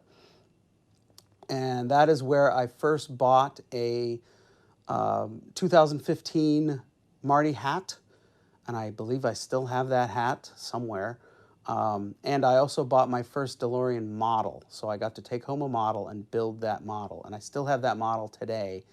And it is just so neat to see something that I built myself as a young teenager, and that really kind of started that passion. And then every once in a while, I remember then, I think it was, I want to say late 90s, I can't remember the exact year, that McDonald's actually put out Back to the Future toys, and I remember collecting a bunch of those, as many as I could. And again, that's part of the collection. So yeah, and then after that, the collection just started growing. Every once in a while, I would see something that I liked and try to grab it. And but the thing is, when you're a collector for Back to the Future, especially before a lot of the toys started really coming out, it was very difficult to find anything because there was no internet so that you could like look on for I said, kids have it easy these days. If you want something, you just go on the internet and find it, on eBay or whatever. But back then, I remember when I went to that Universal Studios, the store, there were so many things that I was like, I want this, I want this, I want this. But I remember just walking out with the hat and the model, and that was it. But so I guess I had to wait till I became an adult when toys started coming out and models and all that kind of stuff. And now it's just a really cool time to live in with, it seems like every couple months there's another item that you can try to snag and stuff. So, and the thing is today, collectors, they just go crazy when it comes to something coming out. As soon as something comes to the market, everybody bought it already. So either got to be, quick to the trigger to try to grab it, or kind of also have some self-control when it comes to, what you want and what you can afford and all that kind of stuff. So when it comes to one of the things that I really, really like of the whole collection, it would have to be the car. I don't know if you could see it behind me. So it is one of my favorite toys, and that's why I have it in the house, because it's kind of my prized possession. That, and there's another piece in the collection, is one of the Hot Toys, and it's hanging inside the garage. I found this thing on Craigslist, of all things, a few years ago when I lived in Las Vegas. Someone posted it up, and I believe it came out in the late 90s, where a little kid could actually sit in it and ride around and stuff. Now the one I have, it sat outside for so long throughout the years that the whatever it's made out of, the plastic, is very, very brittle. So I just kind of have it hanging from the ceiling as a piece. I would love to restore it someday to where you could actually, sit on it. But right now, if you would have somebody sit on it, it would probably crack.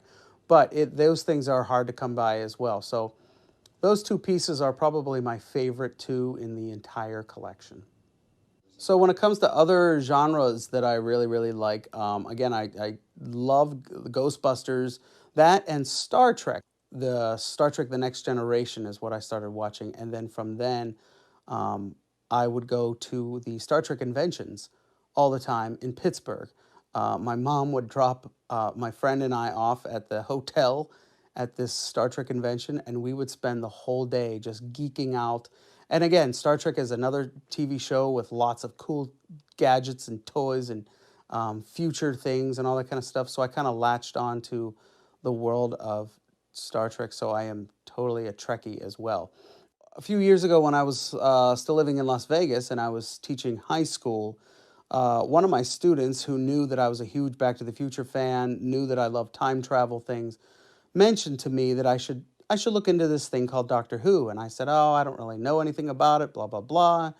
And, they said, well, just check it out. So I went home and I started watching the reboots. How have I missed this growing up? So from then on, again, it wasn't so much the doctor that I was interested in. It's the thing that got him from point A to point B, just Back to the Future, but instead of a car, now it's a phone booth. And now I own 2 phone booths that I put together here. The one that's outside of my house is a full-scale TARDIS. It's about 9 feet tall, and it's in the ground, and it's very, very neat way to meet the neighbors kind of thing. The community is, they just seem to love it. When I first moved here, I built this thing, and I've met Doctor Who fans, and I've met people that have no idea what Doctor Who is. But the fact that it's a library, you open it up and there's just books all over the place, as well as geocaching.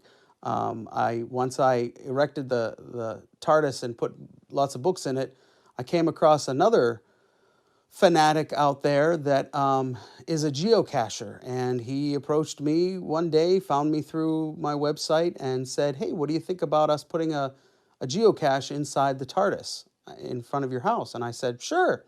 What's geocaching? I had no idea what that was. He kind of explained it to me. Again, it had that techie feeling to it. And I said, yes, I want that thing in there. So we got a geocache built into the TARDIS now. So not only do I have book enthusiasts coming every day to this thing, but I have geocachers, and that's been really fun too. Another movie again that I remember watching when I was younger was Bill and Ted's Excellent Adventure. Bill, Ted, they're kind of wonky guys, but in that movie, again, there's another character, which is their time machine, the phone booth. So just this past summer, it just kept itching at me, and sometimes as an artist, you know what I'm talking about, sometimes you get an idea in your head of something that you want to build or make or paint or whatever, and you know that you can't rest until you do it. So the thought kind of popped in my head that, hey, I kind of want to build a Bill and Ted's phone booth. And sure enough, through some help from a friend of mine that actually tore apart his deck, he had just a bunch of old wood and stuff. And I asked him, I said, what are you going to do with that wood? And nothing. So I went up and just started building this thing. And so now I have my Bill and Ted booth, as well as the TARDIS and the time machine. So my goal is that when we have more conventions and stuff, I love going to Comic-Cons and things like that with the car. But now my goal is to bring 3 time machines to this thing where you can actually experience a few different time machines, not just the DeLorean as well. Because again, you meet different types of people that love, love Doctor Who, love Back to the Future, and now I can also reach out to people that grew up in the 80s when it came to Bill and Ted type stuff. So the question is, where is the line drawn between collector, and being obsessed with it? My thing is, it depends on how much it costs. So when I go to Walmart or Target or wherever, I always go to the toy section just to kind of browse to see, what they got. If there is a Hot Wheel there with a DeLorean that literally is $3 or $4, I'm grabbing it, of course. If there's 3 or 4 of them, I'll probably grab all of them as well. Now, generally that doesn't happen as much anymore, but sometimes it does, and it's a great day when it does. Now, if you go somewhere where there's, if you go to a toy swap or something and they have a very, very expensive toy, a DeLorean that a Back to the Future piece that I don't have, but, it's $900. Well, then, you know what? I don't think I'm obsessed. Now it's just to the point where I'm, okay, that would be cool to have in my collection, but I don't have one of those. So I'm okay with that. So I think you have to kind of draw a line between, when you look at your finances, and then you also look at, where am I going to put this thing? So one toy that I've always wanted, and I've seen them for sale every once in a while, is the Back to the Future arcade game, the pinball machine, I'm sorry. And that would just be a cool thing to own, I think. And I've seen them online before. Sometimes they pop up here and there, but they're just way too expensive. So, you know what? I think someday if something happens where somebody says, hey, I'm getting rid of this and I know you're a huge fan, I'll give it to you for this amount of money and catch a deal. Then I'll probably, hopefully get lucky. But until then, I'll go to somebody's place and maybe play with it or something like that. That's the cool thing about having lots of Back to the Future friends, DeLorean friends, is there's a good chance somebody else has one and you can kind of check it out for yourself without having to pay anything. So when I first really got into the movie, probably when I was about 10 or 11 years old, I said to myself, I am going to own one of those cars someday. And sure enough, it happened. When I moved out to Las Vegas, I was a DeLorean fan. So I reached out to, I thought, I wonder if there's a club in town that DeLorean owners. So I looked up on the internet and found a local club and said, hey, I'm a huge fan.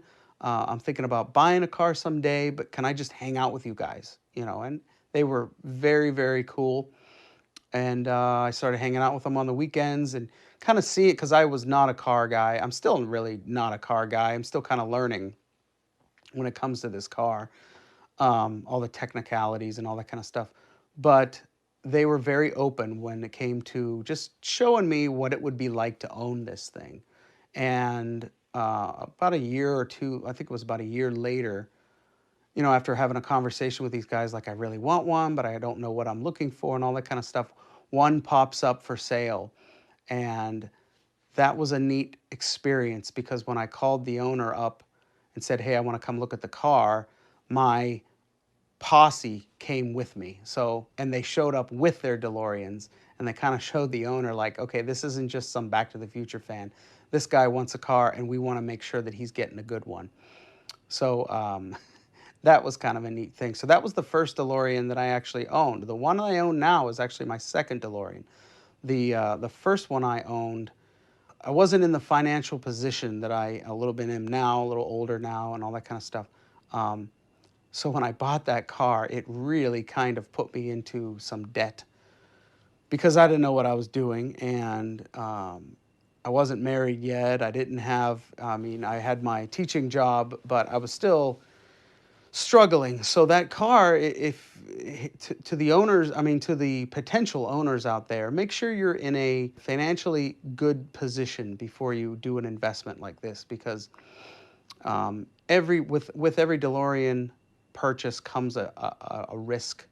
So just be careful what you're doing. I know it's very easy to just jump into something and it'll be fine. But what happened with me was I started using my credit card quite a bit to to update the car and all that kind of stuff, because these are things, it's an old car, you got to keep up on the things. So finally, I think it was after about 2 years, I sold the car. It was about a few years ago when I was in a right spot where I could I found one that was a good car fit for me. So that's the one that I have now. So I can kind of say that I own one car, but this is my second DeLorean. When I first started getting into trying to make it look more like a time machine stuff, I was printing pictures off, making paper time circuits, and I was laminating a picture of the flux capacitor just so that I could put it inside there. I had pool hoses from the house that I had in Las Vegas. I had a bunch of old, so I put all these hoses all over it. It looked terrible, but it wasn't until maybe 2 or 3 years later, somebody found me that they wanted the car for an event, but they wanted it to look like a Back to the Future car. And I told him, I said, well, I kind of have some stuff I made myself. And the guy said, well, why don't you bring it down here and dress it up the way you do for, your car shows or whatever, to make it look like Back to the Future. And we'll see what you got. So I went down there and I was pretty humbled when he saw this and says, yeah, we're not gonna use that stuff. So he introduced me to his builder, and this older gentleman walks into his office, and here I am, like I brought the car, but they've already made fun of it because it's not good enough, but they've got a plan kind of thing. And this guy walks in with a Cub hat, and I see Christopher Lloyd. He's an older guy. He kind of looks like Christopher Lloyd, but he's a builder, and he's got this huge shop of just raw materials and stuff. So I spent the next couple weekends taking the car down, and him and I would figure out how to make this car look genuinely like the Back to the Future car, with flux bands and with LED lights and all that kind of fun stuff, without spending $1 million on it. The next few months, I spent some really good times with this guy, and he literally has maybe seen Back to the Future once. And here's Doc Brown, in my mind, building a time machine with me. But I'll never forget, he was also a really, really just a funny, charismatic guy. So he comes into this office, and he takes off his hat, and he goes, "Well, let me show you something." So he actually had like longer white hair, and he goes, "Well, yeah, just bring the car down here, and we'll fix it up for you," and all that.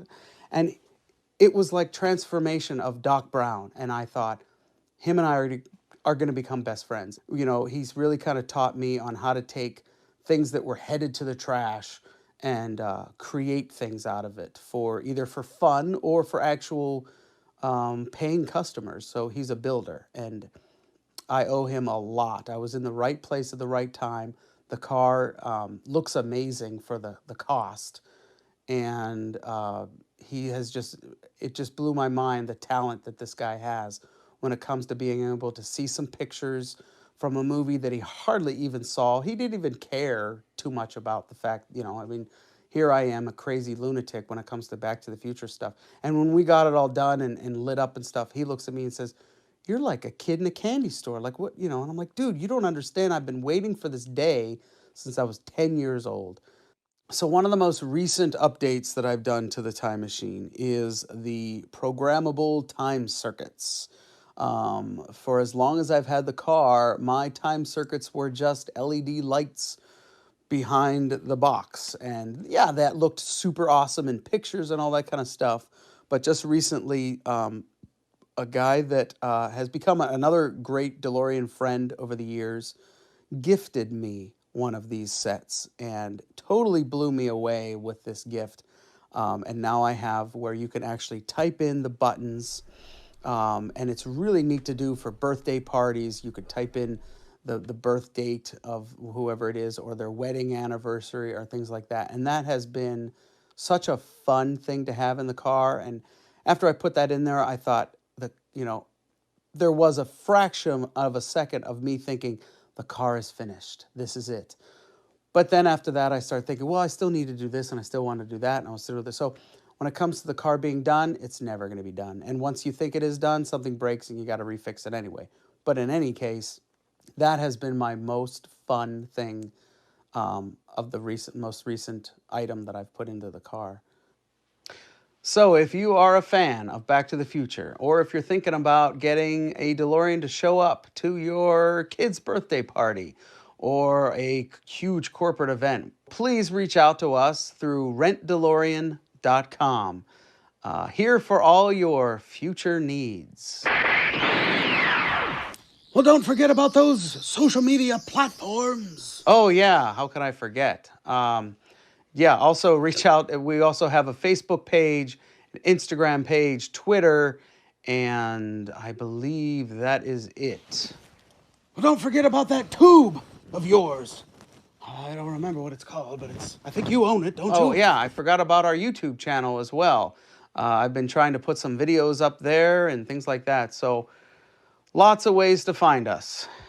Thanks for watching, and hope to see you in the future. Don't forget, your future hasn't been written yet, so make it a good one.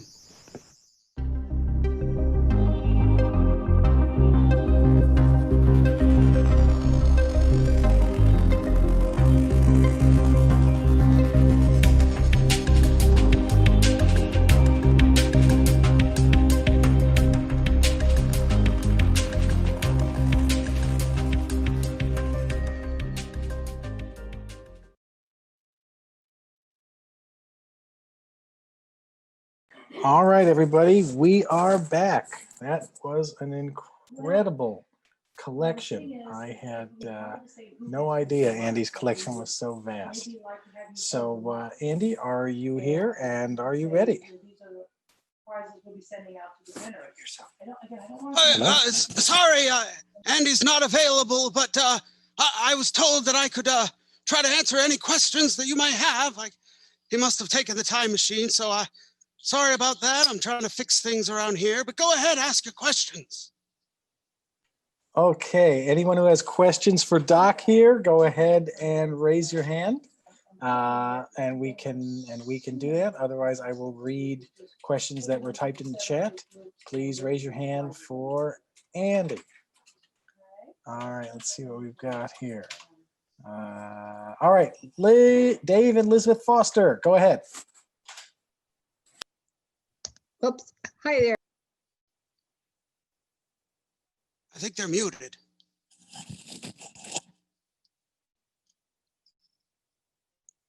Hang on. Okay, can you hear me?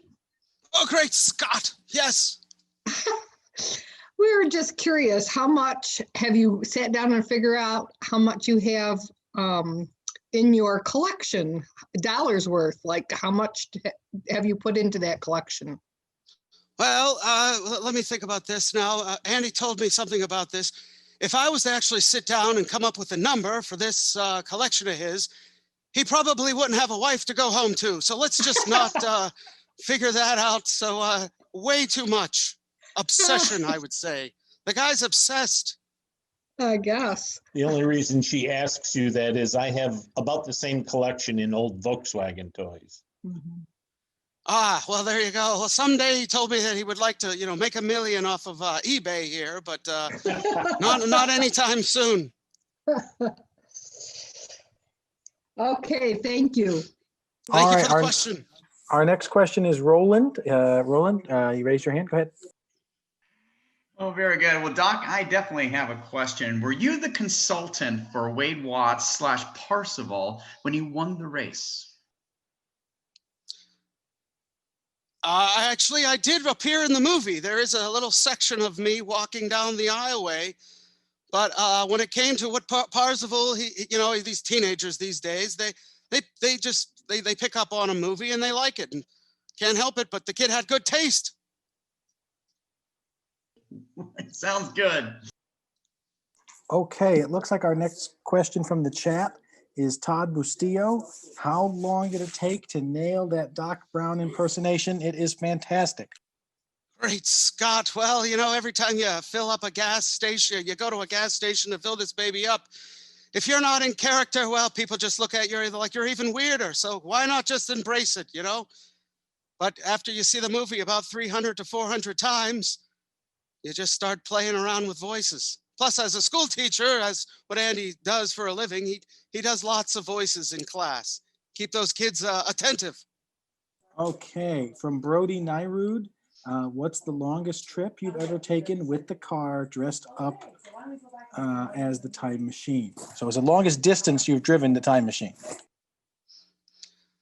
2018, I took her to Chicago for the DCS 2018. So that was probably about 6-hour drive, I believe.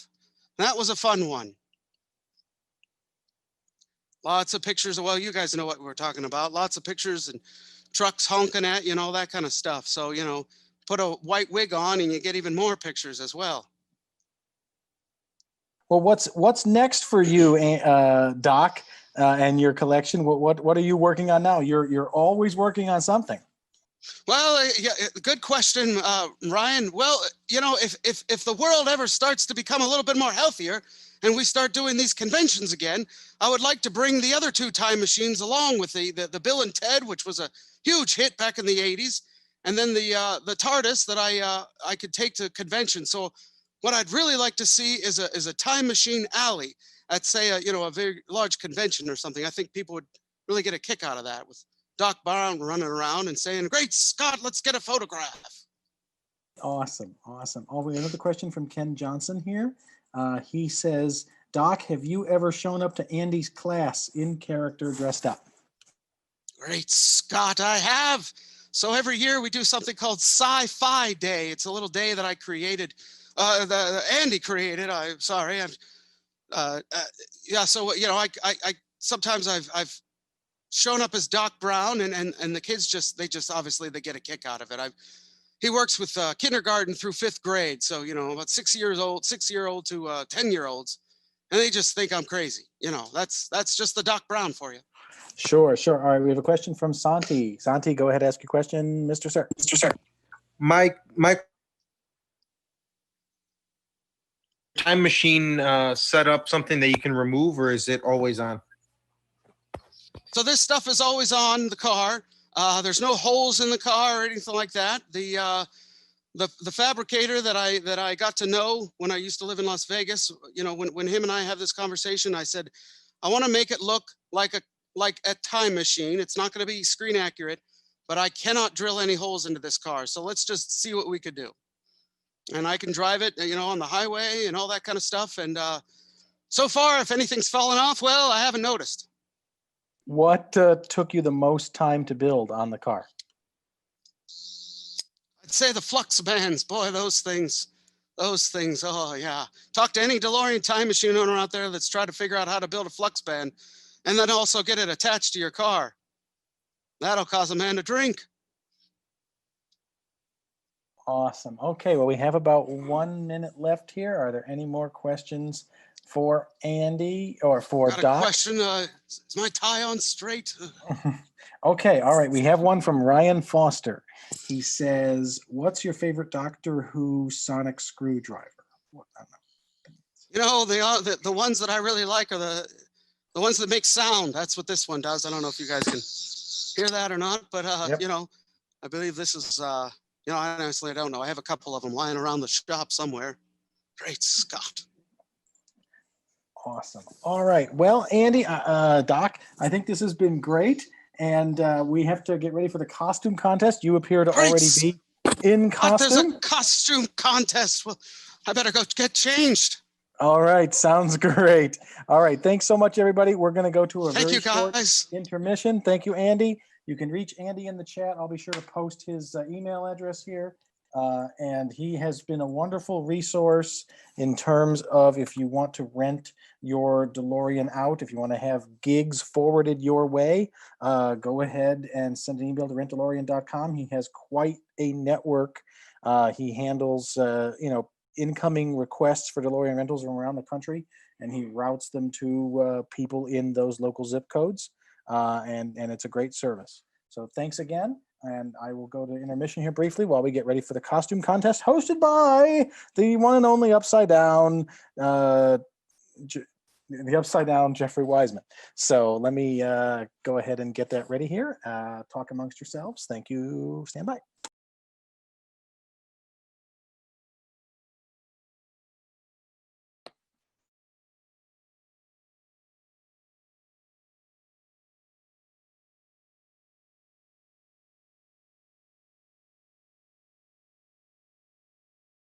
On it before, so should be interesting.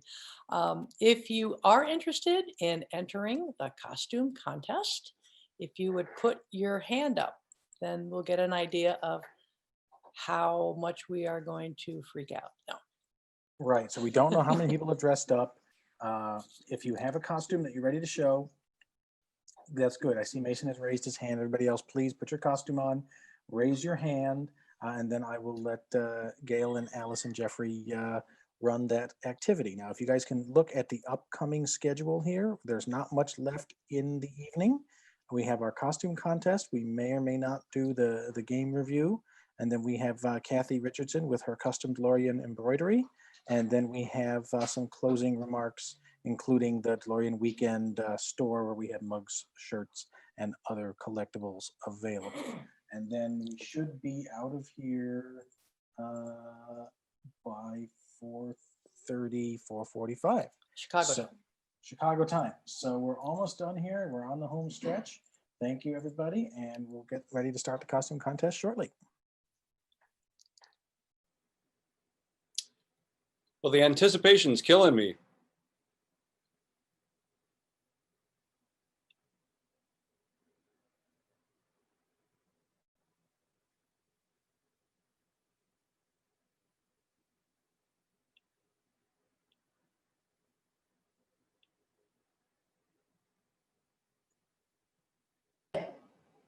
Jeff, Can you hear me? I can. It's Mike Damico, Mike? Cincinnati. Mike and Dawn, you won't recognize me. I do. I can see through your disguise. And here's Dawn over here, my wife, Marty. So how are you? Oh, this is fun. It looks like there are about 40 people here. This is magnificent. Yeah. I don't know if there's going to be very many people that dress. So there's our car. We're in our garage. Right there. Nice. It's good to see you again. Yeah. How was your birthday? Oh, it was really nice. My wife treated me very nicely. You know, we're quarantined, so she's my brick, my everything. Why are you quarantined? Well, I'm sorry. I should just say sheltered in place. Okay. She's at risk in that you know, she had right. cancer 10 years ago, and even though she's cancer free, I can't really go out and bring something home. Exactly. Yeah. When I wished you happy birthday, really like that beard. Thank you. Mike, you are not on camera. I know. He's not giving away. He's not giving away his costume. Okay. So. I just knocked over one of my lights. Oh. We're ready. Okay. So it looks like it might be kind of a short contest, and That's what I think thought. it'll be prizes for all. And then Jeffrey so graciously offered to show us some of his slides from past shows that he's been to. So I'm dying to see that. So, but I this is what we appreciate you wear guys. for Halloween anyway. Oh, that's good. So, That's great. That's perfect. Because your whole I don't know if Jeffrey saw it, that Mike Damico did a little 15-minute presentation and showed how they decorate their garage with all of his amazing memorabilia, and for the kids to come trick-or-treating and enjoy. Oh, good. Oh, You have fun. it there. Yeah, it's neat. It's really neat. Goldie. I've been fortunate to be a guest at several garages that have been decked out. Up in Bend, Oregon, and out in Pennsylvania, and quite a few different places. So it's just so rewarding. First of all, for whoever is hosting me, for them to have me come, and then for me, because I see these amazing collections. I mean, looking at Andy's, it's off the wall. It's incredible. And I don't know if you know, there's a Back to the Future museum in the Netherlands. There's a Back to the Future museum in Italy. They have to put up their hand. In Torino. Are we giving directions for the contestants? Oh, I'm sorry. Bob just said that somebody posted in the chat that they are dressing up, but so we need for them to go to the hand button at the bottom of the participant screen, where you see all the different colored circles, and put your hand up. So we know that you want to be in the contest. I'm sorry, Jeff, I didn't mean to interrupt. Not at all, not at all. This is primarily the costume contest. Right. So we'll be getting going pretty quickly here. So let me see if I can, if they don't know how to put their hand up, I could do it for them. I have the power. I see the thumbs up on the reactions and the applause. I don't see the hand. Yeah, if you're a host or co-host, did I make you a co-host yet? I don't think so. I can't share my screen. Oh, okay. Well, let me see if I can find you in my list. I'll make you a co-host. Make you a co-host. Oh, wait, here we go. Okay. Yeah, down there should be a yes, no, go slower, go faster. Oh. Is that working? That is. Oh my God, it's Biff. It's a Biff? It's a Biff cleaning product. Oh my God. Oh, that's so cute. That is cute. This is the German Biff. Oh, okay, this is a German guy. Okay. But Harry and I were there in London Comic-Con, and this gentleman came over with his friends from Germany and Belgium and France, and he was amazing. It's the cleaning Biff. Oh, he's got the attitude. That's great. And Doc and Marty, and who the guy on the right, is that supposed to be George? Oh, with his binoculars and his briefcase. Oh my God, that's great. That's great. I see Claudia in the back there too. Okay, I think we will get underway then We have Mason, we have Mike, and we have Ken, and then we have Dave and Liz. Let me see if we have them in our list here. Dave and Liz. Gail, Yeah. we're a costume couple. Oh, okay. You're a costume couple. Correct. Okay. Right, but she's dressed too. Okay. You can't do Doc Hey, without Gail. her. Right. Well, you're already here, Mike. So why don't you go ahead and let's see Let's stand you. here. Let's see your costumes. We were gonna stand by the car and do our. Okay. And what's your wife's name? Dawn. Dawn, Mike, and Dawn Damico. And Gail, can you pin Mike? We can pin Mike. There we go. Look at that. Oh, that is fantastic. I love it. I love it. I love it. I love it. Okay, very good. Yeah. Thank you. That's enough. Thank you. That's my Perfect. brother, the tailor. Okay, so that's Mike and Dawn Damico as a pair. Yeah, we do have a category for pair. Part two. Okay, Mike and Dawn. Okay, let's take a look at Mason. Is Mason ready? Where is Mason? We have to change the spotlight to the new person. Okay, I'm going to take that off. Cancel spotlight. Okay. Cancel spotlight. Okay.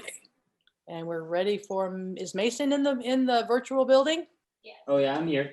Okay, let's see where Mason is, and we will spotlight Mason. Okay. Sorry, just reading the newspaper. Okay. Oh, now where did you get those? So I got this at my local QT gas station. I actually read up on a Reddit post that USA Today was going to be printing something. And I had looked at maybe 4 or 5 gas stations going to school that day. Couldn't find one. And then on my way back home, there was one of these left. So I grabbed one of them. I got Bob to sign it at the last event. Oh, wow. Got the suspenders and the full outfit on. Okay. And then I wish I had my hair out longer. I got my hair cut, so it kind of ruined it. And then I got some authentic Nikes that are literally falling apart. One of them's got like, you got your Nikes on. yeah, Very one of them's cool. got a hole in it, but you know, it adds to the authentic feel. Okay.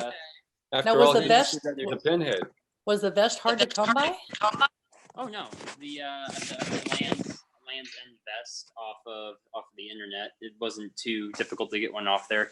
It is kind of hard to find one in like the right shade. I don't know if it comes off on camera too well, but it's me being perfect. a bit picky. But then other goofy stuff I have, the new Coke tab, brick phone, Walkman case with actual Walkman that I have with the stuff on. So Oh, nice. What do you think, And, Jeffrey? I also picked up one of the Back to the Future comics recently. I gotta start collecting the rest of them, or Biff to the Future, I should say. I think that the definitely points for accuracy in with the hole in the Nikes, you know, because Marty's band was called the Pinhead. So I changed my T-shirt to the Pinheads official T-shirt for your band, Marty. I give it what do you call it? Let me see if I can get it on here. I give it a thumbs up.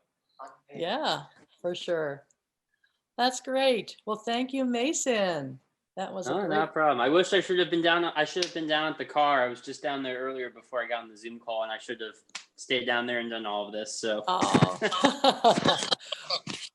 Well, we saw your car earlier too, so we know you got the car. So that's great. Well, thank you so much. That's wonderful. Okay, No problem. Tony. Okay, thanks again. Tony Zamfoti, are you in the building? I want to mention for Mike's. I had my Mr. Fusion T-shirt on. Oh, with the Doc so- Brown. oh, okay. Very cool. Yeah, I'm here. Let me pop on the video. So we're looking for Tony Zamfoti. Okay, we will spotlight Tony. It's also it's me and my daughter, Minnie Marty, Athena. Oh, wow. And you got your camera and the hoverboard and the hat And the watch. and the watch. The watch? Right. Shades. That looks great.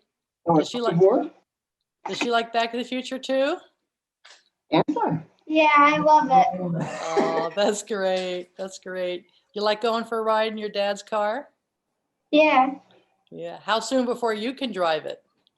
That's a loaded question, I think. Can't hear you. I can't hear you, Andy. Tony, can't hear you, Tony. Yeah. Yeah. Can you hear me? Yeah, Yeah, we can Tony. hear you now. Yeah. So what do you think, Jeffrey? How's they looking? Oh, I predict probably what 9 years before she can drive. Oh, Dad's head is shaking. Okay, never mind. But at least she can ride the hoverboard now. Oh, that's a plus. And she'll grow into the hat. Yeah. I like it. You know, I definitely have them in the top 3. Oh, I do too. I do too. Great. Well, thank you guys. We appreciate your lovely outfits there. Looking good. Now, I thought we had one other person up there. Was Ken Johnson? Yep, I'm here. Okay, Ken, what have you got for us? Nothing too crazy. Just a Hawaiian shirt, a gigawatt shirt, couple watches, lab coat. Okay, let me spotlight you so we can see you all over again. Oh, we have a doc going on here. Great huh? Scott! Oh yeah. Okay. Got a Ken good plug Johnson. stuff back here somewhere too. I think I've actually got your old time machine plate back there. Your Oh, the back in hid time? behind the penguin, the Oh, the bacon yeah. time, if you will. Yeah, that was one that when we first had the DeLorean, we had the back in time, and people used to jokingly say it bacon time. Yep, good old bacon time. Oh, I was wondering where that went. Okay, Yeah, that's yeah. great. Bob gave that to me a couple of years ago. So how long have you been a fan of Back to the Future, Ken? Oh man, early '90s. I know is when my parents started showing it to me, and I've been a fan ever since. You know, you guys certainly helped. And what's your time machine mom's to car shows? What's your mom's email address again? She's gigawatts, and so am I. Yeah. Yeah. Yep. So it runs in the family. I can see that. I can Yeah, see that. I know back when we were picking, I think it was a AOL account. We're like, hey, what should we use? I'm like, it's no choice, gigawatts. That's fantastic. So we have so many wonderful costumes that I think, I don't know, Jeffrey, if you agree with me, I think everybody should get a prize. What do you think, Jeff? Absolutely. I think because they're in the spirit of the whole event, and I have autographed pictures of Don Folov and Dean Cundy and Andrew Probert, who was on the design team, and Leah and I, and who else is in here? Kevin Pike. Wait, that's Andrew. Anyway, I have these to send to the winners. Oh, wow. Isn't that great? That's great. Thanks. So we have some amazing pictures. And for those of you who our lovely winners are, we have Mason is our best Marty with accessories. And Mike and Dawn are our best pair of costumes. Tony will be our best use of the DeLorean. And Ken Johnson is our best doc. So you each get to have one of these lovely autographed pictures that were so graciously donated by Jeffrey Weissman, and we thoroughly appreciate that. So if there's one in particular that you want, give me like your first 3 choices, and we will get them off to our winners. Sounds like a plan. That sound good? Great. I'll send out a list of what we have so you guys can make a choice and let me know what you want, and we'll get those to you in the near future.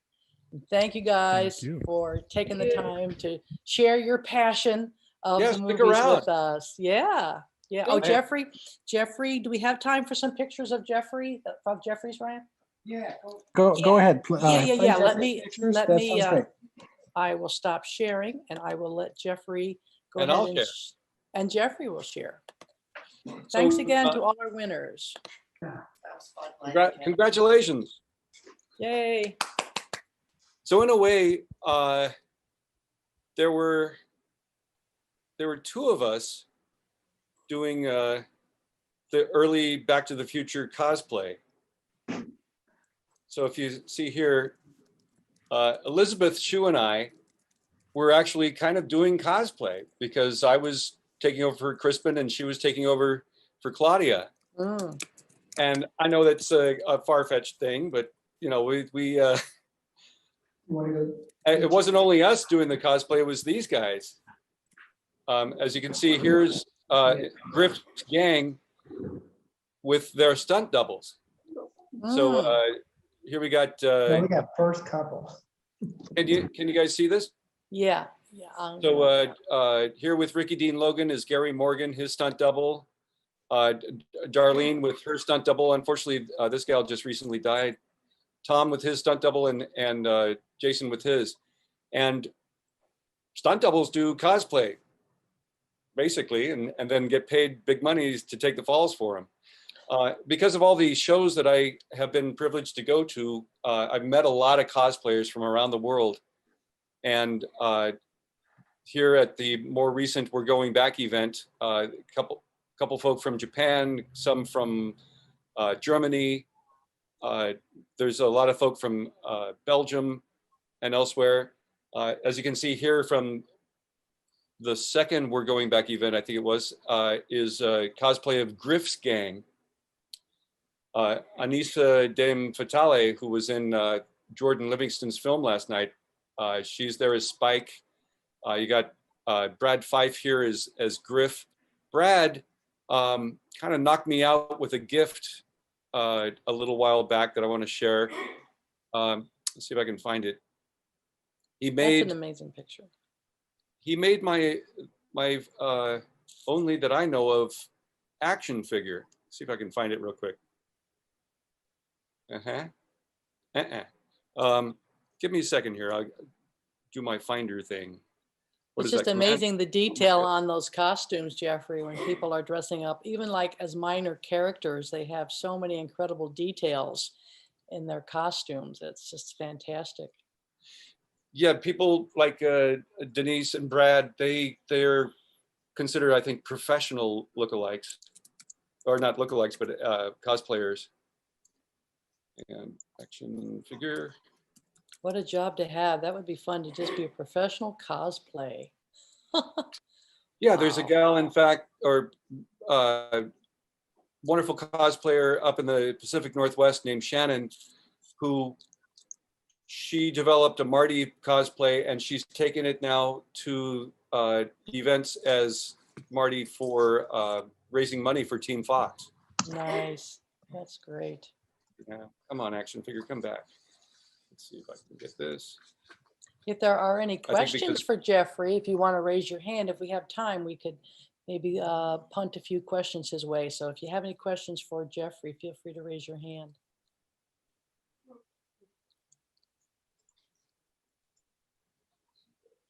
My computer's probably slowed down by the amount of things I have open here, but I want to show this. You know what? I will stop the share and then start it back up. And show it this way. Okay. I have it right here. Oh, cool. Oh my gosh, look at somebody made that for you. Yeah, Brad, the cosplayer who's doing Griff in the shot. That is incredible. Oh, that is. So there's the Funko George McFly action figure that doesn't really look like Crispin and doesn't look like me, but finally someone at least made one of old George 2015. Oh, that is so cool. That is so cool. A lot of interesting artists, people out there that can do stuff like that. Very cool. Yeah, so continuing on with a couple of these other, let me try this for a second and see if I can do this right. Stop the share and bring it back. A lot of you know Oliver and Terry Holler. Yep. And they produced an event up in Sonora where part 3 was shot. And their event called back to 1885 was quite remarkable. They did it for 2 years. And we did events at Railtown 1897 where the train, the number 3 was made into the, is it 121 in the film? Uh-huh. So they brought the old number out. They brought out props and such they had, and we had Marty and Clara. I'm sorry, Doc and Clara, and wonderful Marty joined us as well. Here's Shannon up in the Pacific Northwest. We even had Marvin McIntyre, who played the Undertaker from Part 3, come up. Oh, neat. Measure people. Measuring people up. Another the We're Going Back events. We had the hoverboard gang all together for like the first time since shooting the movie, and that was really great, and that was very rewarding to the cosplayers. You can see in the background here, this gentleman, this gal who came over from Denmark, played Seamus and his wife. Oh, cute. Here's some more from Europe. We also got to hoverboard. Oh, cool. Look at that. The actual stunt coordinator brought out these giant cranes to Fillmore, the town of Fillmore that the We're Going Back event took over. And you were able to hoverboard for quite a distance, at least 50 yards or so.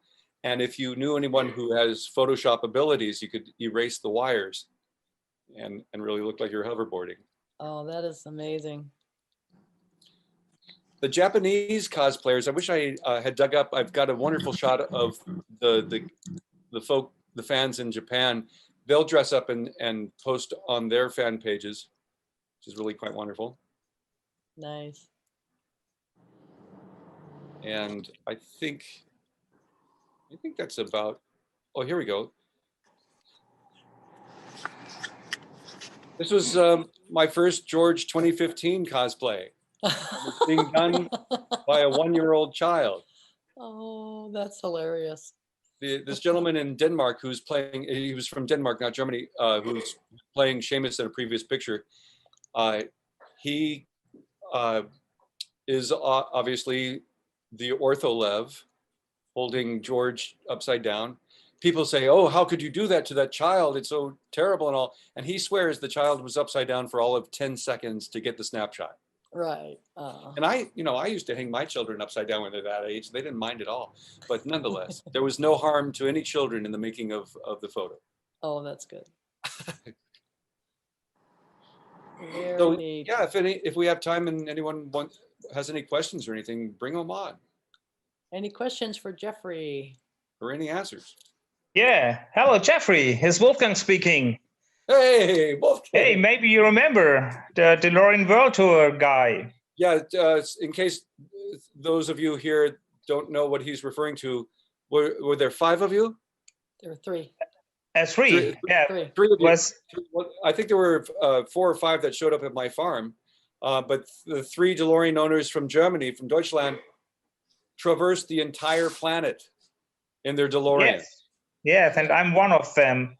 So you gave us a very warm welcome. I say thank you so much. It was very, very familiar with you and with your wonderful, wonderful wife.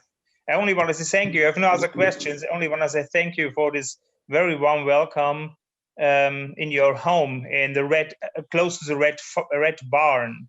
Yes. I always remember, you placed this picture in my head, and up from this time, whenever I see a red barn, I always think about you and your wonderful wife. So you did it. You save a place in my head. You would. I don't think you'd like it up here right now. We're unfortunately congested with terrible smoke from the fires in the wine country. But the barn's still standing, and my neighbors are still wondering how I had all these DeLoreans visiting. So it was a win-win. Win-win. Thank you so much, and it's good to have you here. Good It's to so see you great again. to see you. Please give my best to your cohorts. Yeah, sure. And please tell great greetings to your wonderful wife. Yeah. She can hear you. Yes. Thank you. Okay. Thank you. Any other questions for Jeffrey? I want to see what your shirt says, Jeffrey. Can you stand up a little bit? This one's social distancing with the punk head, punk band, the Pinhead. Oh, wow. Oh, that is the Pinheads one. I was wondering what shirt you were referring to. I love that. Yeah, it's, I was going to, if we had a lot of spotlighting on the different cosplayers, I was going to change my shirt every time. Oh, this is Jeffrey. I love this guy. Come back with Biff's auto detailing. Auto detailing, yes. Oh, the deep manure cleaning. Yeah. Can you spotlight him if he's going to show his shirts? So that it Oh, doesn't sure. keep- We'll spotlight. Hang on, Jeffrey. We're going to spotlight you here. Oh, great. Oh, yeah.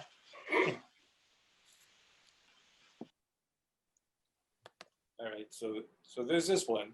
Right. Okay. And over at the first London Comic-Con for the cast reunion, there was a fundraiser going on. Matthew had the Hill Valley Preservation Society. Oh, wonderful. And they That's were raising great. money for the Parkinson's Foundation. As you know, Claudia has had these Right. forever. And she was signing them. Yeah, I love you. Great, great, great, great. At a toy show, I met a gentleman who had one of these and I had to pick it up. It's kind of cool. Oh, yeah. Stay Fly. Stay Fly. Nice. And then at a DeLorean show, must have been back in 06 or 08, I think, I found one of these, Mr. Nice. Q. Yeah, those are very cool. Very And cool. Pit crew. Pit Crew. Oh man, I like that a lot. I got to get one of those. Yeah, Well, I've I been thought- looking for more of them too. I thought it would be fun at a future DeLorean event, whether it's virtual or not, to have a favorite DeLorean t-shirt contest and just see what comes out of the woodwork. Because there are so many things that were just, a very short release that people snacked up and then other people never got to see them or enjoy them. That would be fun, Yeah. I think. Roland has his hand up. Roland, okay. Hey, Does he? Jeffrey. I just like to say you're a fantastic MC at the 2014 Dayton show, and it was a lot of fun, and you made it a lot of fun, and it's great to see you in the cast at Dayton. My question for you is, once this whole pandemic is over with, is there any little bit of talking about a cast reunion? Yes, there hasn't been anything solid. Michael, Leah, Tom, I believe Christopher, myself, and Elsa, a few of the other cast members, we're doing virtual signing, where people are sending in their items that they want signed. It's in association with Tokyo Comic-Con as well. But we won't be in the same room. They're going to go to us each and sign the items and then go on to the next one. So it's a long, drawn-out affair. So that's during the pandemic. Nothing official after the pandemic, except I know I was supposed to be at StarCon in the north of Italy in May, and north of Italy got hit so hard so quickly. That show got canceled pretty quickly. I'm still trying. I'm fighting with the travel agency to get my money back from those flights. But nonetheless, but they say that they're going to be back on next May, and that's on the Adriatic coast in the north of Italy. It's called StarCon. Peter Weller and I were the headliners on that. I was like, okay, we like that.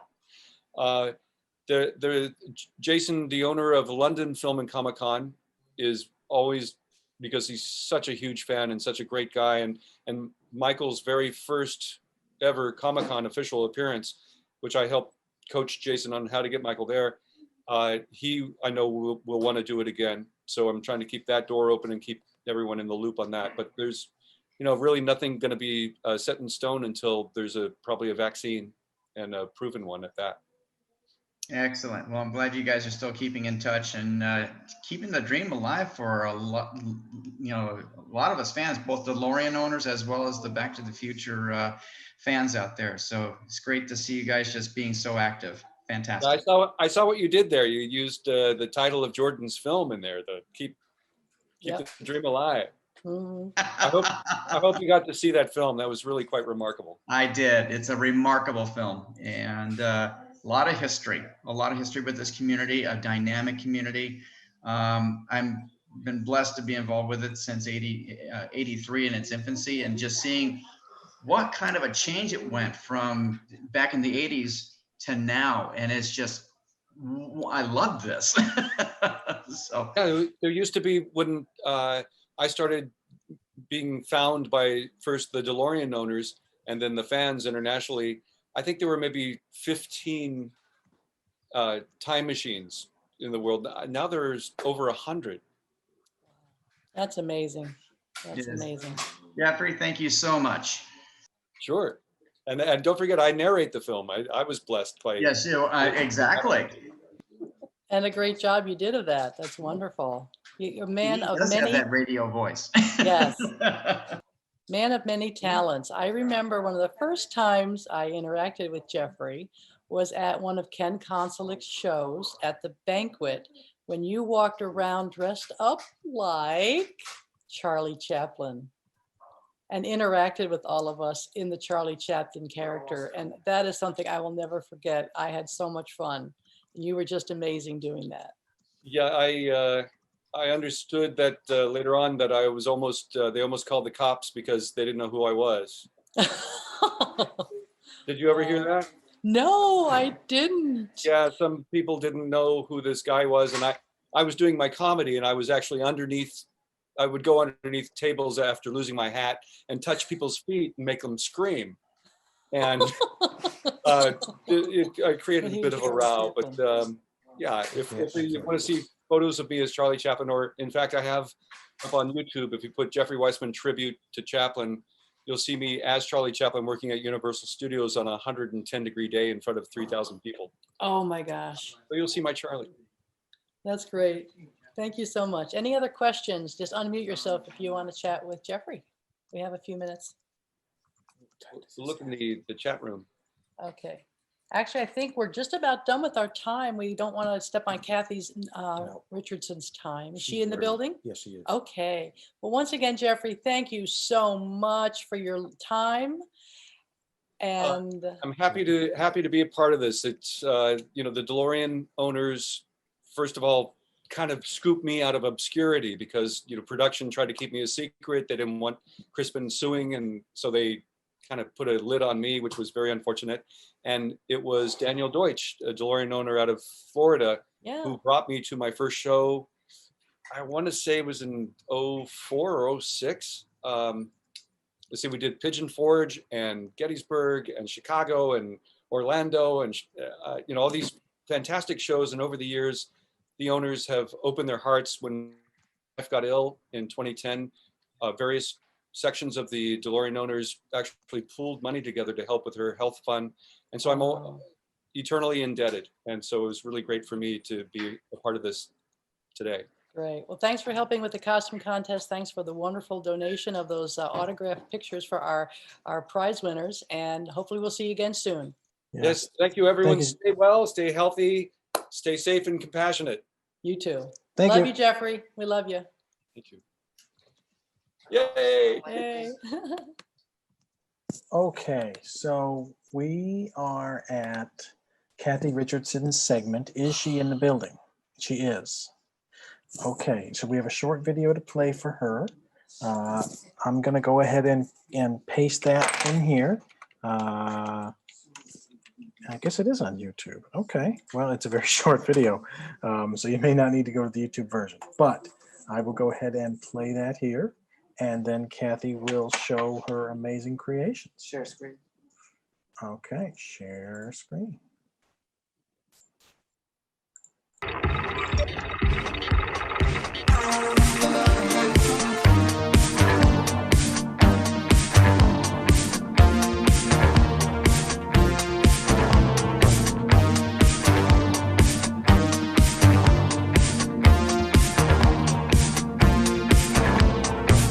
I'm trying to calm down, I'm trying to see straight. It's spinning round and round.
so blind? How could I be so dumb to throw my life away? The only truth I had, the only thing I felt, I turned my back on. Great. Thank you for that lovely video, Kathie. Are you available for questions? If anybody has any questions about your products. I certainly am. Great. Great. Anybody have any questions for Kathie? Can you let us know where you get your clothing from to embroider? Most of the clothing I thrift. That way I can keep the costs down to people who want it. I also accept people sending me their own clothes to embroider on if that would be something that they want. I make other things besides clothing. I've just recently started making masks, of course, which has, can you see it? Yeah. The DeLorean Weekend Swoop. Nice. And I have a new embroidery pattern that I just got, which I have on a tote bag that's in progress. Looks like that. Oh, that's It's beautiful. hard to see. Yeah, there is definition in the colors, but it's hard to see. And that's embroidered. This is embroidered. Wow, that's lovely. On a tote, that's lovely. Yeah, you can probably see this one better. Nice. And then on the back, you know, if you want something on the back. Okay. Oh, it comes out backwards, huh? No, actually we can, I see it forward. I see it You see it backwards, but we see it forwards. Okay, cool. Okay. So I'm pretty much open to anything that people want, and they can just email me and we can work something out. Now those images, you can make them different sizes? I can, and different Okay. colors. Wow. So if you want a red DeLorean, that's not a problem. Neat. Okay, may I paste your email in the chat for everybody? Absolutely. Are there any types of fabric that are not recommended if people want to send you something? What does not work well with embroidery? Thin, stretchy fabric like t-shirts. There will be a lot of backing on the inside of the shirt in order for me to sew on it, which is going to be kind of irritating against the skin. But mild stretch fabrics like the golf shirts, they work pretty well. Okay, that's great. Now, most of these that you've shown us are kind of one-offs because these are items that you've been able to buy at a very thrifty price, and that's why these the finished product prices are quite as reasonable as they are. Yes. Okay, like somebody couldn't order 5 of one that you showed because it's a pretty much a one-off. Yeah, it would be. I mean, you could certainly have 5 button downs, but if you want me to provide them, then they'll all be different. Okay, that's good to know. Well, we've loved your products. We've got involved with our first DeLorean weekend in Vegas when it was 2014. At Ken Koncelik show. Oh, and Ken's show, that's right. At Ken's show, yeah. Yeah. We have a question in the chat. Can you do the Flex Fit all caps? I don't know what that is. Chris McMichael, if you want to unmute yourself and ask your question, feel free. Or show it. If you have one, you can show. I don't have one to show. They're just like the fitted baseball caps. Like a fitted baseball cap. It's a baseball cap that's fitted in the back, is what he's saying. It doesn't have that adjustable band in the back where it's cloth all the way around to the back of the baseball cap. I can sew on hats. It's a problem. So it would depend a lot on how the cap is made. And I could certainly buy one here and work on it and see what it's like. Most of the hats that I've seen have a very thick seam down the middle, right in the front, which I cannot sew over. Can something be done like a patch?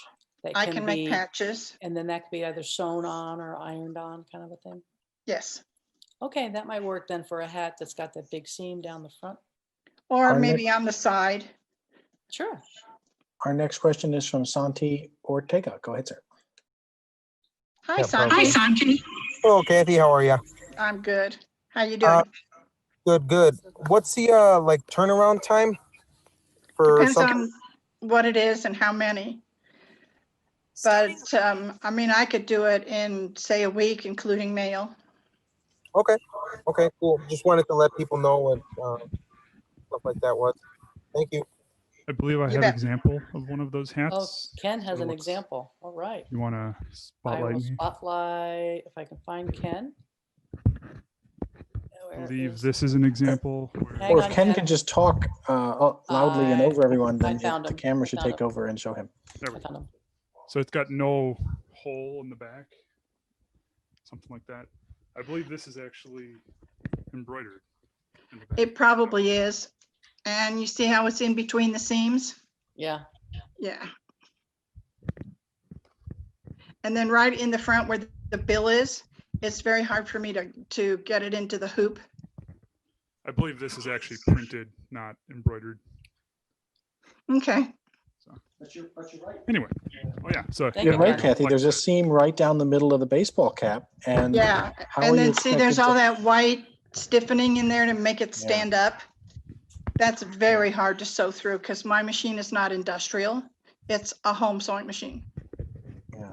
So there you go. But patches is certainly an option.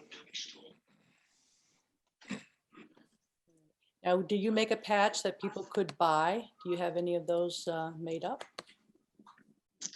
I do. I had those at the last weekend, and now I don't know where they are, but I'll find them. Okay. Or I'll make some more. Now, do you have a website where people can maybe view some of the images or ideas? I don't. Okay. Well, they can contact you and then. you Right. can- But I have a lot of pictures I can email out. Wonderful. And we put your email address in the chat there. Also, I want to remind everybody, since we are closing out just about the end of the day, if there's a little button in the bottom right that says, right now we're if you go into the chat box at the bottom where it says to everyone, there's 3 dots, and you can click on that and hit save chat. So if there are important discussions that happened over the last 6 or 7 hours with everyone's email addresses, you might want to take this opportunity now and save the chat so that you can go back and review and grab people's email addresses later. Okay, just one last note is that I don't only do DeLorean. If you do Star Trek or Doctor Who or whatever, I can certainly do those kinds of things too. I just have not done them, so I don't have any samples. Or I can do, flowers or logos or dogs or whatever. As long as we have artwork, you can be inventive. Well, yes and no, but I can try. Right. How about nostalgic patches like this? Where are you? Hang on, we got to take Kathie off spotlight and then we'll be able to see that, Roland. Just give me a minute here. Okay, Roland. I found this in a box, and it was one of our. Oh, wow. Oh. We're gonna get these remade, and I may have a vendor. You just might, because I cannot do that on my own because it's registered, but I have had a lot of people ask me for that. Okay, well, I'm the president of the association, so you're covered. Covered, huh? We own the registration, so. Well, if you have the artwork, I have a buyer already. Okay. Now, Sounds great. Roland, I want you to be a model now and show us the shirt you've got with the same patch on the shirt. That's really nice. Very classy looking. Yeah, I just had this done by a good friend, Mary and Bella. So beautiful. We're having these are our board member shirts, and we're going to have them available for the 40th of the DeLorean mark. Well, we are going to have to get together. Sounds great. I love making these connections. That's what I think is so great about Virtual DeLorean Weekend. We can just connect with people all over the world that share the same passion that we do. And it's just been an amazing and exhausting weekend for us. But it is absolutely spectacular. There's no other way we could get to talk to people like in Europe or in Japan about their car. Right. And Tomoyasu was just so grateful to be able to share his labor of love with the world. It was just fun to see him enjoying the process and us enjoying his amazing electric car. So it was really So cool. we do have some closing remarks, but before we do that, if anybody else wants to chime in with their thoughts on the weekend, we would love for people to tell us what they thought. Well, I'm just going to say that, on behalf of, the board members and all of us, I just want to commend you, Ryan and Gail and Bob and all of your staff. You've done an absolutely a fabulous job on this. The timing is perfect. You time it like it was just like you're taking a class. You have everything so orchestrated, and I'm just so proud of you. I mean, everyone, just raise your hands and just give them a huge clap for them right now. Here we go. Oh, thank you guys. Thank you. We have comments from Anders Bergman. Go ahead, Anders.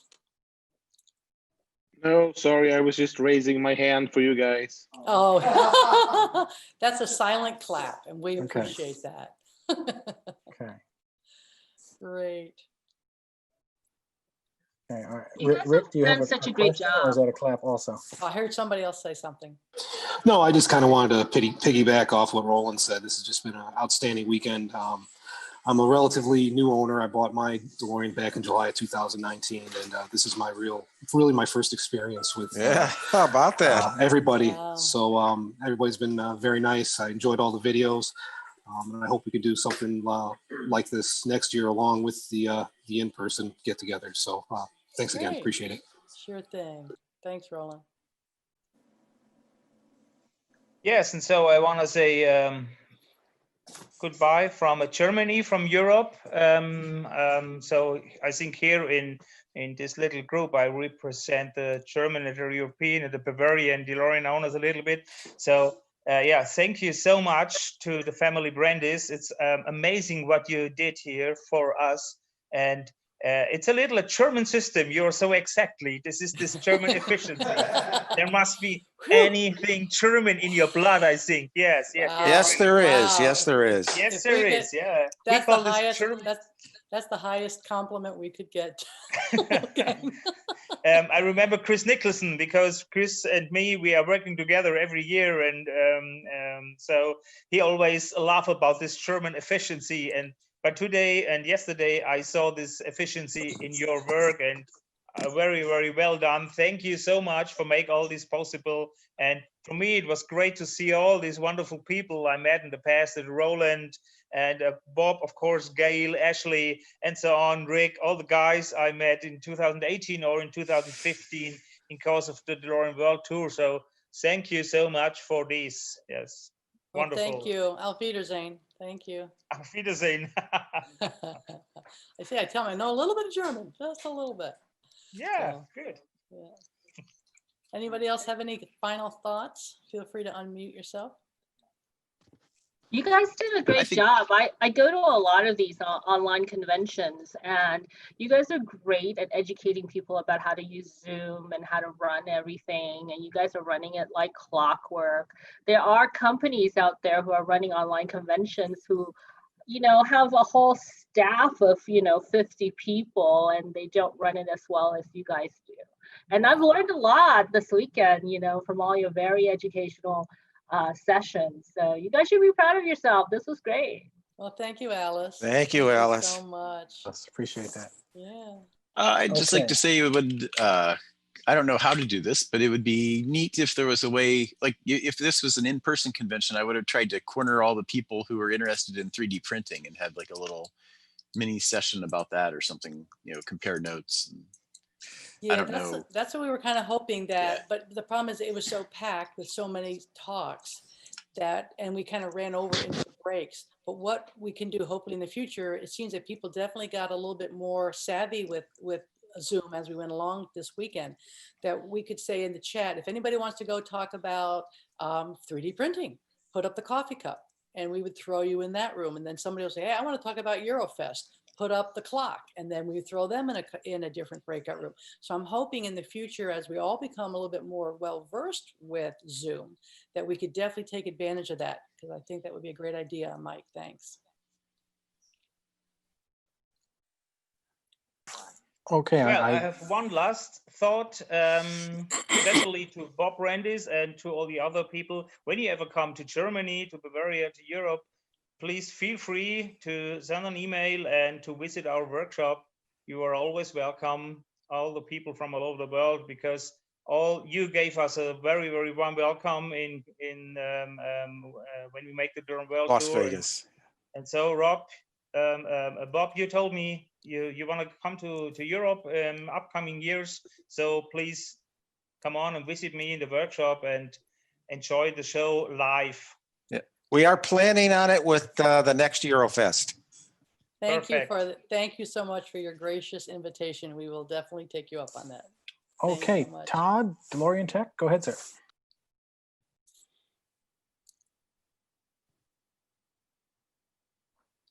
I'm here. Sorry, I had to close a bunch of screens to get to the unmute. So, can you hear me? Yeah.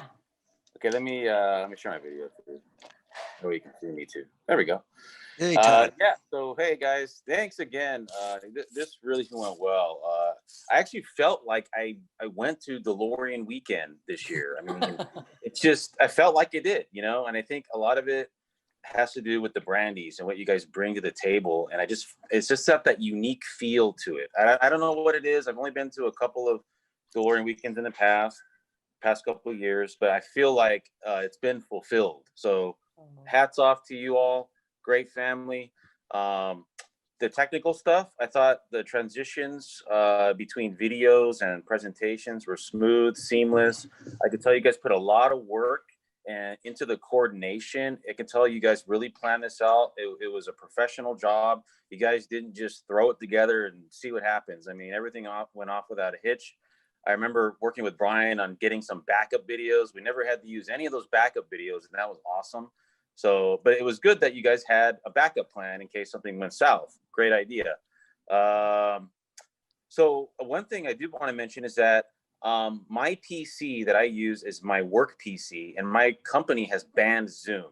So for the entire duration, I've been using my cell phones. I've got 2 cell phones, and I logged in one as myself and then one as DeLorean Tech, so I can kind of read the chat at the same time as watch the presentations, and that worked out really well. So I'm here in my garage right now. You can't see with the background, but for the most part, and I set up like a little desk area, and I had like my one of my phones in front of me, and my other phone I was just kind of going through and looking at the chat stuff. So that worked out really well too for people who don't have a PC. I have a PC again. Zoom was banned, but it still didn't stop me.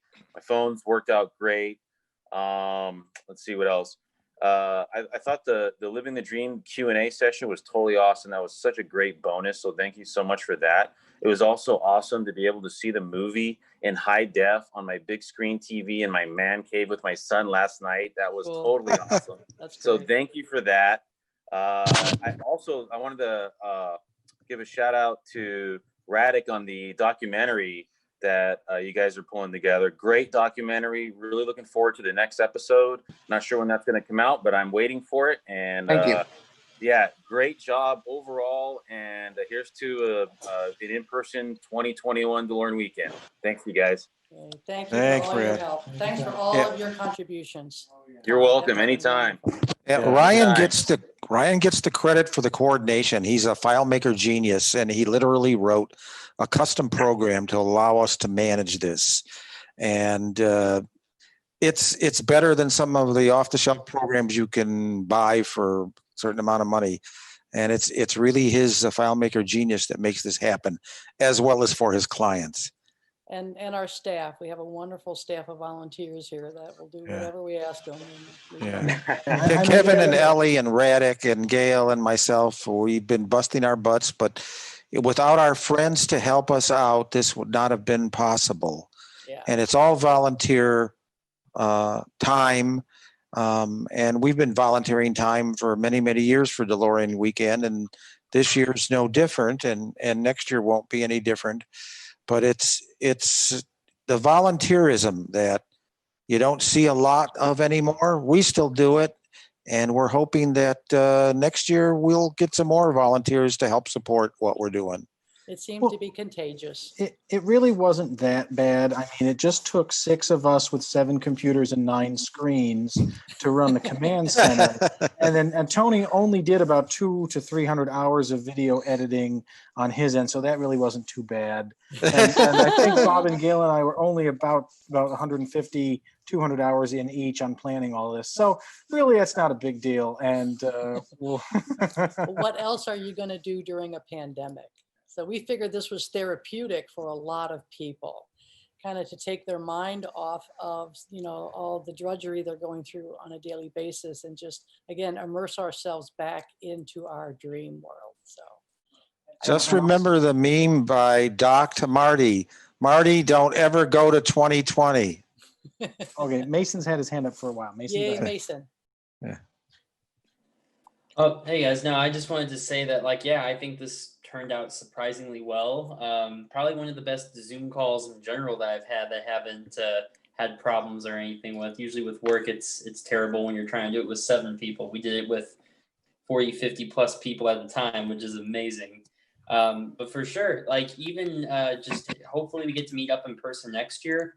I'm even in favor if we do this as a yearly thing where we rotate between in-person and virtual, just depending on how schedules line up, or if pandemic part 2, the electric boogaloo comes along, we'll have a backup plan for it, and we can do this again for sure. Great. Well, thanks, Mason, and thanks for your contribution. I think Roland, did you have a thought too? Just one more thought that what we're doing with the DOA is we're simply promoting the 40th year of the DeLorean mark. And all that means is that every club, every DeLorean owner, Back to the Future, Time Machine owner, get your cars out and show them to the public. Get together with your clubs, get together with your family and friends, and just show them off. And we're just basically celebrating this important mark from January of 2021 to October of 2022. And hoping that Eurofest will be within this timeline, and we will keep you informed on that. Great. Thank you very much, Roland. Okay. All right, it's time for close. You'll do your closing, I'll do my closing, and then we'll call it a day. Yeah. We just have a few thank yous that we wanted to share with everybody. And go to play. Again, it was just an amazing, amazing event, and we couldn't have done it without our amazing speakers.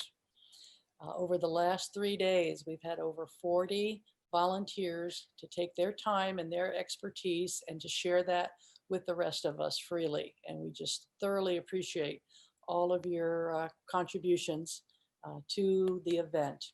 We also want to thank our amazing VIPs. We had Bob Gale, we had Kevin Pike and Jeffrey Weissman, who shared their time with us and their experiences and input, and we sure appreciated that as well. Oh, I'm going the wrong way, sorry. And our amazing virtual DeLorean Weekend staff, my wonderful husband, Bob, my amazing son, Ryan, and they let me talk, which I enjoy doing. So that was not a problem for me. Tony Zamfoti, again, as Ryan said, spent many, many hours helping to edit the videos to make them look as wonderful and professional as they were.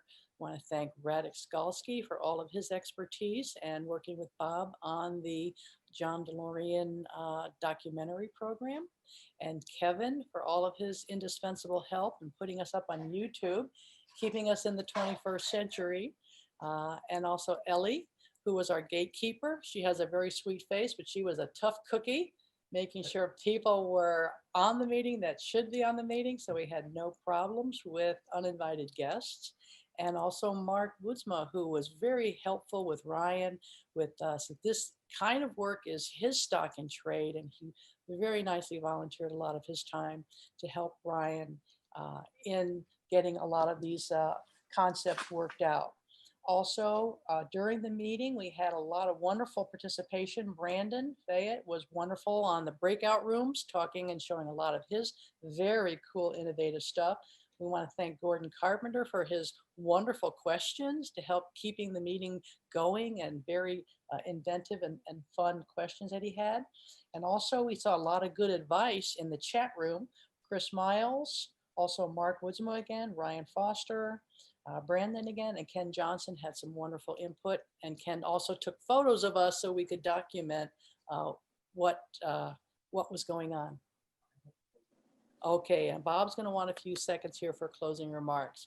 We want, again, to thank all of our amazing attendees. We had over 300 people signing up and attending the meetings, though that actually we feel we're going to be in the history book, making one of the largest DeLorean events in the community up to this week, up to this point in time.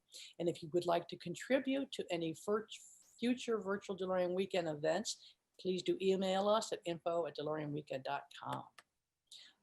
Again, we have thousands of volunteers. Hours went into this, and the event is free to attend. So we would encourage you once again to take a look at our virtual DeLorean weekend store for the t-shirts and mugs and masks and other things that we offer there. Okay, so we're hoping that we might be able to do an in-person DeLorean weekend in 2021. And definitely we have plans to repeat a similar virtual event on Zoom again, for sure. So for DeLorean weekend in person, we're hoping that we might be able to do it during October 7th through the 11th, which is a Thursday, kind of coming to Vegas day, weekend, and then the 11th is a Monday for our goodbyes and everybody making their way home. Then virtual DeLorean weekend, we had originally thought to be the Friday, Saturday, Sunday, which may or may not. Ryan has a little bit more update on that. And we will let Ryan have a few words and then Bob as well. Okay. I think I'll just cover this slide and then we'll let Bob do his closing and then I'll take it from there. Okay. But one of the biggest things you can do is go on Facebook and look for DeLorean Weekend. I think it's under DeLorean Weekend Las Vegas, and give us some likes and subscriptions or whatever it is you do on there. We have only like 170 or something followers, and this is going to be one of the main tools that we use to communicate going forward. I mean, there's all of these social media platforms, and to be honest, I don't have time to keep up with all of them. So if you are in social media communications and you want to volunteer to help us out and get us on all the platforms, get in touch with us. Otherwise, everybody should like and get on our Facebook page and go from there. All right, so I will, Bob, why don't you take it from here and then I'll close it out. Okay. As some of you know, I'm kind of a car person, engineering person, and I just wanted to offer some perspective on what I've seen in the DeLorean community over the last 10 or 15 years, and especially in the last 5 years. I deal with a lot of other classic cars, and people restore them and they put this on there or whatever. But it's basically making them original, and there isn't a lot of engineering that goes into making those cars better. The DeLorean community is absolutely unique.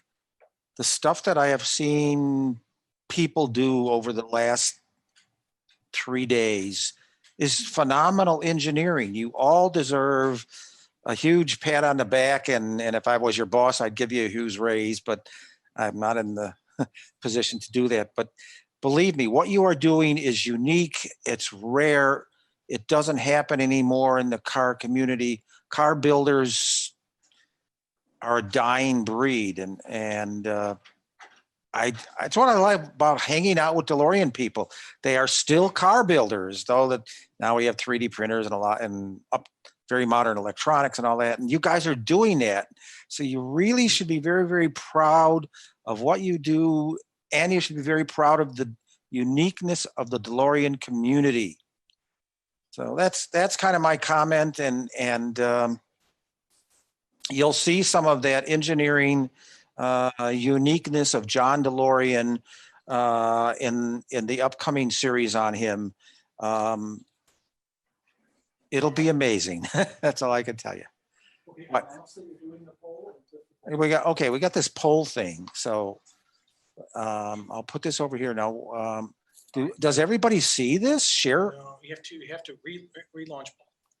Okay, we're going to do a poll, and hopefully it will show up on everybody's screen. Yes. Okay, so we have 3 questions in our poll. And these questions are designed to give us some guidance of where we want to take virtual DeLorean weekend. And the first question, I can't we could- interact with it. no, supposedly if you go above the numbers. Hosts and co-hosts can't do it. Okay. Oh, we don't Everybody get to else can. vote. Okay. Okay, so we could potentially do something like once a month for a couple hours, or once every 3 months, or every 6 months, or once a year. One of the things that we have talked about for many, many years now is most car shows have been in the fall. And we've been trying to motivate other people to do a DeLorean event in the springtime. So we have tossed about this idea that what if we did a virtual DeLorean weekend in the springtime, and then we had the live show in the fall? Because this is a lot of work. And if we try and piggy bank a live show on top of a virtual show, I'm not sure that could be manageable unless we have an awful lot of volunteers. So if you can vote on what you would like on question or poll number 1, that would be cool. So let's give you a couple minutes to do that. Yeah, exactly. What we're trying to figure out here is, so many of you submitted wonderful car tours, and I would bet there are probably a lot of people in the audience that are like, hey, I see what you did there. I could do that. And honestly, when I said, hey, everybody send me your 5 to 8 minute videos, I didn't know what I would get. I didn't know we would get personal stories and technical details and just a huge smorgasbord of a variety of different approaches and different emotional content and technical content. And what a variety, right? So I'm sure everybody has their story of what they would want to put into a little video. And we may not want to wait a year to do this again, but it is a lot of work to put it on. And there are fixed and variable costs to everything. The time it takes to set up all this equipment and collect all the stuff, and then the time it takes to run it. So that's kind of why I'm displaying these different options. Do we want to do a medium-sized thing every 6 months? Do we want to do a smaller thing more frequently? You tell us, and we'll seriously consider that. At this point, we're not promising anything, but what we are saying is, look, if you are motivated now to produce a video about your car, do it. And get it to us, and we can't tell you when it's going to air, but get us a video. I'm sure it will be shown at the DeLorean weekend at some point in the near future, and people will love it. We already got one from Switzerland today. But I don't see any poll results. Do you see any votes coming in? Gail sees them. Okay. We can all see them. We're working on it, Bob. Okay, well, I guess Ryan and Gail can see it, but I don't see the results. So you'll have to let me know when you think we should move on to the next question.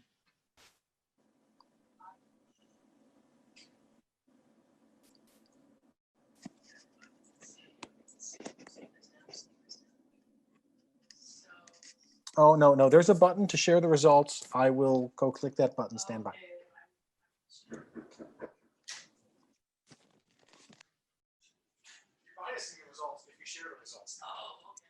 Okay, so we right, yeah. I don't see anything, and I don't have nothing. You know what it probably is? It's that It just seems as though we're going to be in this mode for at least a number of months, if not another year. So it would be great if we could keep the communication going and the education going, even though we are in the midst of a pandemic. So I think this is going to be the way of the future, at least for the next year or so. Yeah. All right, we're at 27 of 31. I'd say that's pretty good. So we got some votes in? Okay, so what I'm before you hit end poll, We got to do question 2 yet. Oh, okay.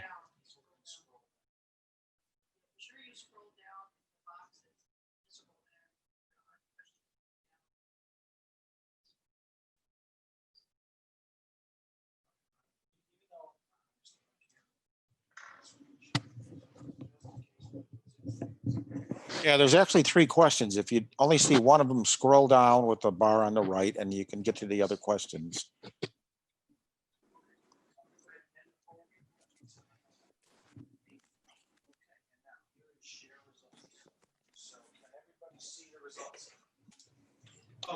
Okay, we got poll results.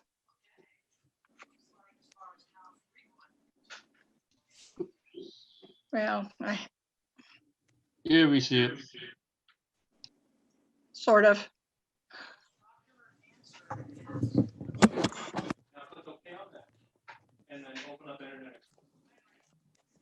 Okay, that's great. All right, let's look at the results. People are saying once per year, 3 days, 6 hours per day, which is what we just did. The next most popular was once every 3 months. People are interested in the pre-recorded car tours and the technical stuff. And people are using email in addition to Facebook. Okay, that is what we needed to know. I'm going to close out with just a handful of other things. Otherwise, we are just about done with Virtual DeLorean Weekend. Let me just close this. And my last bit of slides. I think we pretty much answered that. Good. Okay. Is this showing up? Okay. All right. What the heck did we just do? You know, we just did 40 presentations, 10 hours a day for 3 days. And we were debating, do we do a very small thing monthly? Do we do a medium-sized thing quarterly? And it sounds like the 6 months to annual is what people are looking for here. I like the idea of alternating between virtual and in-person, because trying to do both of them at the same time doesn't really seem feasible. And I'm sure a lot of you are going to saying, hey, how can I help? And the short answer is, if you haven't done a car tour and you're motivated to do one now, get up there with the camera and do it. And it would be a big help if you would promote us on social media, whichever one you are the biggest fan of. Right now we're on Facebook. So get on our Facebook page. It would really help us a lot to promote us on Facebook, talk about us on DeLorean Fanatics, and make people know that this was a great event. And we have a YouTube channel. Subscribe to that. Oh, yeah, that's right. We're going to put up our content on YouTube. A lot of people are saying, hey, when's your content going to be up on YouTube? And we'll be figuring that out. We have a lot to sift through, just 30 hours of video to sift through. So we'll figure that out. And our YouTube channel has 43 different videos on, from basically documentaries we've done or training videos, as well as our other car shows. And it's had over 13,000 views. So the YouTube channel is substantial. And what that means is non-DeLorean people are watching our stuff. So yeah, go on YouTube, subscribe to it, and we'll be putting up a lot more stuff on there. We'll double the content literally within the next year. Bob, what is the name of the channel? DeLorean Weekend. Oh, that's easy to remember. Yeah. Yeah. All right, guys, I think this is it. Thank you for attending Virtual DeLorean Weekend. We couldn't have done it without you. And it is worth noting that all of this was free. And continue living the dream. Yay. Yes. Thank you.